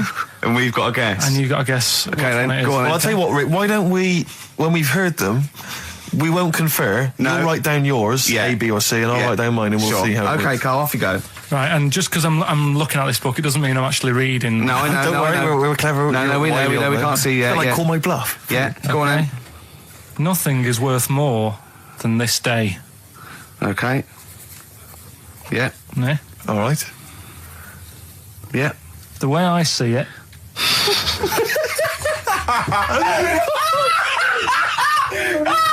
Oh God, my head's gonna burst. now hang on. My head's gonna burst. No, Hang on. this might not be Carl's. Oh, it might not be. How do you know I haven't tweaked them a little bit? Yeah, good Okay, point. fair Good enough. point. No, good point. The way I see it, if you want the rainbow, you got to put up with the rain. Yeah. Okay. All right. All right, yeah. Okay. Hang on. It's not here. Come on. Cat food. Cat food, come on. It stinks a bit, but if you don't put up with the smell, the little kitten will die. Steve, I don't know what to say. I don't know what to say. Imagine this in faking it. Imagine their faces when he says that, and they're going, "Oh my God." Oh. Carl, play a song, mate. We'll have to confer on this one. Well, that's just amazing, Carl. Just read them again. Two were real, one was fake. Go on then. Right. First one. Nothing is worth more than this day. Excellent. Next one. What does that mean? Well, cherish now, cherish your time. Okay. Because you can't get it back, and Yeah. you know. That's the way I saw it. What could go wrong if it was a lot of needles that it just came down like 1,000 needles that was an imprint. Yeah. But No, obviously, I'm asking someone who's hasn't delved any further than there's a machine that can give you a tattoo. That's all you've got at the moment, isn't it? Well, yeah, basically. That's all you've got. I mean, that's what I've got because I'm not a fan of tattoos. I don't. But where did you read this again? This was Internet? This was on the internet. Yeah, it was. Yeah. Okay. And I just don't understand why people do it. That's what got me attention. Because me. Sorry, what have I learned from this? That if you wanted to get one, you can get one done by a machine now. Well, you'd think it'd be Bughead, wouldn't you? What? Well, you'd think it'd be Bughead, wouldn't you? You'd think it beat No, you'd think it'd be. Yeah. You'd think it'd be Buggered, wouldn't you? Bughead. Bughead. This can't be. If this is anything with a bug living without a head, I'm not interested. Because we've done it. All you've done is Well, fun. let's just do what a cat. So it is that. Do I do that one first? Which one? Which one are we doing? No, do the Bughead one. Right, well, the Bughead one. Well, we've talked a lot about animals and that, haven't we, without heads. Surprisingly, we have. I think a disproportionate amount on it. If you're a new listener, and this is the first time you listen, you'd be surprised. Yeah, we've done all that. We've covered worms, the way if you cut their head off, it grows back if you don't cut too high above its neck. We've covered The chicken. the fella who blinked. Yeah. I can't go into it again. Right. Let's not go into it again. We've had the chicken with no head that lived for 8 months. Yeah. And we've had And we've had the cockroaches. cockroaches living for a week without an egg. Right, okay. Well, it's a bit more on the cockroach front, really. Right. They've found, right, that if you get a cockroach and you cut its head off, Yeah. right, and then you find a cockroach that's still got its head, but it hasn't got any legs, Right. right, it's not over for both of them, right? Because what you can do, you get the one that's got the legs Right. with no head, Yeah. sort of running around, get the one with the head, sit it on top of it, Right. get a little tube Okay. so that the fluids. So is this aunt is go out of the Let room? him finish. Is this like Blue Peter? Let him You could get this for Christmas. Right, you get Yeah. a little tube, you sit that on top so the bodily fluids are still running between the two. Right. The head of the one on the top will control the feet of the one on the bottom. Okay. What about Good. And will it continue to live? that? Yeah. Okay, you don't know that for sure, do you? You're just guessing. That was just a No, question out of the blue he wasn't expecting. Yeah. Well, what do you think of that? Good, yeah, it's great. Yeah, just a primitive nervous system that can, yeah. Did you expect us to be more impressed and excited by that? Well, Did you fall off your chair when you read that? You literally topple off. Snowbird from Mark Ikes are part of his covers album. He's so happy that the XFM listeners understand his stupid clues, and he knows it annoys me. We've got some right answers We'll be for giving out the Blockbusters. answers just quickly, just in case someone sort of missed one of them. I'll just quickly do them, yeah? Yeah, go on. First one, there's a load Short of letters. show. There's a load of letters there asking for advice. Put them on Claire's desk. Oh, a Merry Christmas. Ask your mum if you should. Oh, a Merry Christmas. And a couple of people were arguing in the supermarket at was the fruit Christmas, and that's veg why. counter. And that's B. Okay, we'll give those answers out shortly. Yeah, right. Here's the last clues of the year. You had, there's a load of letters there asking for advice. Put them on Claire's desk. Go that on, was no idea. F. That was for foreigner. For Rayner. I don't know what you mean. Claire Rayner. She took advice. She gave people advice. So that's a foreigner. That is shit. Right. I'm sorry. That might be Christmas. That is absolute A garbage. lot of people got the right answer. I know. Yeah, well, that there you go, annoys me right, even well, more. Number The two. second one, ask your mum. Foreigner. Yeah. Foreigner. Second one, ask your mum if you should. That was S. That was Shalimar. Shalimar? Shalimar. Right? No, bizarrely, what was the clue there? Ask your mum if you should. No, we got a lot of people saying Smashing Pumpkins. There's the answer to that. But I don't know who's saying that today, Mum. Smashing Pumpkins. Merry Christmas, Mum. Smashing Thanks very Pumpkins. much. Nice bollocks. Yeah, exactly. Oh, that's great. That's great. Right. Smashing Pumpkins. Wow, here's a bit of a turn up for the books. Karl Pilkington on the line. Right. Yeah, where you been? I'm off ill, aren't I? Right. Okay, what's the matter with you? Just a bit bunged up and that, and got the shakes, got that sort of, that shaky thing to get. Yeah, that's because you didn't eat last time when Suzanne was at work. Yeah, well, I think that's what brought it on. Plus, she was away in the week and I put some wet jeans on. And I think that's what's caused the problem. Well, when did you put them on your head? No, they were just on the Maiden and the legs felt dry, but they Just were on the at what? work On the and what? Have you On got the the maiden? What was she doing there? What do you mean? On the Maiden that you put clothes on. What? Your clothes horse. Maiden. Your clothes horse. Well, yeah. Right, okay, so you put wet jeans on, yeah? So that's why I'm ill and that. I'm Right. not having a good time. I've been watching the football. So you're just sitting at home watching telly where you could have been sitting here? Well, I would have been better off there because I've got a chair there. I've got no chair at home at the moment because Why? I sold it last week. Why did you sell a chair? What, you sold only the had sofa, one I was chair? telling you. What? Look, can't we just, I just was calling up to let you know I was alright and that. We're not interested in that. We want to know about the chair. I sold it. I had a little two-seater and I sold it because I'm getting a new one, but I've got to wait another month. So you've got to sit on the floor for So a you month. sold a chair before you had another one? Well, she might not have wanted to buy it in a month or something. So I got rid of it whilst I could. She was alright, buddy. We'll talk about that next week. Oh, you're going to be in next week? I look forward to that then. That's a dynamite piece of radio to tune in for. The Yeah. day Carl sold a chair. Brilliant. Alright. So you alright then? It's going alright? But why did you take this long to call? We asked you to call since the very Because I was beginning. We've been watching that. phoning you. Why is you phoning Yeah, so long? I heard the beginning. I heard the beginning of the show. I thought, yeah, it's going alright, the there and stuff. Turned it off. In You fact, turned it off? No, I put a tape in though, because even though I'm ill, I'm still showing an interest in it. Well, you're not. If you're watching football and shaking. Yeah, well, I'll listen back to it later, so I hope you haven't been dissing me. No. Right? Definitely not. Don't listen back to it, it's not worth it, but we haven't been dissing you, no. The darkness growing on me on XFM 104.9. Oh, it's all going well already, isn't it? The microphones fell apart. Carl's shouting because he got headphones on. His music's turned up too loud. Canfield level. God, it got pre-out. Look at him giggling. Look at him laughing. That's so funny because I got a letter here. On XFM 104.9. I'm Ricky Gervais, Steve Merchant. Karl Pilkington is in the middle of educating me. Then, educate me. Did I tell you the time when the doctor said I was going to die? All right, keep talking. Right, ages ago, must have been about 15, right? And at lunchtime there was this. We used to have a choice of stuff to do at lunchtime, right? We used to have like a burger place that had an arcade machine in it, right? So we used to go there and play on that and have a burger. Or there was this baker's, right, that my mum worked at, and did great cakes and stuff, right? So she used to like bring some home and that, but she couldn't always bring them home every night because You know, they'd cost money, and she used to get them for free. And they used to say they'd rather chuck them away than give them to the staff because there's a chance that the cream might be off.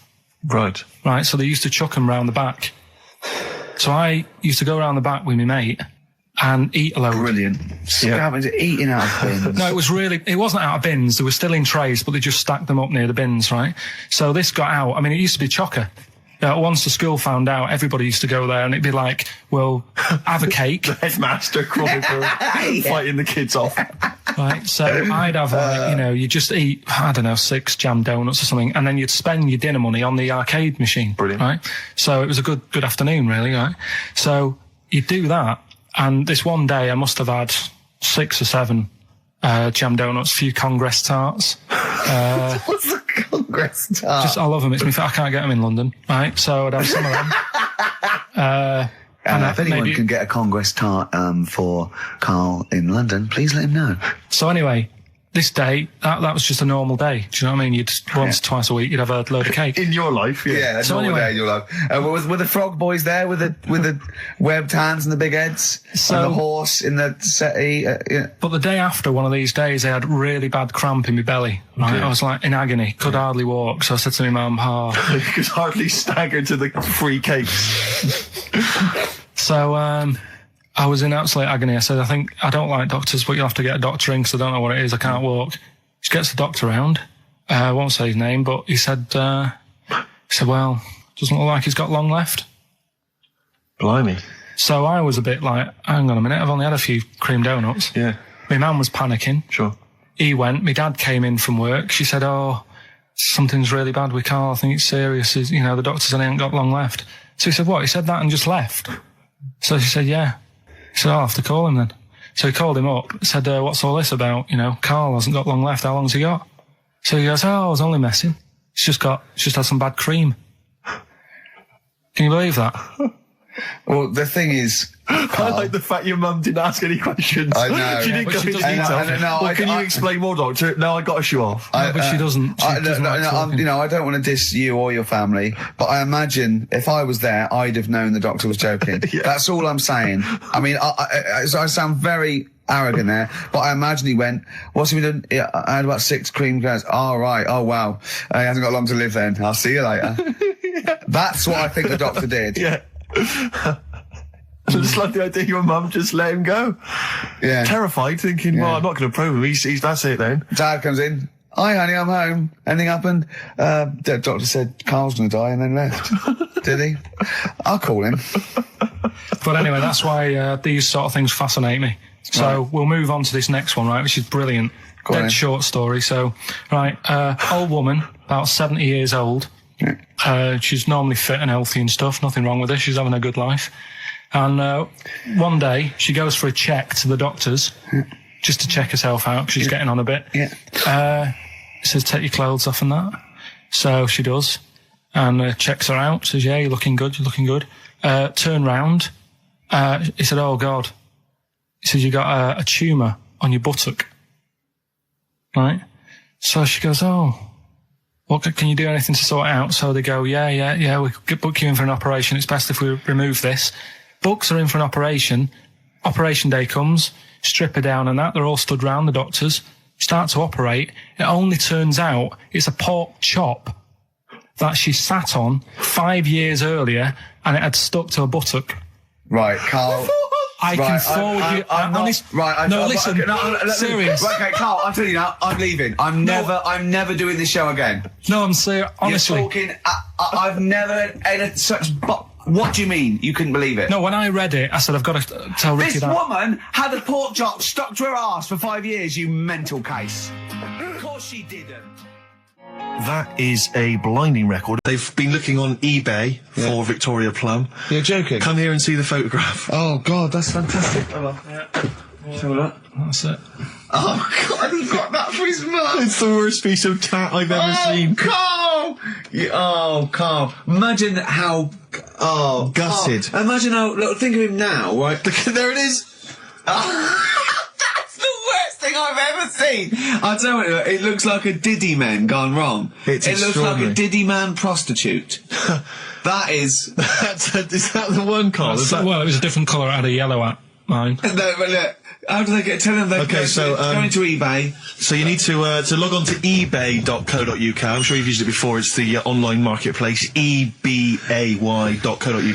And if you type in Victoria Plum, I'm assuming that you can track this down. That's amazing. It's the worst piece of rubbish just I've ever think seen. how cute he was as a kid, though, doing that. Just think of him, just going, just seeing that and thinking, oh, like she likes gnomes. It's the worst thing I've ever seen. I mean, to be fair, I don't know what her prize collection of gnomes looks like, but I can't imagine they're much better than that. I mean, gnomes are a fairly grotesque thing. But certainly your mum's taste and discretion is... Did you have those houses on your estate? You'd go in there and it was just loads of those dolls still in their packaging all around the room. And sort of like one of those homes that keeps the sort of packaging on the three-piece suite. Why don't you buy another one for her for Christmas? Yeah. It's $3.99. It looks, but that's £2.49 because that was $3.99.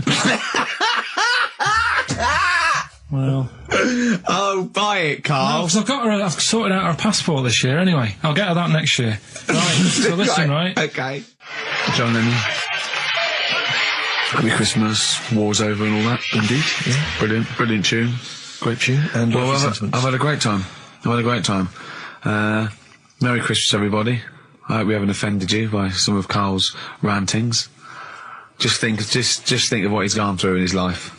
That Victoria Plum incident. Carl, I've got a little gift for you here before we go. Oh, you're joking. I haven't got you anything. Well, no, I don't. You haven't got your girlfriend anything. I wasn't expecting much. It's not exciting, but it's worth taking. In fact, why don't you just re-gift that straight away? It's alright. Cheers for that. It hasn't even looked at it. Champagne. That's not the champagne we got free from the BBC, is it? It's not actually, no, Rick, because that is far too good for the likes of Carl. Oh, right. And I wasn't going to give it to you. You wouldn't appreciate it. That's just sparkling wine. Oh, brilliant. Oh, I love that. Yeah, he doesn't know the difference. I'm seeing Carl on Christmas Day, because he's around Christmas Day in London, so I'll get a little gift then, Carl. Alright. That'd be good, wouldn't it? It'd be a nice little... Okay, answers. We must give the answers. You would have to go to bed at 6, though, so we can play. Can we finish there now? Yeah. Yeah, What do you mean? What do you mean? Can we finish there now? Just play the ads and go. What? No, what are you talking about? We're going to play Johnny River all Play day. that then. Goodness me, Carl, look at you. We haven't got time. Merry Christmas, Carl. Merry Christmas, Carl. Enjoy the champagne. Let's give him a little kiss. Oh, a little kiss. Oh, no, with tongues, it's Christmas. Don't. Stop messing about. Get up! Because you were on Zoe Ball's show talking. Oh, hello, what's going on here? Well, I thought he was exclusively on our show. No, I was in the car. I seem to remember, Rick, he was a nobody Yeah. that got a chance to come on air and talk about that. And guess now what he's getting auditions for MTV. Guess what he was talking about on Zoe's show? Oh, hello. All the jellyfish stuff and all that. About Can't getting believe stoned. it. Recycling material that you've done on this show. I phoned in, right, and I went, stop doing a material Zoe's boy. He just hung up on me. Well, I had a job to do. Who do you think you are? Your Look, ego has just gone through Hang on a minute. What? I had a job to do in the week. They asked me to drive the desk for Zoe, right? They didn't say Zoe, talk. Zoe, if she Yes. talks to you, you can't just ignore her. Yes, you can. Well, you Who can't. is she? Who does she think she is? You made a promise to us, a pact, that you were our kind of... Yeah. Monkey. Yeah. What can I do? If someone takes time off, I've got to do it. It's my job. Yeah, but you don't It's have not to your talk, job. you don't have to use... You're the head of production. We've given you this special gig. This is like taking you out weekends. Yeah, And exactly. you know, if we find out you're getting too much excitement in the week, we'll have to just calm it down. Well, Get another little... that's it now anyway. It was only last week. I feel like kind of solid. I feel betrayed. It's like you were having an affair behind our back. Yeah. And you rumbled He it. was doing all the stuff. He was doing all this like, oh yeah, jellyfish and this, jellyfish Yeah, because that. she was asking, and I thought it was a good way of promoting this show, actually. Oh, did you mention the show? Yeah, I did at some point. Did you? What did you say? I just said more about that on Saturday afternoons. So you talk twice. I only heard you talk once. So you're talking all the time. Well, about 5 times in the week. In the full week, 5 times. Deary Right. me. And one, it was just stuff. You that could we never be did. a monk, could you? Chatting away all the time. Right, what have we got? I blame Ball as well, to be honest. I feel Ball's slightly responsible for it. Yeah. She can't find her own, gibbon to get on the show. She can't find her own kind of, loser, then don't start stealing ours. Outrageous. Well, coming up, right, Yeah, we've got maybe we'll get Fatboy Slim in. Indeed. Next Yeah. Saturday, if you're listening, Slim, Yeah. come in on the show. What's his name? Ernie or something? What's his name? Norman. Norman. Oh, yeah. Right. Ernie! Yeah. I don't know. Oh, that's great, Ernie Ball. Yeah. He wouldn't change his name. That's great. Anyway, Go coming on. up today, we have got Educating Ricky. Right, Yeah. okay. Is this the last one? You've promised it might be. I believe there's a book out that might help me with this feature, so we'll see how it goes. I was thinking of new features in the week. I've got, wanted to come up with, I wanted to do Celebrity Fact Club. Celebrity Fact Club. All right. So I've just got to get some celebrities in first before we can kick that off, so maybe in the new year. Ball and Maybe Cook. Zoe Ball, yeah. Ball and Cook. Start off. Maybe, right? And I've also got, Cook and Ball stories. Yeah. That's nice. good one. Cheers. Thanks, Carl. Maybe you could sell that to Zoe's show. And I'm also thinking Through the Ricky Hole.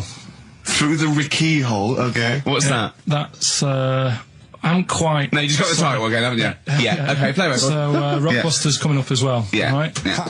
Eminem, Lose Yourself on XFM 104.9 on Ricky Gervais with me, Steve Hello Merchant. there. But not Karl Pilkington. No, Carl, no. He's gone back to Manchester, innit? It's better than London. Yeah. You don't know it. Manchester's better than London. Instead, Claire Sturgis. Claire Sturgis round of applause for Claire, yeah. Thanks. Yeah, thanks. The Yeah. posses, Yeah, he's I will- come there in sort of the camouflage gear, and is that quite trendy? Is that what the kids Do are you know, wearing it's now? funny.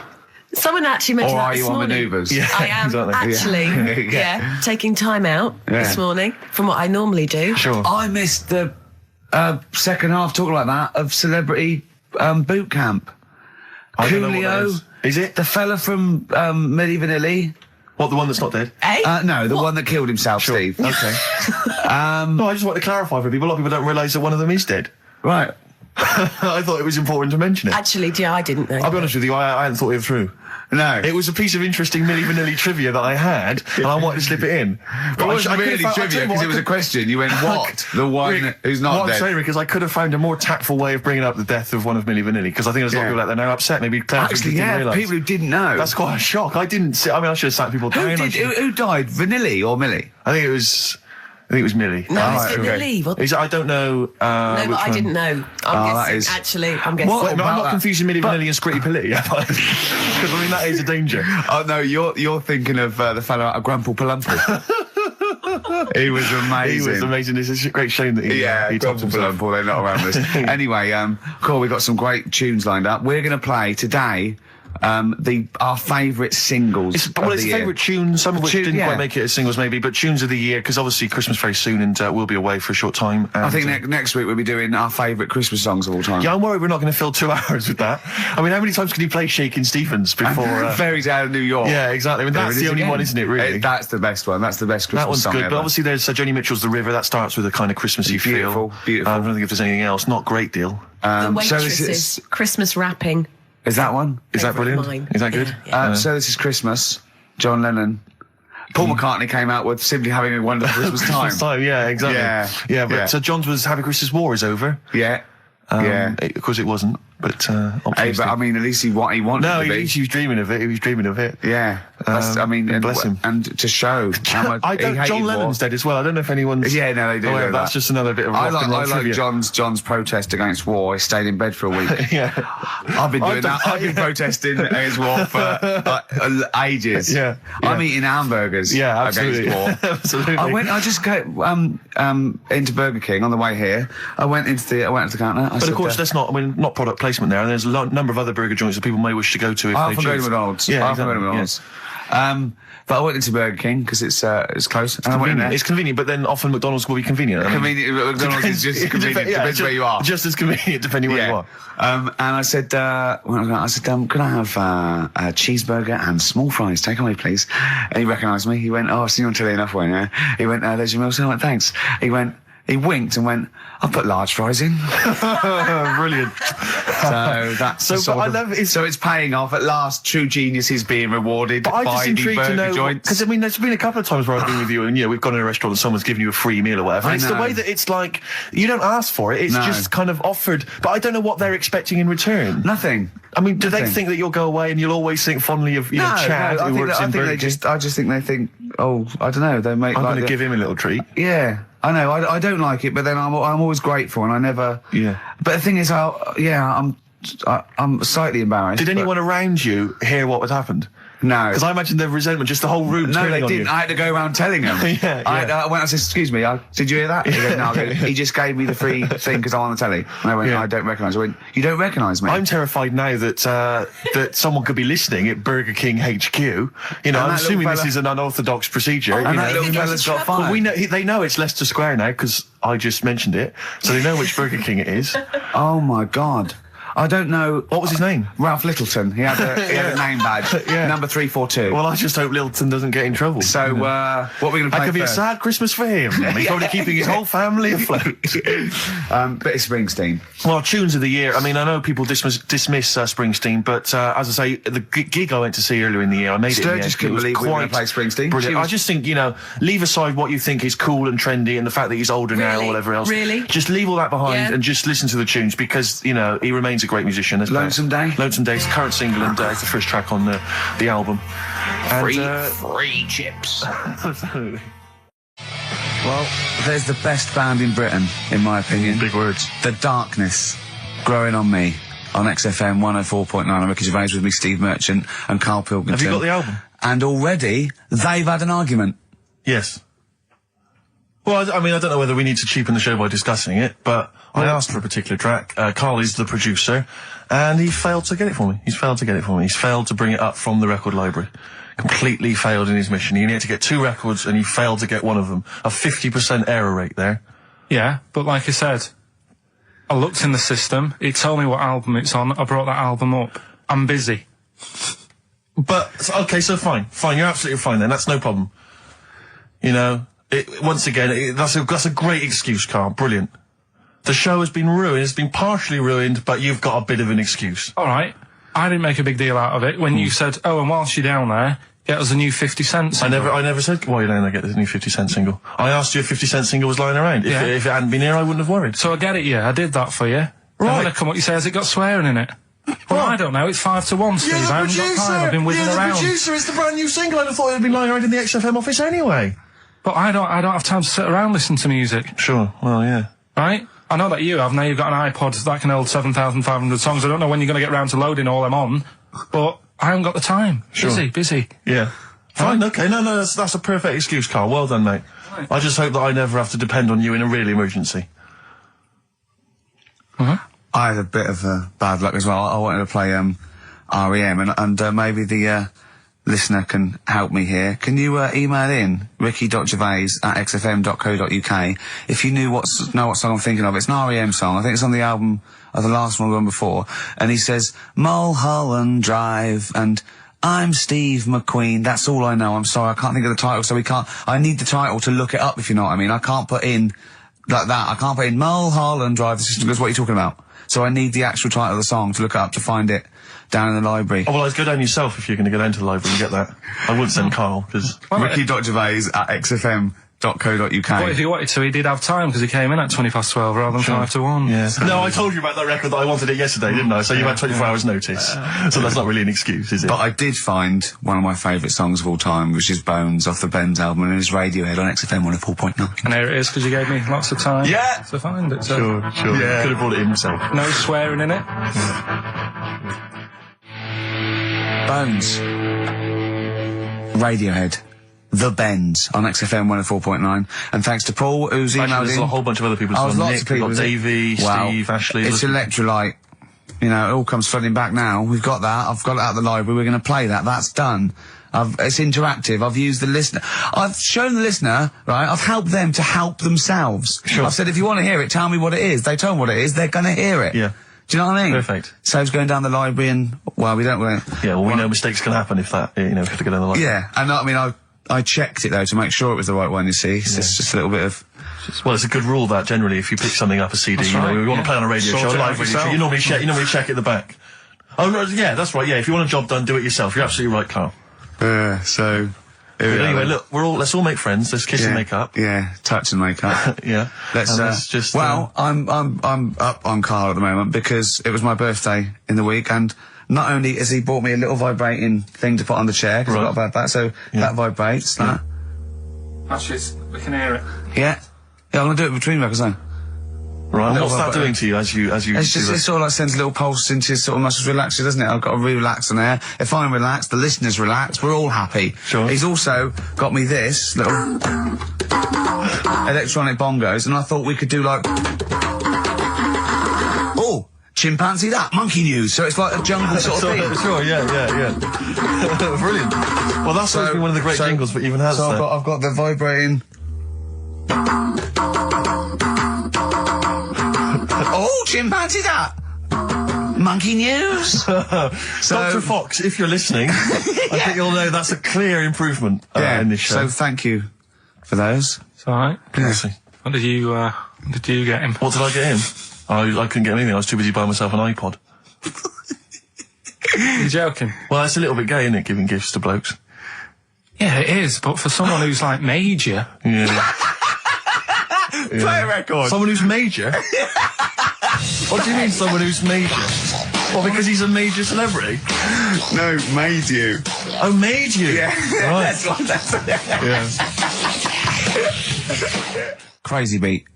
Blur. Alright? On XFM 104.9. Brilliant. Yeah, so I also got, Jane got me a few nice presents, including my favourite of all of them, a real bow and arrow. A real bow and arrow? Yeah. Right.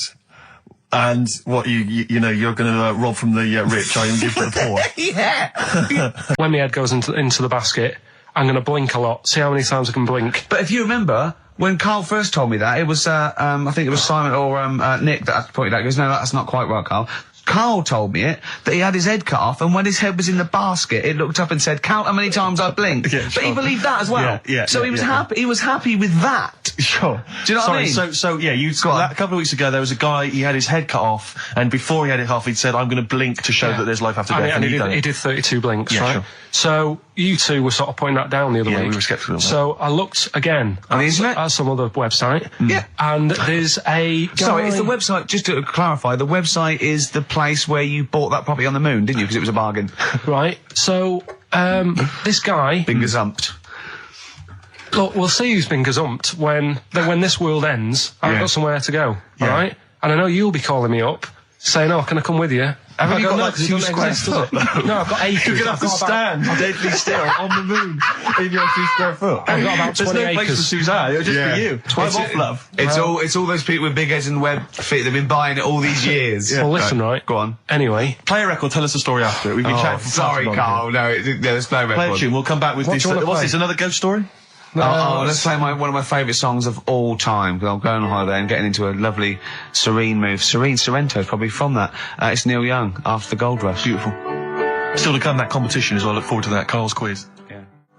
What an amazing track that Beautiful is. tune, yeah. Neil Young, Dynamite. After the Gold Rush. So go on, Carl. Sorry. Go on, Carl. So take us back a few steps, Carl. What's the story? right, so I did some research, right? Let's just recap again. There was a guy you read about who had his head chopped off. He was guillotined. Yeah. He had said to the people around him, Count my I am going blinks. to blink once I've had my head cut off to So show the brain that life, can still... or the brain Yeah. can continue to work after, Yeah. after Yeah. death. Okay, so yeah, we queried that. So you weren't having any of it? Well, no, possibly for a few seconds till the oxygen stops being fed to the cells because the blood has drained away. But, you know, nothing spectacular. So Right, go on. well, along the similar sort of lines, right? This is quite a few years ago. This fella sort of upset the royal family doing something, right? So they said that this isn't good. It wasn't Ben Alton at that Jubilee thing, was it? I can't remember what it was, and they said, right, That was terrible. we're gonna cut your head off. You know, you gotta show people that you can't be doing what you've been doing. What was this, the 1970s? What you say a couple of years ago, you mean maybe sort of... Was it the olden days when the Ages phones ago. weren't very good? Ages ago. Yeah. Ages ago, sure. So yeah, fair enough. Yeah. So Very philosophical. Yeah, imagine that when you watch news story. cut your head off. This was literally ages ago. Yeah, exactly. Yeah, go Simon on. Sharma's History of Britain. Yeah. Oh, So- and even before that, which is yonks before, when it was all mental and different. Sorry, Carl, go on. So he's having his head cut off, and he's resigned to it. it's the day before. He's kind of got it into his head now that I'm not going to have my head much longer. Sure. So he said, let's make use of this. Yeah. He said, I wonder how long like the body can stay alive without my head on it, right? So they were like, oh, I don't know. So, Who were? so The jailers? whoever he was asking. These jailers with one eye. Yeah. Get out, punk. So he said, No, wait a minute, I've got an interesting scientific experiment, jailer. Well, Yeah. fair enough. What is it? So he said, what I want to do, right? He said, you know, surely it's my last right. You know, I'm gonna be dead tomorrow. Sure. So let's He do a didn't test. draw it out this long, did he? Yeah, he said, let's test this out. You know, he said, do us a favour. He said, you know, it's my last day. What I want you to do is, you're gonna cut my head off. Let's put a white line on the floor.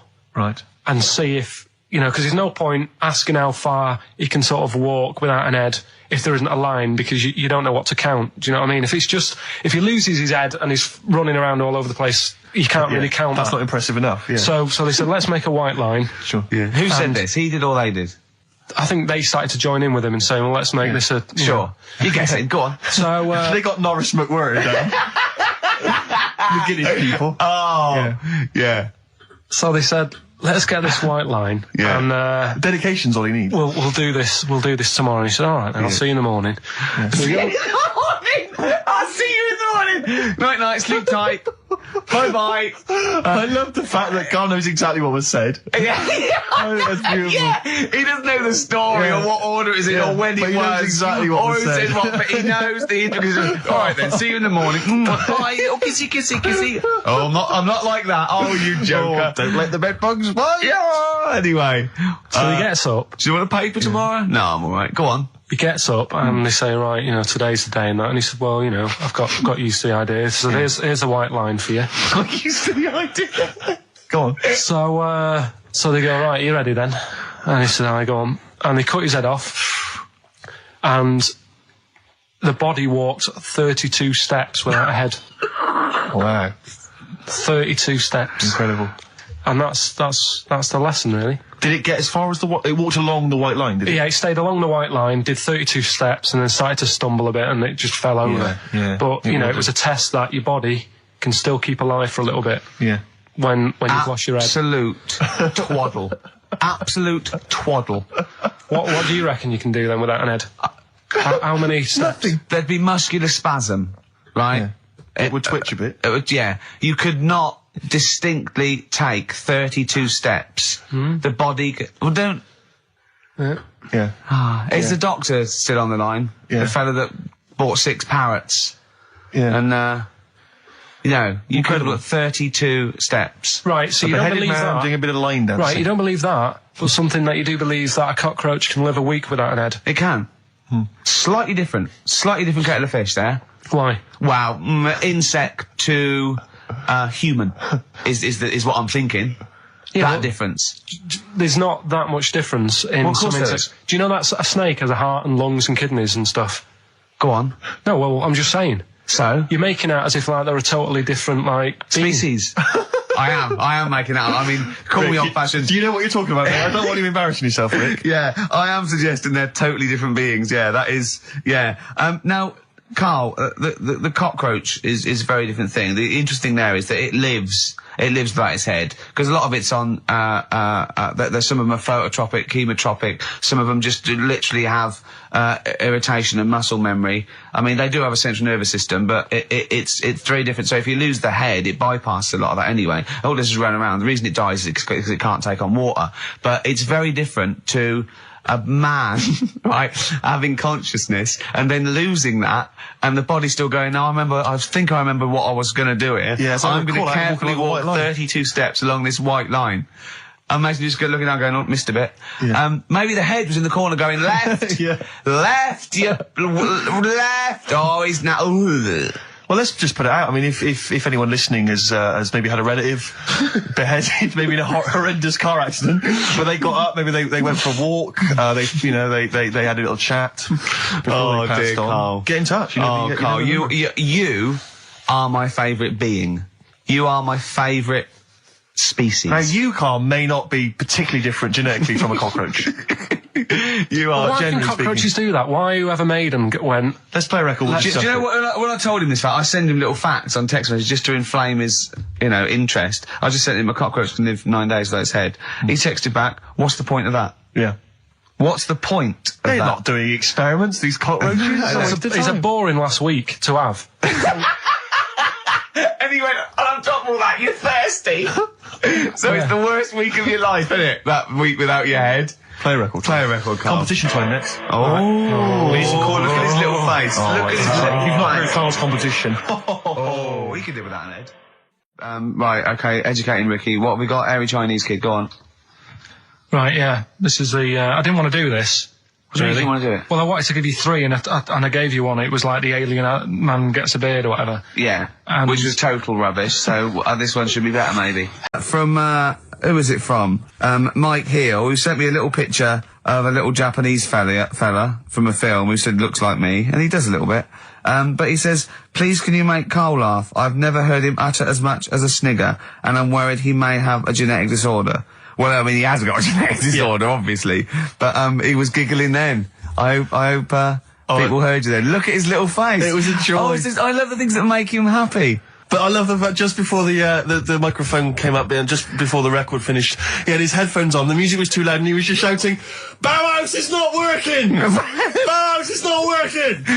Play something else! I went and found Ziggy Stardust by Bauhaus. They said, why isn't it working? Look at him giggling, look, he's lost it. Is he going away? Are you on drugs, Carl? What have you done? He's tickled. Look at his little, he looks like one of those shaved monkeys. Look at his little, oh my God, I've never seen a forehead glow. I know, it's extraordinary. Oh. And he's got that red shirt on as well, so the whole of him is just a big glowing... Carl, what are you trying? What are you putting in? I'm going to see if I can get this to work. Go on then. Hang on. Brilliant radio. I hope Dr. Fox is listening because I think he's eating his words right now, Steve. Right, I think I've done it. Well done. That's excellent. Right, what Let's we play doing? Bauhaus now and let's try and compose ourselves. This is Ziggy Stardust by Bauhaus. Actually, a bit of extra monkey news if you want it. Okay, always. Do you know the Monkey News Extra. Go on. Do you know the Halfords ads? Halford's ads? I don't think so, no. What happens? Halfords, they've they sell nuts and bolts and stuff. Right. They were using monkeys in the ads. Okay. Yeah. And what happened? Don't they sell bikes, Halfords? Well, mainly. Bicycles and motorbike stuff in that. Okay, so they're using monkeys in the advert. What happened? I can't handle it. What? I can't do this. Look at What? him. Look at him. I don't care what he's doing. Well, basically, right, there was a load of hassle because they were using these monkeys in this Halfords advert. Yes. Right. And what happened? Get to the point. It turned out there wasn't a problem because they were mechanics in the first place. What, they were monkey mechanics? Yeah. What are you talking about? Mental. What are you talking about? That's not a story. Right, anyway, listen, let's get back onto They were it. mechanics in the first place. Right, listen. Right, so they're making this documentary. Right? And stumble across a little gang of Come on, just get on with it, please. little gang of monkeys. That's Yes. the first time I've ever laughed. I'll hear that. I know. Well, brilliant. What do you want? A cake? Come on. Can we play a song? Oh, I don't understand what is wrong with you, you freak. It's making me laugh. Just tell us the story. All right then. All right. So anyway, right. So there's this documentary being made. They found a little gang of monkeys. Right, play a song. I don't know what's going on here. I apologise. It's just if you were looking forward to monkey. Got to hide your love away. According to the Beatles on XFM 104.9. I'm Ricky Gervais with me, Steve Merchant. Right, Carl, come on. where Monkey were we? News. Where Everyone's we? composed. The jingle, please. Oh, chimpanzee that Monkey News. Excellent. Okay. Right, where were we? We would just start again. There's some people making a documentary. For what? Okay, for Making a documentary in the jungle and that. Right. Stumble across a little gang. Okay, come on. All right. A little gang of monkeys. Yeah. Oh, come on. So the camera crew are there filming it. Yes. Everything's going normal. It's all fine. Nothing odd about it. Okay. They're not running a restaurant, they've not got any barber shops, nothing. No. Just regular monkeys going about their business, yeah. So anyway, what normally happens is the monkeys sleep with a partner. They already do what? They don't sort of sleep around and that. Once they find the girlfriend or the boyfriend or whatever, Yeah. they stick with them, right? Okay. But anyway, they were watching this one, right? And it's going around a bit, sleeping around, Oi, oi. and it was getting fatter. They thought this is a bit odd, Yeah. right? So followed it round and see it having it away. Turns out, little prostitute.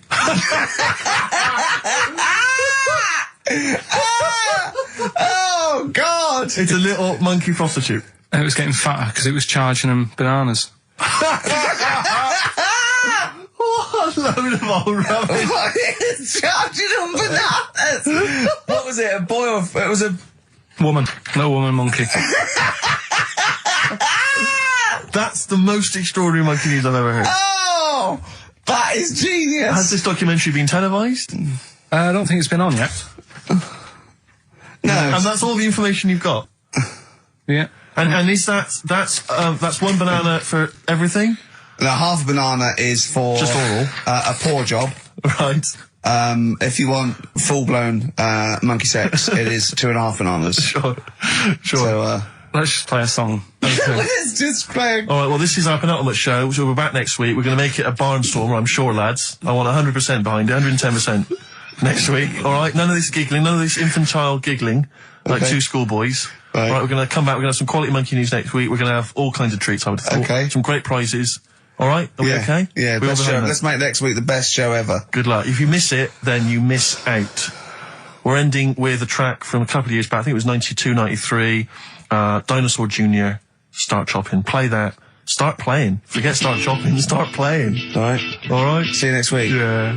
And another bit. This was the best one, right? Grab it!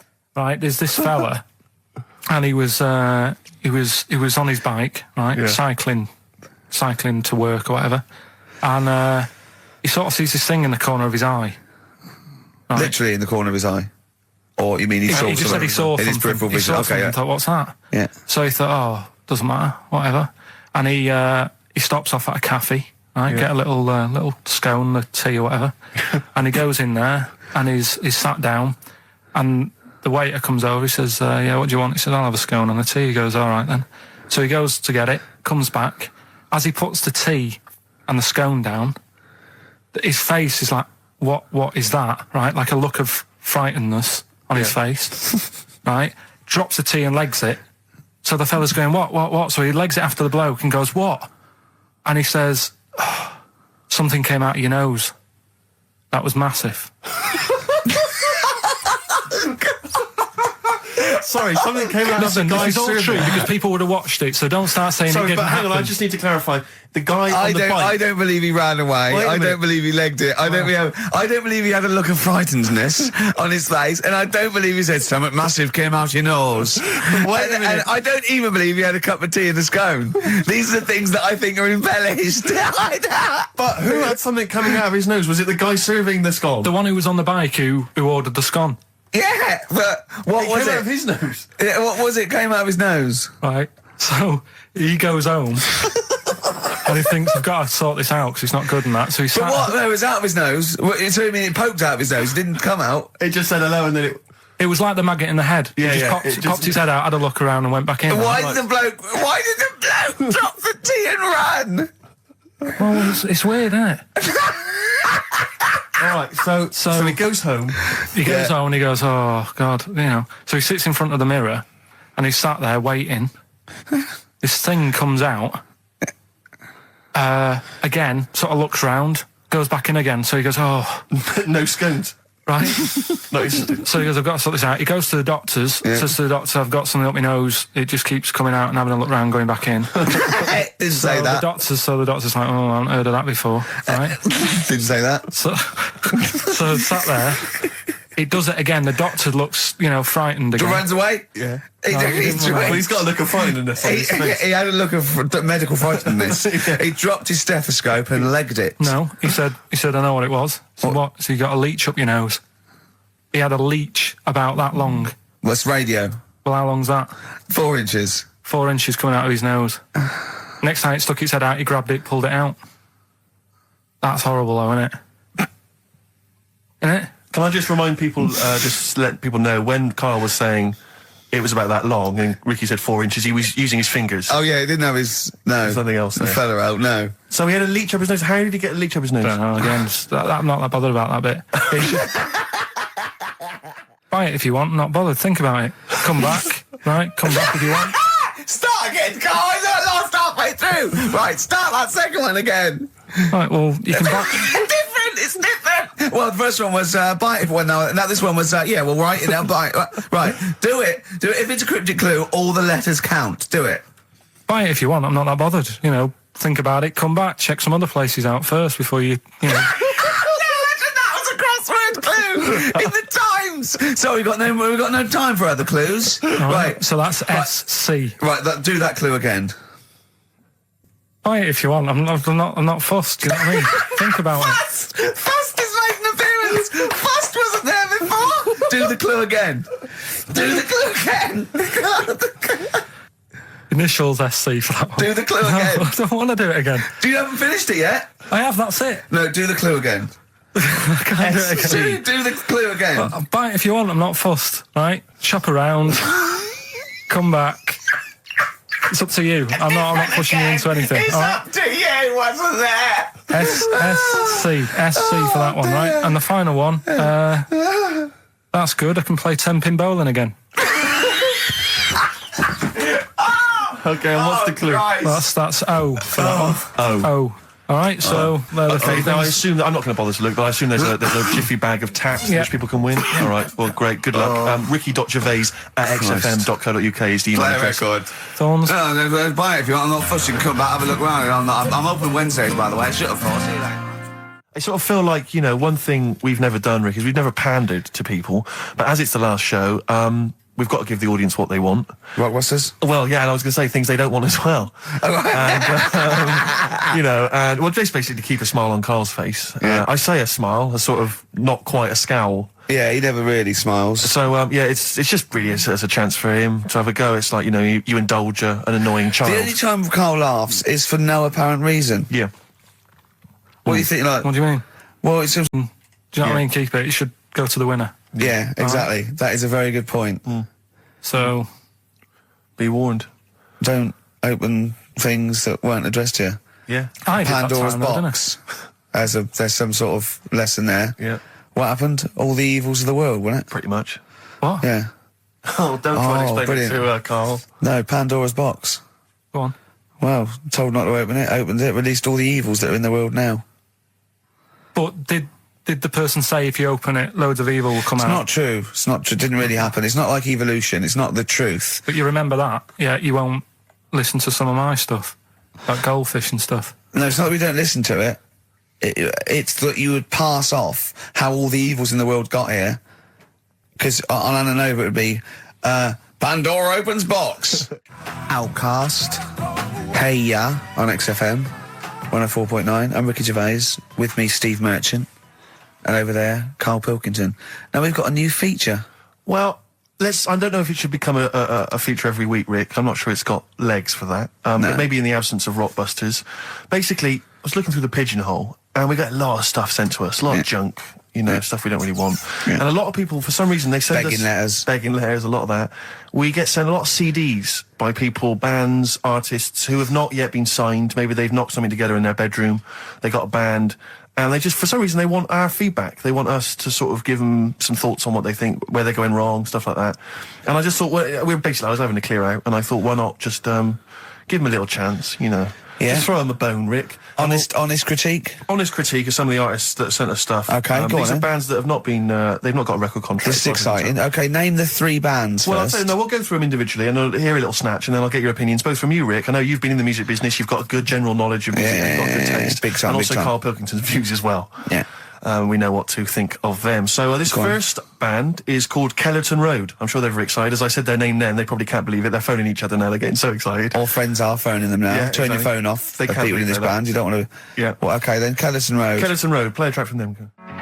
So that's Kellerton Road. I think that's a track called Secretly. And looking on the back here, there's 6 of them in the band. They all pretty much look the same. They've got the long hair, the usual sort of look. What do you make of them, Rick? All right. Yeah? Quite like Yeah, that? good. Yeah. I mean, bit generic. The chorus was a little bit simplistic. But I like good production. Good. Yeah. Yeah. Good Reminds you of musicianship. something maybe like the Thrills, that sort of thing. Yeah. Yeah. I mean, yeah. Good. Jukebox or junk box? What's a junk box? It's just, I'm just trying to make it sound snappy. Jukebox or junk box? Don't. Because you haven't got it. Don't ever stick to what you're good at. Okay. Um. What, being sexy? Just sort of watching Doctor Who and stuff. You like that, don't you? Yeah, I love it. Okay, then, right, what's the next one? So, well, let's just ask Karl Pilkington's opinion. Karl, what were your thoughts? Yeah, it's all right. Yeah? Yeah. That's it, is it? Yep. Is that why you're no longer right for the enemy? Go on. So what's this next one you've got for us? This is the first time I've managed to sort of. What? Well, let's go through them then. What have they got wrong? The first one. The first one. What was the first one? first Yeah, one? the first one. Well, hang on, let's do them in reverse order first. So what's the last one? The last one. The clue was that bloke does sport on the telly and he's got a little kid. What's that? That's Destiny's Child. Des, who does ITV Sport, that's has got terrible, a tiny man. child, right? No, terrible. that's fine. They got okay, that. Destiny's Child. What's the one? What's the middle one? Right, the middle one. Right. Child. The second one was he doesn't like women. Yeah, he's got a couple of kids. That's a bit weird. Yeah. Right. That was PD. That was Puff Daddy. That is offensive. Go on. But it's not Puff Daddy. It's Puff Daddy. And he's not even called that anymore. He's called P. Diddy. Well. Okay, fair enough. But they got that one. Yeah, yeah. And if I'm being tight, these lot are as well. Yeah. Yeah. Tight means something in Manchester. Go on. Right. And the first one that they're having problems with, I don't think them birds should be allowed in this They've area. got it. Boyzone. It's not Boyzone. What's the clue again? I don't think them birds should be allowed in this area. That is perfect. A boy zone.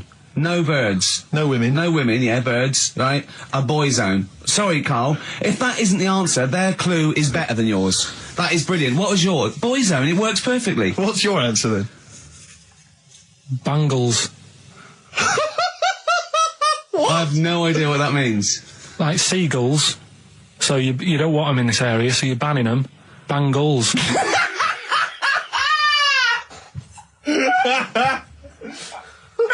Oh! Well, give it to Boyzone, because Boyzone's better. Don't use birds being allowed in this area, it's a Boyzone. I think we should have a rollover. Carl beat them. Carl beat them. You have to use his logic, surely. But theirs works. You can't do what am I thinking. No, that's not what I'm thinking. It perfectly. It works perfectly. I think you've got to give it to the ones that got the Boyzone. Well, how about, right, because they didn't actually get into my head and my way of thinking, heaven right? forbid. How about we just keep back the David Attenborough and they can have, I'll chuck in the Hellraiser, right? Okay. And Blondie album and the Madness one. okay, pick a winner at random. Pick a winner, Steve. I'm going to give it to Paul Sloman, who got those answers, and he also says, P.S. Carl, you're a moron. So, I'm giving that to Paul, and good luck to him.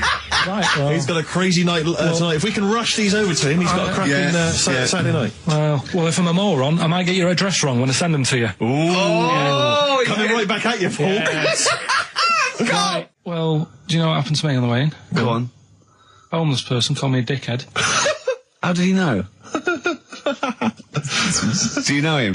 Is that why? He's like the local big issue fella. Oh, yeah. Yeah. And he knows me. He sees me walking up and down the street. Oh, that's how he knew you. Right. So normally I have a bit of a chat with him and that. And I walk past him, and I can be a little bit cheeky with him because I've been cheeky with him in the past with stuff. You pinched his arse. No, just saying stuff like, "God, you're always there. I mean, you got home to go to," and stuff like that. Yeah, No, just breaking the ice. Go on. But he knows, and he'd laughed at that last time. So I thought I can be a bit cheeky, right? So he goes, "Do you want a big issue?" I said, "No." He said, "Come on, I've got loads of them, right?" So I sort of said, when I was a kid, and I used to do a free paper around the free papers one, I said, just put them in the bin and go home, right? And he went, "Yeah, but how am I going to get any money doing that, you dickhead?" You see, I can see his point. He is homeless and having to sell newspapers to get 50p or a quid or whatever. Yeah, and sometimes I treat him, right? And today I didn't have any money. I had a takeaway last night and I normally give them a quid. And I felt bad not being able to do that because I didn't have any money on me last night. Right. I couldn't look him in the eye. Did you explain this to the homeless person, the traumas of the takeaway without the tip? Did you explain that, you've had it hard as well? I go, look, you don't I know had food delivered to my warm flat. Yeah, it was a nightmare. You don't know what that's like. You don't know what the trauma is because you can't have food delivered to your flat because you haven't got one. So please don't look at me like that. You should have said. But most people ignore him. At least I gave him a bit of acknowledgement and sort of... took the mick. Yeah. I didn't think I was. I just was being friendly. No, I know. You got to be careful with the homeless because this is true, and this is you know when the clocks went back recently, so Yeah. you got an extra hour in bed. Yeah. And I was at Cash Point with a friend of mine, and there was a homeless person sat by the Cash Point, and we would get some money out, and she said spare some change, and my friend thought, oh, he's a bit awkward. He's just trying to make conversation with her. He went, oh, clocks go back, extra hour in bed. Oh no. I gave her £2. I felt so bad. Oh, He didn't do it intentionally. He didn't realise what he'd said. Just making conversation. bumbling. It's tricky making conversation with the homeless because there's so many areas you've got to avoid. You know, what was on the telly. Yeah. You know. Although I get recognised by homeless people and think, what are they? I don't know where. But you've got to remember that's very much your demographic, Rick. Yeah. You know, Dixon's people who window. watch I'm TV through very the window of big on- Dixon's. Yeah, in Dixon's. Yeah, there was a Ricky Gervais is on. Yeah. Pop the telly Well, on. they can smell the alcohol on you. They think you're one of them. Have you actually punched anyone yet? Have you actually? No, I've punched- punched I've punched pads and I've punched the bag and I've sort of sparred and that. I know you're going to get a chance to punch Well, as someone. I suspected, my punching power was alright, but my fitness is, it felt like I was smoking. Yeah. You know, but there's, bits of lung that haven't had oxygen in them for 20 years. Yeah. And it's ridiculous. And also because it's not only it's being filmed, but there's other fighters there that are ridiculous. They're like machines, right? And it's that thing I can go, right, I can come out on top, but die now of a heart attack, but never give up. Or I can sit down and go, I'm sorry, I feel ill. And I chose that one, and of course they took the mick. Well, of course. But I mean, soon, as I said, I haven't got the respect yet of the boxing fraternity, but And how long have you got then before? 4 weeks. Okay, so Yeah. and do they think that they can turn you around health-wise in that time? No, Or they're you're being gonna be coming out on a realistic. Zimmer No, frame they're going during the fight? to, they're going to teach me the basics and see how it goes, Right. But I mean, and I'm each sure- round is 4 seconds, is that right? Yeah, 2 4-second rounds. with a Yeah. 2-hour break in between each one. Sit down meal. So give them a number. I want serious suggestions of my fighting name. Nothing insulting. Something we can actually use. Well, let's give out on the email. BBC. That's always the easiest. Yeah, exactly. Ricky.gervais@xfm.co.uk. What's the number, Carl? 08700 800 1234. And it doesn't have to be in the middle. It could be at the beginning, like the rage. Okay, Ricky the Rage. Ricky the Gervais. Tits. Yeah, sure. Ricky the Man. Play a record. It was a good day, yeah. Ice Cube talks to me about my life in the pub. yeah. A couple of emails are already coming in. They're flooding in, Rick, inevitably, as boxing name suggestions for you. This is one from Matt, I think. He's given a couple, actually. Ricky the Pudding Gervais. Ricky Big Mac Gervais. There's a theme here. Ricky Pasty Gervais. The Pasty. I quite like the Pasty. Here comes great, the isn't it? Pasty. As Carl said, he said the thing is, if you have a really good nickname, it's embarrassing when you lose. Whereas if you just call yourself, it's not so embarrassing when you lose. Carl, this is doing so good for my ego. Do you know what I mean? If you have like Killer Gervais. Yeah, and then you end up like vomiting, choking on your own vomit upside down, hanging out the ring. What happens if you win? Do you have to do something? Whereas there goes the Pasty being stretchered off in the first 2 minutes. Yeah, Not such a problem. There he is, being lightly basted, and chucked down a mine. What do you mean? What do I have to do? Say if you beat Grant, say if that happened. Yeah, right. What happens next? What do you mean? What happens then? What do you think? Oh, this is a contention fight for the big one. But do they? Well, then we make Ricky 2. No, but do you know if they're planning on making more money? Because it's for comic relief, isn't it? So what happens on the night? No, it's for a charity of our Comic choice. relief would make sense. Yeah, Well, yeah. Whatever, right? Yeah, it was last time. I think it was last time. Is it sort of. sport relief? It's not sport. It was last time, yeah. But this is. I think this is a program where And how do we? Sorry, how do you make money for charity from this? Do we pay to sort of for how many punches to the head you're going to take? Or No. I just how think long you're going to last? I assume the BBC donate money, or someone, or a sponsor, or whatever. I don't know. Just donate money, because it's actually a program. This is more about a program with a a charity angle. So yeah. So as if you get like killed, there's more money and food to go around. Maybe. But no, I mean the thing is, what's the next step? Because if they go like, right, yeah, well done, you've won, thank you very much.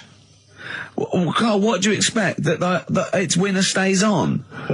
Yeah. Like in a fair, where I go out there and I let people punch me. on Bird and Manning. Yeah.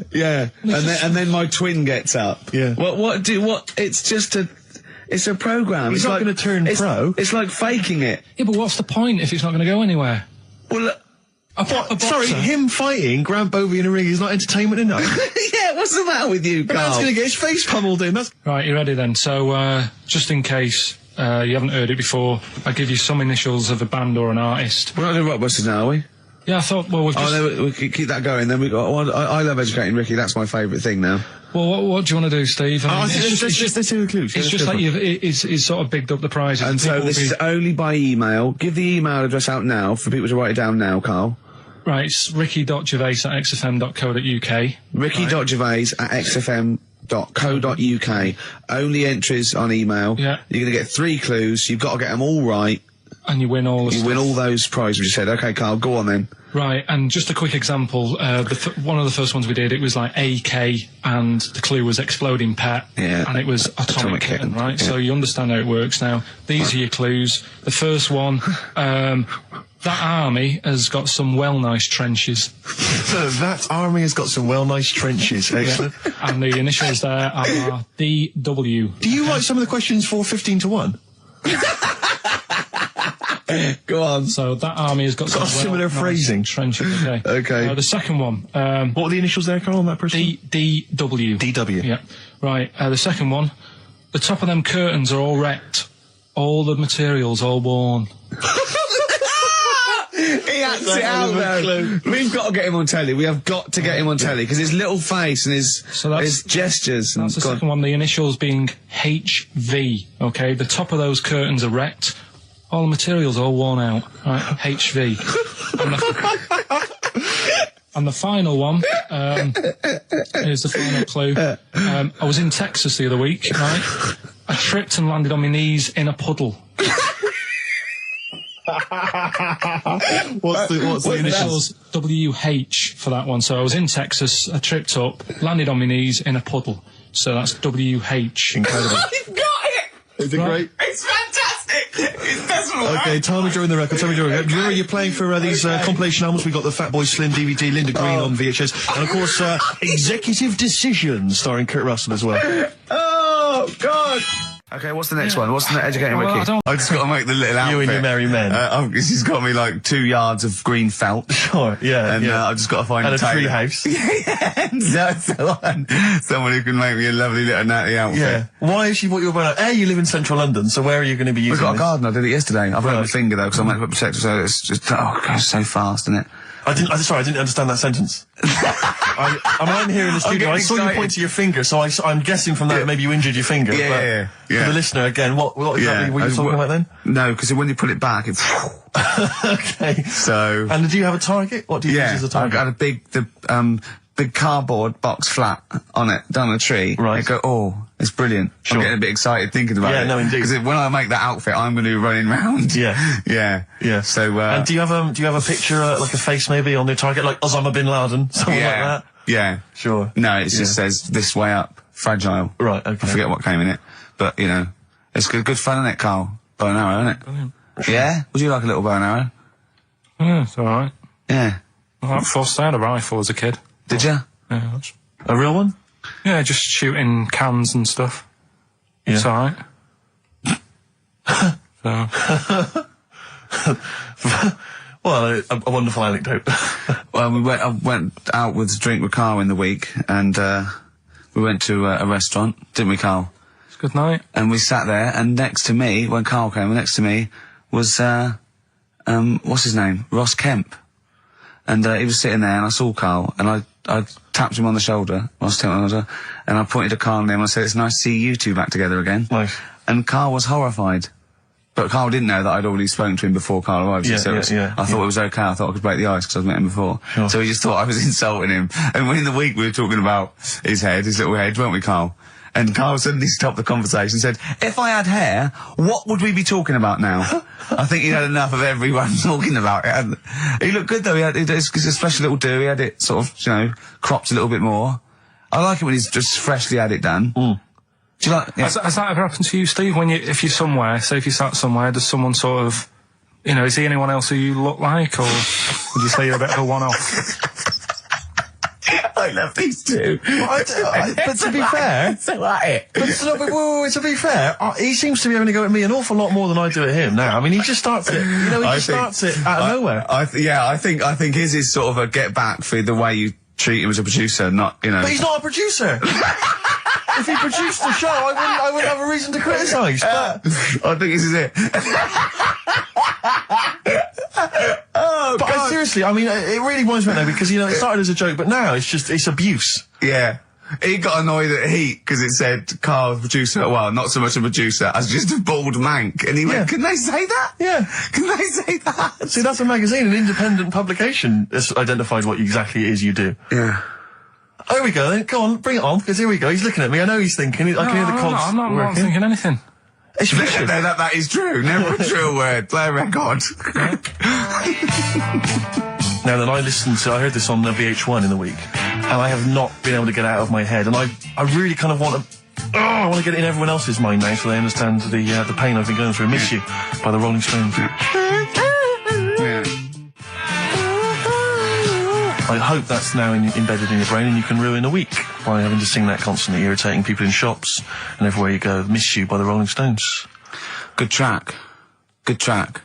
Karl, Jonathan Ross came out with us last week, and we were talking about stuff, and Karl was mesmerised when Jonathan told a story that he was bored once in a hotel room and shaved his arse. He shaved his arse? Yeah. Sure. And Karl, you didn't stop questioning him, did you, about... I just wondered, at what point do you sort of say, oh, this is getting on my nerves? Do you know what I mean? Yeah. It's way too long, tucking it in his socks or whatever. Yeah. But it's not, I mean, it is boring in hotel rooms, because I told you before about when I was in Edinburgh and I had nothing to do, there was nothing on the telly, and you've eaten the shortbread biscuits and that. Yeah. And, so that's when I read the phone book to see how many... That's when you read the phone book? Well, to see how many Macs were in Scotland, McAteer, Macintosh. Sure. Yeah. And there was 42 pages. Yeah. Yeah. Jonathan, I don't know if he'd already done that. Yeah. And, he said he shaved his arse. Now, when we say shaved his arse... Not his cheeks, his... Oh, all of it? Yeah, all of it. Did he say that?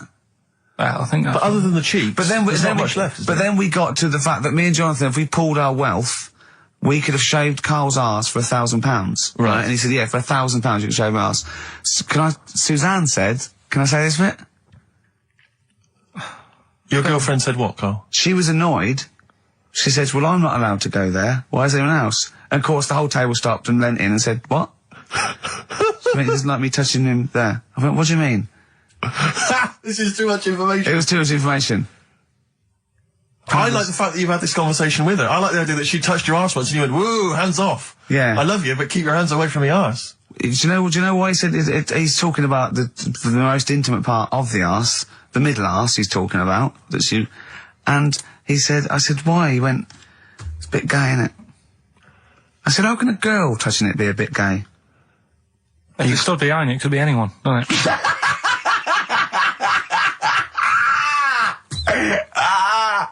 Oh, God. And it seemed, I mean, you can imagine the conversations we were having, right? And it's that thing that the waitress heard something every time she came over. She heard the word, cock or... Jonathan Ross saying I shaved my arse. Yeah. And, oh, dear. But it was, it was a good night, wasn't it? So, it's £1,000 now, isn't it? But presumably you give Suzanne half anyway, so everyone will be happy. You've used the arse to best effect. She's got half out of it, so she's made as much out of your arse as you have, in a sense. Me and Jonathan are happy. Yeah, but to be fair, it's his arse on the line. So... I know, but I mean, it's just not like she's getting a bum deal. Well, she's getting 500, yeah, quid. No, I understand that. But, do you reckon? Just thinking of some more... Play a record. Can I just ask, before you play a record, if we were to shave your arse, let's say we did it for charity or something, got sponsorship, how would we do it? Would we use one of those big kind of old-fashioned razors? No, I'd use a Bic Safety. I'd Just straight And away. would you use a gel or a foam? No. I first of all, yeah, I think I just lather it up. Right, So you lather foam. up his ice first? I Yeah. do the outside bits. Just goes straight down, big broad strokes, clean right. Then I'd have to go in the crevices, and I'd need an assistant. I'd pop it apart and just very gently go in there. I might even use electronic equipment just so there was no sort of like nicks. Okay. So, So an electric razor? or I might wax the internal middle arse. How did Jonathan do it? Because he did it on his own, didn't he? I just use mirrors. Why do I'll ask him. We'll call him later. But I don't know. Well, perhaps you listening have once shaved your arse, maybe during an exam or something. Well, what I think, this is conjecture, but I think he was probably there. He'd had a shower. He'd shaved his face. Right, I thought, well, he was naked. Looks down and goes, oh, what a hairy arse. Well, hold on, I've got the razor in this hand. I've got the mirror there. You know, I'm not on stage for a good 10 minutes. Yeah. There's one thing I don't like going on stage with is a hairy arse. Bang, drink, wallop, done.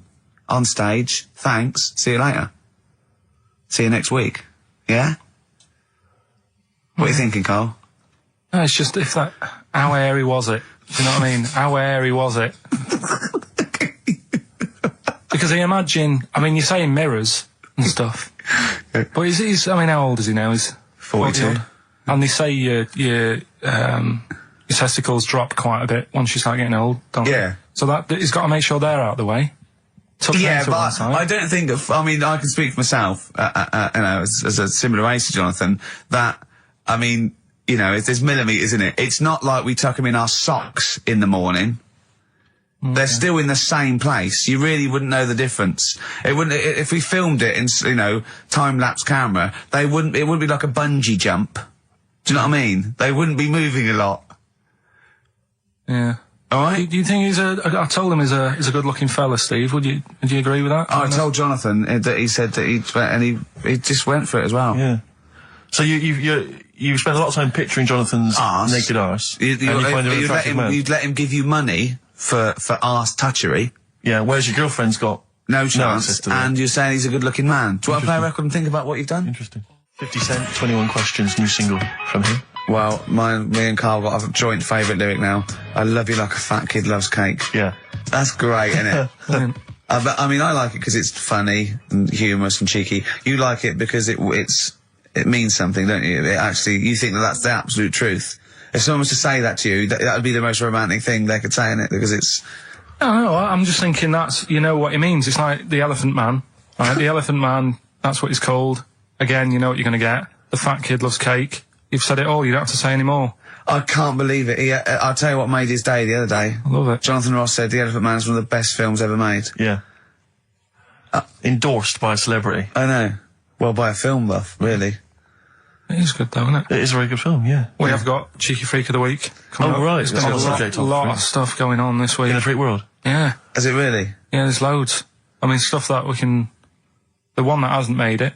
God, this is what hasn't made it, so we'll judge it on that. Go on. There's a woman, right? Do you know how, I mean, in a way I thought Elephant Man, it was a bit tight because, you know, they sort of took him on a freak show, did a bit of a road show with him and stuff. Yeah. There's some woman, I think she's in India, like now, who, makes a lot of money because she's got 3 legs and like 7 toes, stuff. And she was saying, people pay quite a lot of money. Not Squiddy Patel. It's not that much money, like, compared to here, but over there, it's like loads of money. Sure. And all you do is, you go around to her house and you pay this lot of money, and people just go, oh, look at that. Extra leg. Extra leg. Right. It's quite a lot of money in that. So she hasn't even got to go out on the road anymore, like in the old days. No, People that's what annoyed me. It's like, well, you could get to them faster. You go and see them if they're paying the money. Sure. Oh. But yeah, there's... What she could do is go in and buy a pair of shoes, right, and then nick one on the way out, because they only put one out, don't they? Good idea. So she could get, you know, 2, 3 for the price of 2. Just one of the many perks of having Just 3 one legs. of having 3 legs. The other one is, I mean, keepy uppy. But she'd be good at that, wouldn't she? She just stays at home and puts her feet up. But anyway, that's not even Cheeky Freak of the Week. That's coming up later. Coming up later. Oh, brilliant. Now, Rockbusters, Dead in the Water, isn't it? We've killed that off, have we officially? We killed off Monkey News and Rockbusters. Didn't I tell you that there was some sort of petition for Monkey News? Was there? What was the story? A lot of it's loads of emails and that. You mean you've done Monkey News? You mean you want to do Monkey News? No, but seriously, there's uproar, and people were like, "You can't get rid of Monkey News. Yeah. Don't be doing that." Loads Loads of people. Was it monkeys trying to write the complete works of Shakespeare? Did Tony Blair get a whiff of it, and he's coming down like a ton of bricks? And Rockbusters, Steve, if you've got a better competition, then we'll do yours. That's fine. Do you know what I mean? If that's what you want to do, we'll do. What did you want to do? No, I was just wondering whether we should perhaps not do a quiz at all rather than do that piece of rubbish. Might be better to have nothing. Might be better just to have silence during that part of the show than have Rockbusters.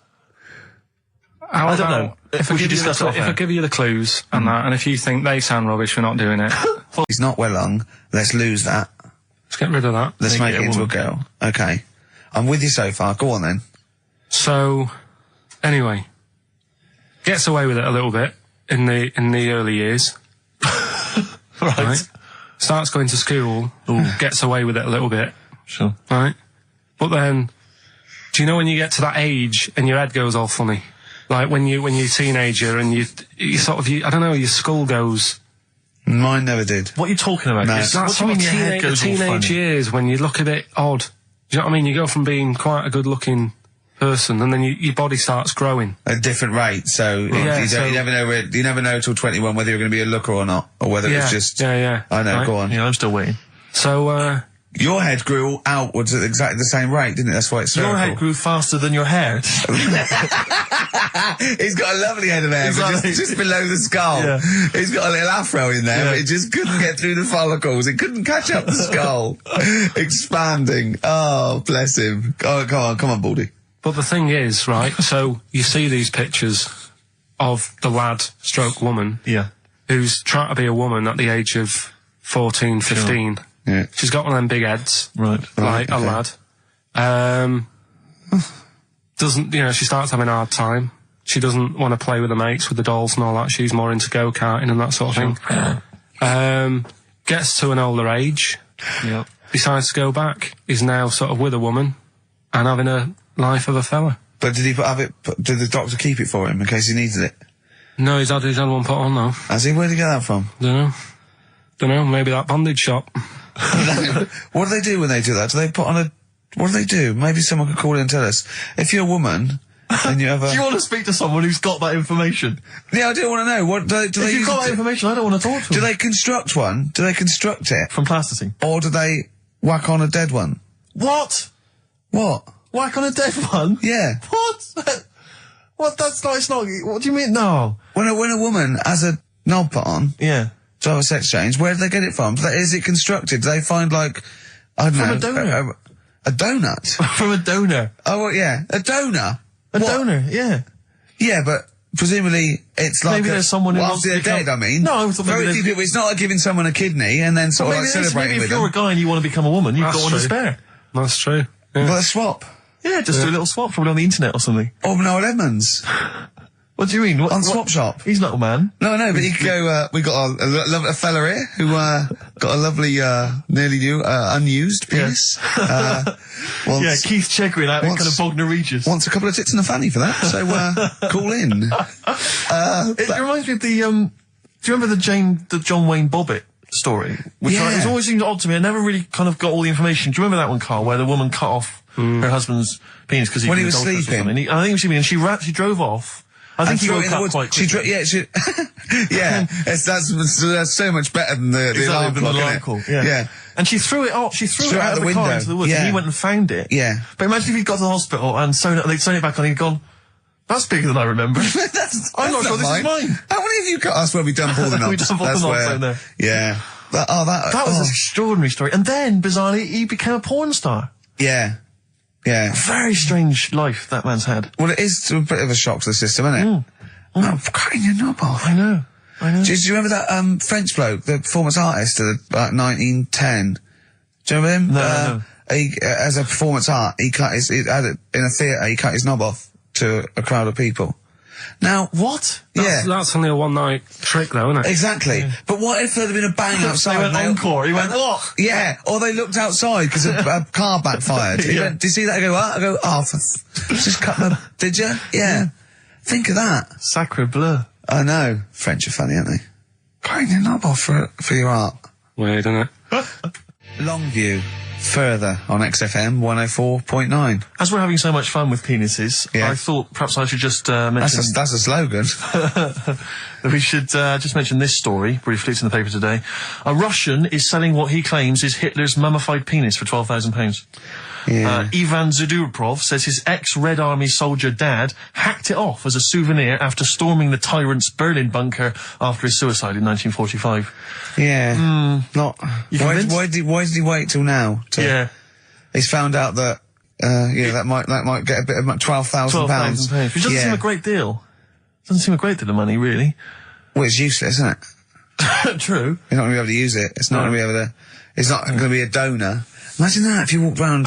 Yeah. You'll never. Making love to a girl, you'll never believe who this is. Yeah. You never believe who's doing you, love. Exactly. This is going to freak you out. This is, just relax. Exactly. Okay, sit down now. Was that I got a all right? little surprise for It was you. brilliant, yeah, so you enjoyed it? Yeah. Right, are Did you you a fan of the Third Reich? Exactly. Well, no, awful racist. Okay, let's go a different tack. Yeah. You did like the sex. I love the sex. Okay, then. Yeah, it's not going to be Hitler's knob, is it? But, I like the idea that, I mean, you're a ex-Red, you're in the Red Army. Yeah. You've just stormed Berlin. Yeah. 1945. You crash into the bunker. You've gone through terrible. How you've lost 20 million comrades. Unbelievable. Oppression Been everywhere. going on for years. You're in there, you see the man. Here he is, he's dead. He's dead, The figurehead and leader of one of the most despicable, You turn to your friends, there's a tear in your eye. Yeah. And your immediate thought is, I ought to chop off his todger. Yeah. Well, no, I said Bagsy. I said Bagsy's Winkle. I said Bagsy's Winkle outside. Whoever it was. Yeah, I didn't know it was going to be Hitler. Brilliant. It's just, I can't, it just doesn't make sense. It's ludicrous. And I don't know how is he expecting to prove this? Because I want some proof. Well, I think that's why he said that. He probably started off with, I've got Hitler's face. And they went, brilliant. Oh, let's have a look at it. What do you mean let's have a look? Well, just check his Hitler's face. Obviously I know what he looks like. Oh, yeah. No, it's not. You know what no, it's not his face. What wouldn't you know what it looked like? Well, I mean, no one's ever seen his genitals. That's what I've got. Yeah. I've got his. It's got a little swastika on it. Is that proof, is it? Yeah, little Have you got tattoo. his ball? Well, no, the Albert Hall's got one, his mother's got the other, so I don't know. See, the Albert Hall, I would have thought, would probably be paying that £12,000 because apparently they've already got his ball. Yeah, they got one of his balls. They got one of his balls in the Albert Hall. His mother's got the other. Yeah. But if they got the Todger If they can track down the one his mother's got, they would have a complete set of Hitler's. I'm just hoping it doesn't fall into the hands of some kind of crazed genetic scientist. What, I could clone it from his knob? Could clone Hitler. Back to, I don't even want to think about the future if that's the sort of way we're going. Exactly. If that's the sort of way we're going, Carl, I'd rather not know about it. What do you make of it, Carl? Weird, isn't it? It is weird. I mean, I don't want to go on for this too long. We've probably got about a minute left for the first half hour, and I reckon should can this sort of... What, 30 minutes of genital talk? Do you think that's enough just on a quickly, Saturday afternoon? There's Go on. one in a museum. I think it's like that London Museum. What? One what? Well, do you know like how people are buying weird stuff and that to put in museums? Yeah. There's this device that, I mean, think about it, years and years ago they used to torture people, didn't they? Yeah. Really badly. And the device Yeah, that there's they've got... no real good torture, but go on, I see your point. Yeah, but this device, right, think about it, you've done something really bad years ago. Yeah. Right, and you're thinking, oh, what are they going to do? Do you know what I mean? Could do anything here, it could be the end for me. The device they've got is this thing that you put on your bits, as a fella, and it's sort of metal, so it means you can't sort of, get excited. It puts a stop to you, sort of... That wasn't a torture device. I think it was a Victorian thing to stop adolescent boys wanking. They used to have things like wrist things as well with, like, spikes on them. It's not a torture device. Is it not? Well, not really. Imagine that being captured by, No, right, you're never going to get hard on again. All right. Not really a torture device, is it? And there wasn't that many nice-looking women wandering about anyway about them, was there? You didn't get excited about stuff. What are you talking about? Well, they filthy, they stunk and everything back then. Right, we've covered that. Can I just ask Carl how he got on over Christmas? Because the last time I spoke to him, you hadn't bought a present for your girlfriend. I have to say, I was on tenterhooks all Christmas. Well, you changed it. After that show, I felt bad, even though I shouldn't have done, because...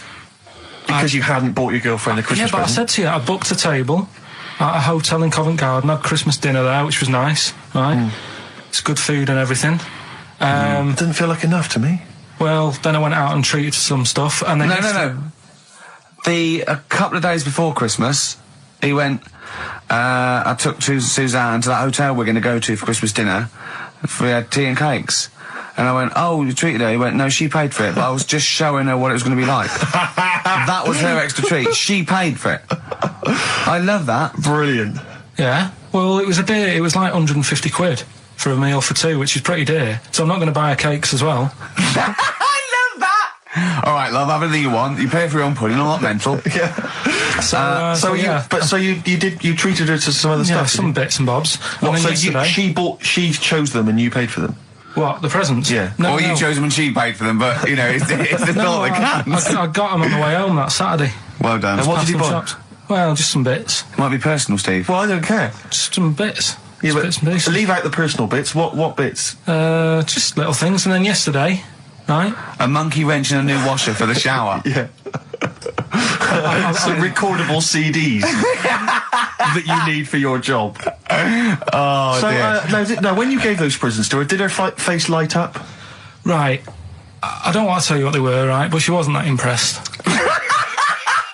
You're going to tell us what they were now, tell us what they are. You even know what they are. She told you on Christmas Day. Hold on, wait a minute. But it doesn't matter what they are. It does matter what they are. It doesn't. It does, Carl. It's you, mate. Of course it doesn't matter. Oh, God! Have you just remembered? Yeah! Right, but there's no need. I've got to tell him, Carl. I really want your permission because I don't want to be I know it's not, but we know it's not that embarrassing. It's really quite sweet. Yeah, but in a way, right, the way I look at it is, right, Christmas, even when I was a little kid, right, is not... Please let me tell him, Carl. Well, let me just tell you first, though. Let me tell you why I didn't go all out on the old present front. All right.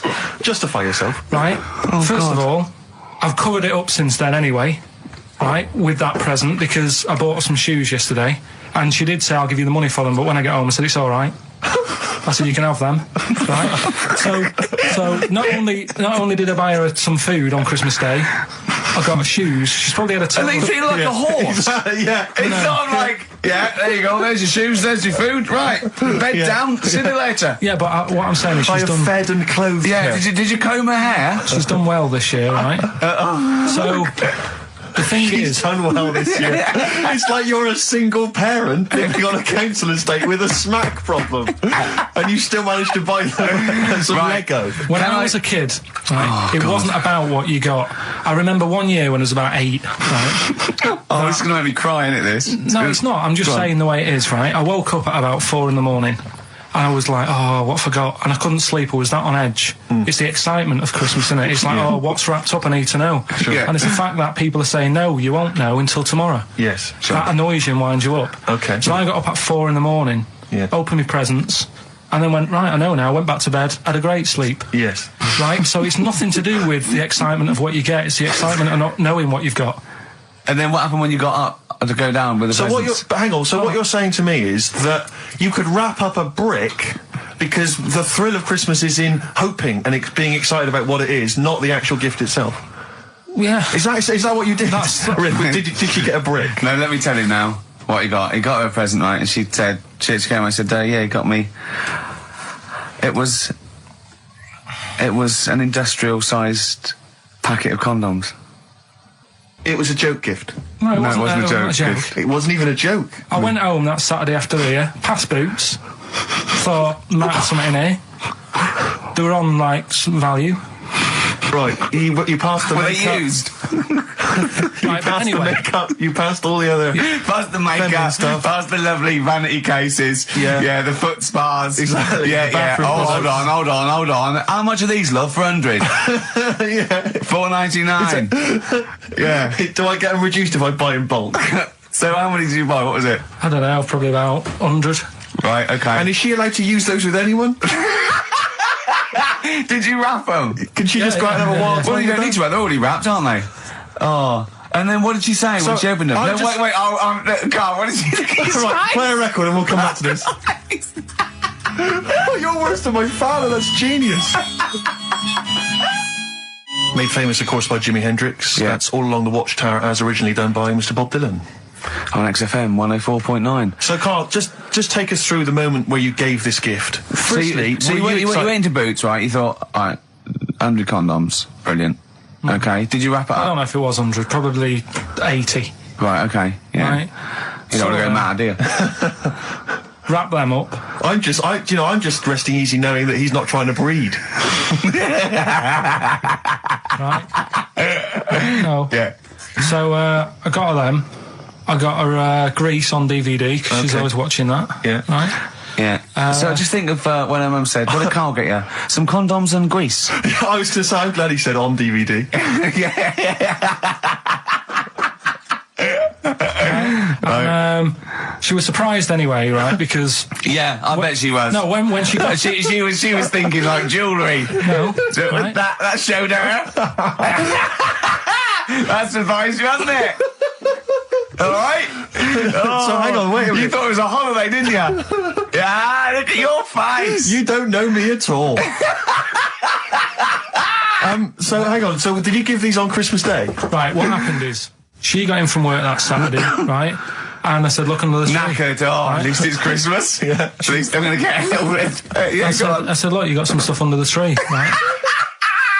So that Did you give her a surprised sugar her, lump? Right, she was really chuffed with that. But she said she was a bit puzzled because I didn't know we had any wrapping paper, right? So I ended up using wallpaper. You didn't take it off the wall, though. You had some. No, it was some left over, right? So she said, why have you used wallpaper? I said, well, I didn't have any paper and you were getting in a bit and I wanted you to have a surprise. So she said, can I have a feel of them? I said, no. Presents. You thought, right, I've got the right thing. Yeah. Right. And then Christmas Day, I said, no, don't get carried away. It's nothing really good. You know, we said we weren't going to buy each other much. So there you go, open them. Yeah, go on. And Can I just ask, had you received your present from her yet? yeah. So what had you received? What did he have? Had some shoes, Nice. right?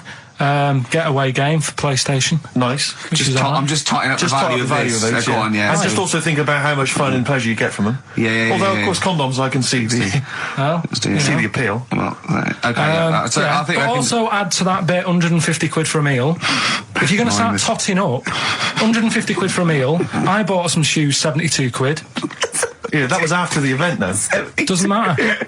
All right, so you received these, dare I say it, thoughtful and nice gifts. You handed over the box of condoms. They were wrapped up. She Well, unwrapped them. yeah. Go on, take us through it. Walk us through it. Well, it's not something you play with on Christmas morning. Oh God! Oh, right. But when she opened What them, did she say? What did she say? Well, I wrapped them twice as well, so she thought it was something really good. Extra Like, oh. protection. Right. And So she thought it was something really good. and then So the then, disappointment would be doubled. Yeah, go on, yeah. then she just opened it and went, oh yeah, so what's on the telly? And that was God, that. I'm That was grateful. that. What an ungrateful woman that is. Well, she got stuff. Fancy not wanting I told her. a box of economy condoms from Boots. I said to her about the thing about, you know, it's all about the surprise and that, innit? Yeah. You explained that to her? Yeah. What, after she'd unwrapped it? Yeah. And she was all right about it. Yeah. She understood. Rick, you know I suggested to him that he buy his girlfriend a gift. I'm worried I've done more damage to the relationship by suggesting that than if he had just forgotten. Next time you've got to go shopping for her yourself, Steve. I think I might do. You've better go shopping for her yourself. I'm glad it's all over though. It's mental. Yeah. It annoys me. The whole thing annoys me, and she knows that as well. Yeah. She should know. What? She still insists on having Christmas once a year. Well, Wow. I'm you know. no, but well, anyway, what did you get? I can't think what you bring to the relationship, Carl.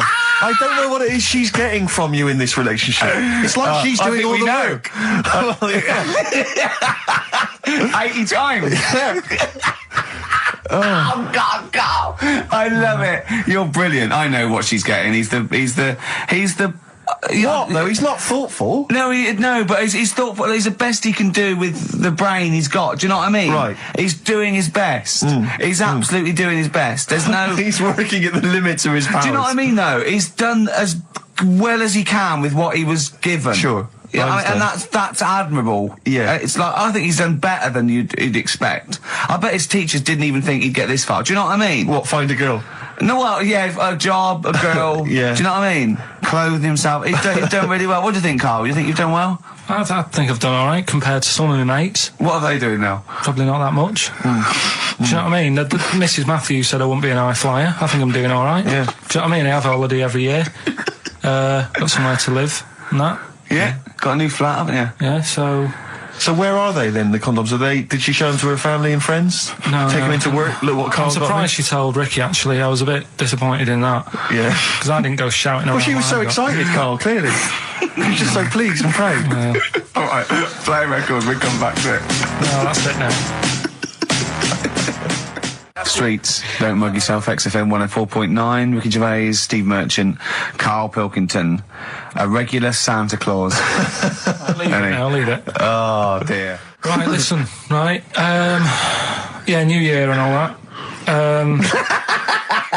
He's great, isn't he? Rockbusters is on the way. We're getting some good stuff coming in. I have to say, I'm amazed. Every answer I've had so far has been correct. I listened to the clues. I've got no idea. And I know you, Carl. I've spent time with you. Have I you know how you seen the work. XFM listeners? Well, of course they're the same as Carl. Sure. Of course they've got the same mindset. Yeah. Oh. Right. Hey? So what did you just pinch off? I can't confirm it at this stage, exactly what happened, but it certainly felt like a pinch. I looked round, there was a woman behind me. Right. She was fairly old. I think she's probably in her mid-30s. Right. Kind of reddish hair. Right. I don't know if she's listening. Right. But she knows where I am. And so I don't know how to proceed, really, Rick. I don't know if it's worth putting up some posters around the Green Park area. Well, what you could just do- to try and corroborate it. Well- If you saw a woman pinch the lanky guy's arse, No, please get in you touch. could probably get in contact with British Rail and go back over their CCTV Exactly, thing. CCTV cameras, yeah. And then they could probably zoom in and, sort of identifying sort of birthmarks, or she might have been holding some. Then I could hire a private eye. Yeah. Again, money well spent. Well, so there you go. I'm just saying. I'm just saying. Maybe maybe things are looking up. Things It's getting are towards Christmas. The worm has turned. Hey, I mean, it's a little sexy story to get the show going. It is But pretty what do you make sexy, of that, then, Carl? What do you Because I know think you're of that, quite damning. What's your answer? Well, I mean, you're quite a tall fella. Sure. So she must have really wanted to sort of reach up and have a pinch. Do you know Well, you what I think mean? she was a dwarf? She did it with her teeth. He didn't say she was a dwarf. No, but Steve's taller than, his arse. Yeah, but his arse isn't 6'9", is it? His arse is about 3 foot off the floor. 4 foot? What? 4 foot off the floor? No, I don't think so. About 3. She'd have to be a midget to have to reach up to pinch Steve's arse. He is very tall, but I don't know what your point is there, Carl. You're just trying to, you're just, No, I think no. maybe just a little bit jealous. Just a little bit of jealousy. How many cats do you say you've got through? I'd say whilst I was living at home, I mean, it's still on the increase even though I'm not there. So whilst I was there, probably 5. God. Wow. oh, Yeah. And were you upset each time, or you just got used to it? It's one of them things, isn't it? Like I've said before, when you first see something, it's a bit of a shock. Do you know what I mean? It's like the Elephant Man or whatever. Yeah. First time you see him, it's that sort of, oh, look at that. do you remember the first time you saw Steve? No, I'm not being funny. Do you remember the first? Yeah, but I've said this before. It's always then you get used to how people look, and you don't. No. I'm gonna burst. You have to play a record. No, what? Because I see Steve's. No, but I've got used to it. Carl, you know our mate Johnny, he's a Doctor Who fan. Yeah. Do you remember, he bought, the Doctor Who magazine, and he went, to the toilet, and Steve got post-it notes and put geek on every page. And Johnny opened it on the tube, right, and it had geek and everything. And Johnny bought in the new Doctor Who magazine, I think this week's or this month's, right? And they've done the perfect Doctor Who fan, right, what the geek is, right, and it looks exactly like Steve. Alright, don't have a go, Rick. It does. And he went, and I'm going to try and put it on the website. It's amazing. It's got your hair, glasses, it stands like you, it's sort of dressed like you, and it's only, it's hilarious. And he was, I mean, I'm insulting you now. It sounds like an insult, but if you'd see it, you'd laugh. Play Well, Rockbusters, right? Yeah. Right, here we go. Just a little bit annoyed. Just 3 clues. We've lost all the energy energy in this show, haven't we? Well, I can't get over that insult. I'm just a little... No, Three. he did though. It just came out, no, I can be honest with you, Things, it came out left clues. field. I wasn't expecting an insult. No, And, but I There think was a sense of camaraderie on this. No, I'll bring Just it in, email and in, you'll see what I mean. Right, play a record. I'm ricky.gervais@xfm.co.uk. just annoyed. I can't What are we listen to doing? Robert's I'm just reading out the clues. Should we put this? Let's put this one in for the Sony Award. Let's put this show in for the Sony Award. Play a song, Carl, because I need to discuss things with him. I've talked before about in Edit second. it down. Get this down to 3 minutes. It'd be a great show. Rockbusters in a minute. XFM. Lonesome Day by Bruce Springsteen from his new album The Rising on XFM 104.9. Ricky Gervais, Steve Merchant, Karl Pilkington. Foreman just phoned in and said to Karl, stick up for yourself. Don't listen to that Merchant. He does my head in. He's so arrogant. I don't think I'm arrogant. I think I'm mean. Yeah. I just think I'm sort of objectionable. I don't think it's arrogance. I think it's No. sort of nastiness. Yeah. I'm just not a very nice person. But believe me, I'm not arrogant. I think I'm pathetic. What were you talking about earlier about glasses as well, and Steve taking his glasses off? What was that? What are you saying that in front of him now for? Was it an insult? It wasn't really an insult. Carl, what were you up to? No, what was it? I genuinely don't remember. I genuinely don't remember. Right, Steve, I'm not having a go. Right? Just saying how people, it's a bit weird that you've got glasses because you've got a good pair of eyes on you. Right? That isn't an insult. What were you talking about, though? What was it? Why did It was the fact that people who wear glasses always look a bit weird without them on. It's like, you know, they should wear glasses. Okay. Why did we get round to this? What was we talking about? I don't know. I don't know. I don't know what that was. It sounds like an insult, even it wasn't No, intended as it one. wasn't. It sounds It like an wasn't. insult, Carl. It does, yeah. No, it wasn't. I But should listen- be allowed to punch you every time you insult me now. No, but I'm not I'm having doing a it. go. I'm going to give you a dead arm. Look, Steve, it's you. You always Even if just. it wasn't, you intended it to be one. What you? You're joking. We better play a record. Okay. Play a classic. Right, we've got who's that on the line? It's Rob. Rob, and are you a doctor? I'm a final year medical student. I'll be a doctor in 2 months, touch wood. That's close enough, isn't it? Yeah. Excellent. So, where do you study? Do you want to give more details, or do you want to remain anonymous as you're calling in to I study at Barts Hospital. All right, great. So, why do GPs sometimes put their finger up a man's anus? To see what's there. You know, if you've got hemorrhoids, if you've got an enlarged prostate, you know, it's either that or they stick up a big tube and have a look up with a light. What? And it's easier to do that. Now, are you dumbing this down for us, or are you going to fail your medical exams by saying stick up a big tube with a light? I'm dumbing it down. Okay, come on then. We're all intelligent people here, and Carl. So you tell us what's that called? It's called a sigmoidoscope. Right. Nice. That was a clever test, wasn't it, Rick? 12 I think inch he's a robot. long, Yeah. 12-inch long tube that they can put up there. So, Carl, would you prefer that or a finger? Well, so do they sort of do the finger first, and then? I mean, at what point do they say, "Hang on, we need a light here"? I mean, It's normally if there's something wrong.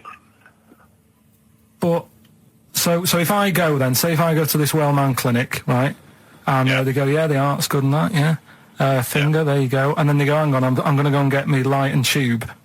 I could start worrying then because they've sort of found something. And they're not likely to go straight in with the tube. They'll probably send you off some tests first.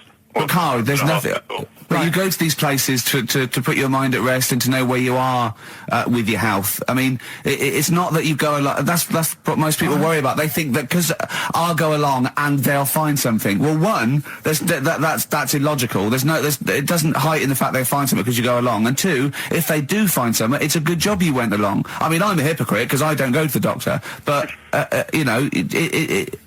had that Carl, done. you should be concerned if when they shine the little light in your ear, it comes out the other side of your ear. No. The other ear comes right out the other side. That's when you should be worried. But Rob, right, you said then if they find something, they send me off for some tests. Why can't I just have the test without that and cut out the middleman? Do you know what I mean? Because you're wasting lots of money. There's hundreds of tests they could do, and they could do every test, and they could all come back with nothing. Or they could do the finger up there and send you for the 3 tests you need to find out what's wrong with you. But in this day and age, with all the technology and that, and like brainy doctors and all that, the only way to find out is sticking a finger up there. What are you worried about, Carl? Is it fundamentally that this doctor who's has done 6 years medical training, is it embarrassing to have a man's finger up your ass? I just don't understand how you can get round to that without... But what don't you like? Is it fundamentally you don't like anything up your ass, or is it the fact that it's a man's finger up there? I don't like going to the doctors. It makes me nervous, because I think if anyone searches you long enough, they're going to find a fault with you, right? And especially if they're going that far into you. They're going to find something. And... Probably not. Well, you never... I just don't... I don't know how to get round to that sort of... that point where you get a... What do you talk to the doctor about? He's like, all right, nice day. Strap your trousers. He goes, he says, I'm gonna just, Most people just shut up and let you do it, and then breathe a sigh of relief when you say there's nothing there. Yeah. But is that at the end of the test, or is that the first thing he does? It's the last thing. So that trousers up out the door. Because he knows it ends conversation. He knows it's a bit of a faux pas. The doctor says, "Oh, I better not kick off with the finger up the arse." What I do is I'll start on with the the head, and then we're then go. Oh, one final thing, Mr. Pilkington. So Rob, he drops his keys and he goes, "Pick them up." And as you bend over, will you be doing this, Rob? Is this what you're like open to do? You do all these. I'll have to do it at some point. All doctors do it at some point, no matter what they specialise in. So the first one, is he another doctor there to sort of make sure you're doing it right? Not dentists. No, but do you know? Dentists aren't doctors anyway. No. But do you know what I mean? Like normally, it's like a co-pilot will have someone with them for the first one. So when you put your first finger in, will someone be there going, right? You just want to move to the left of it? I've already done it. Have you? Yeah.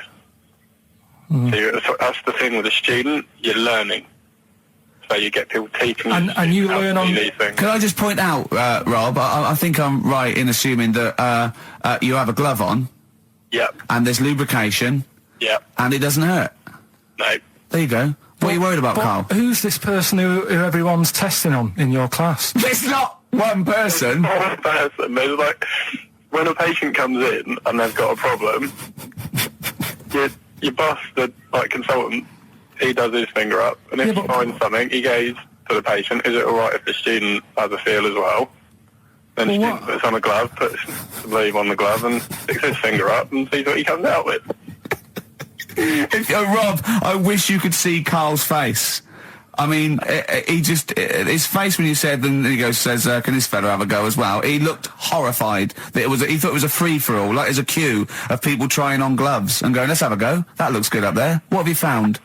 No, I mean, how come you had to sort of... Is it not something you could test on yourself rather than waiting for other people to come in?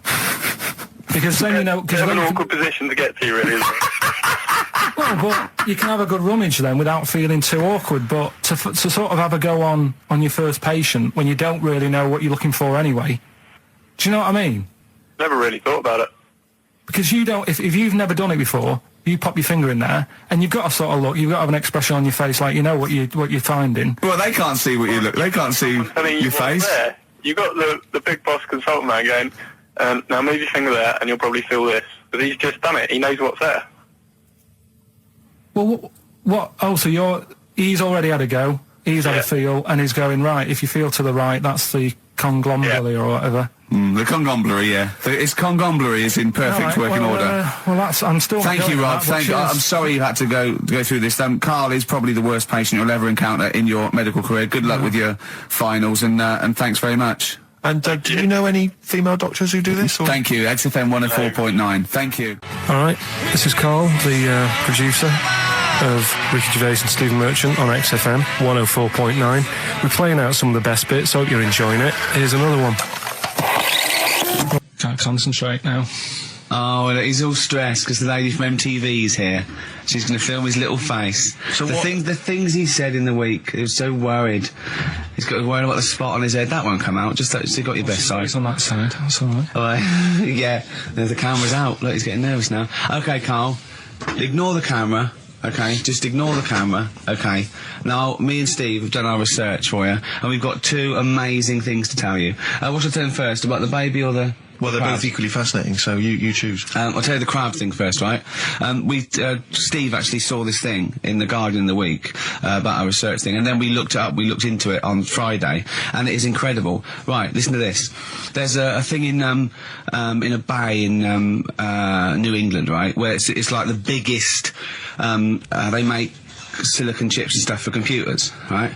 And because of the data protection thing, after they've done them, because they have to destroy the plates, right, well, the information's sort of put onto them, but there's still flakes of silicon. They sort of grind it down straight away, and some of the flakes got into the bay, okay, but some of the information's still on even the slight granules of silicon.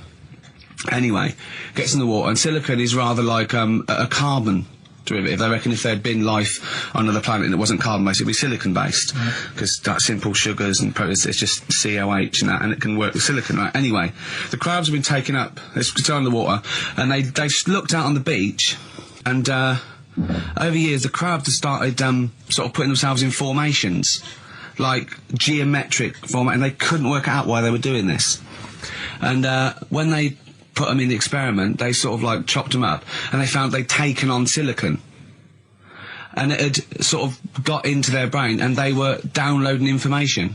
They picked up little things, because it's just chemical, you know, like electrical impulses that got information off the silicon chip, and they were interfacing it. But this is the amazing thing.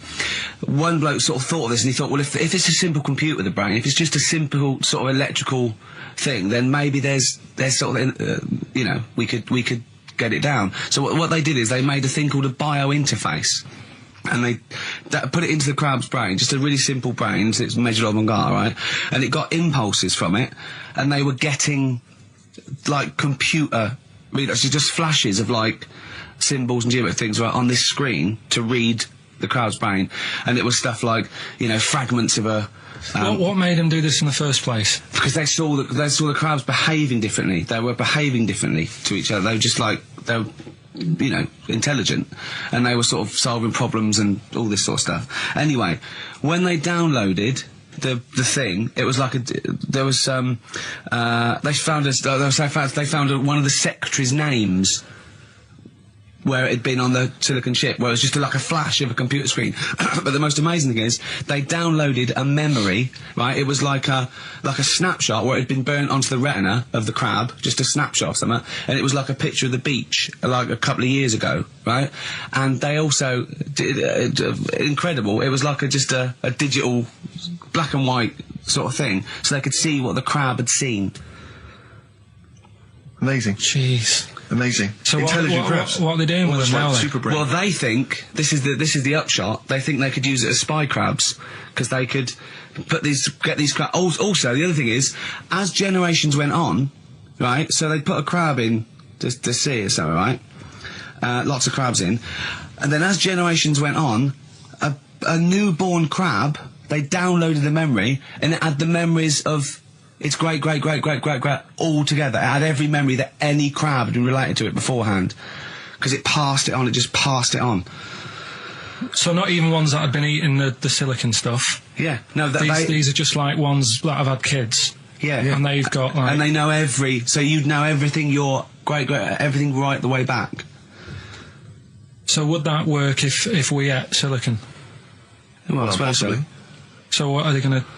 Well, they can use them for all sorts of things, though. I mean, that's what's incredible. I mean, I don't know how you train it particularly. I don't know quite tricky to train, but I'm assuming if they can do it that way, then presumably they can give it like certain silicon information, which they can then plant in it, if you like, within its sort of food. Also, if you get them onto enemy beaches, you'd have like 1,000 digital cameras just taking around. You could get like, you know, Osama bin Laden or someone. They don't understand the information they've got. No, they don't know they're doing it. They just download them. So they're not, you could torture them and they won't be able to sort of give you the information, because they wouldn't know what information they had, because they're just. But the first crab they downloaded, they just kept seeing the same picture of a big crab feeding it, which they. Really? Yeah. Wow.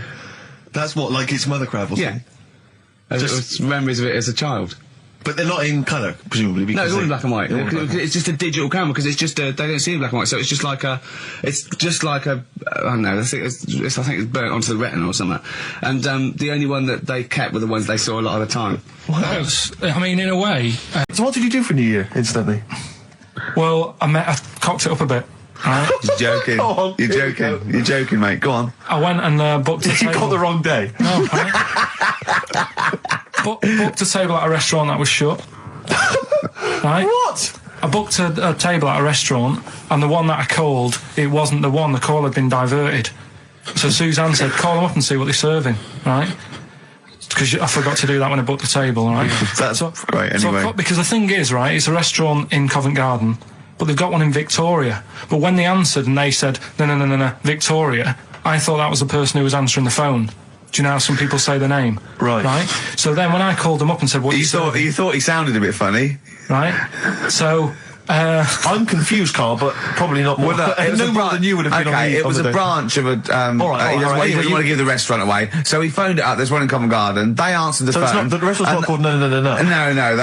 They said no, Victoria. Why can't we name the restaurant? I don't know why. It's not libelous. Are we scared that, like, are you scared people are going to sort of see you in there because it's your regular haunt? No, it's just that, you got to pay for stuff, haven't you? Right. I mean, it's... Okay, anyway, so you've I got... wouldn't mention it before New Year, but it's not... So did you go all the way to the... the restaurant to find out that it was closed? No. What happened is I called Was that them the name up. of the restaurant again?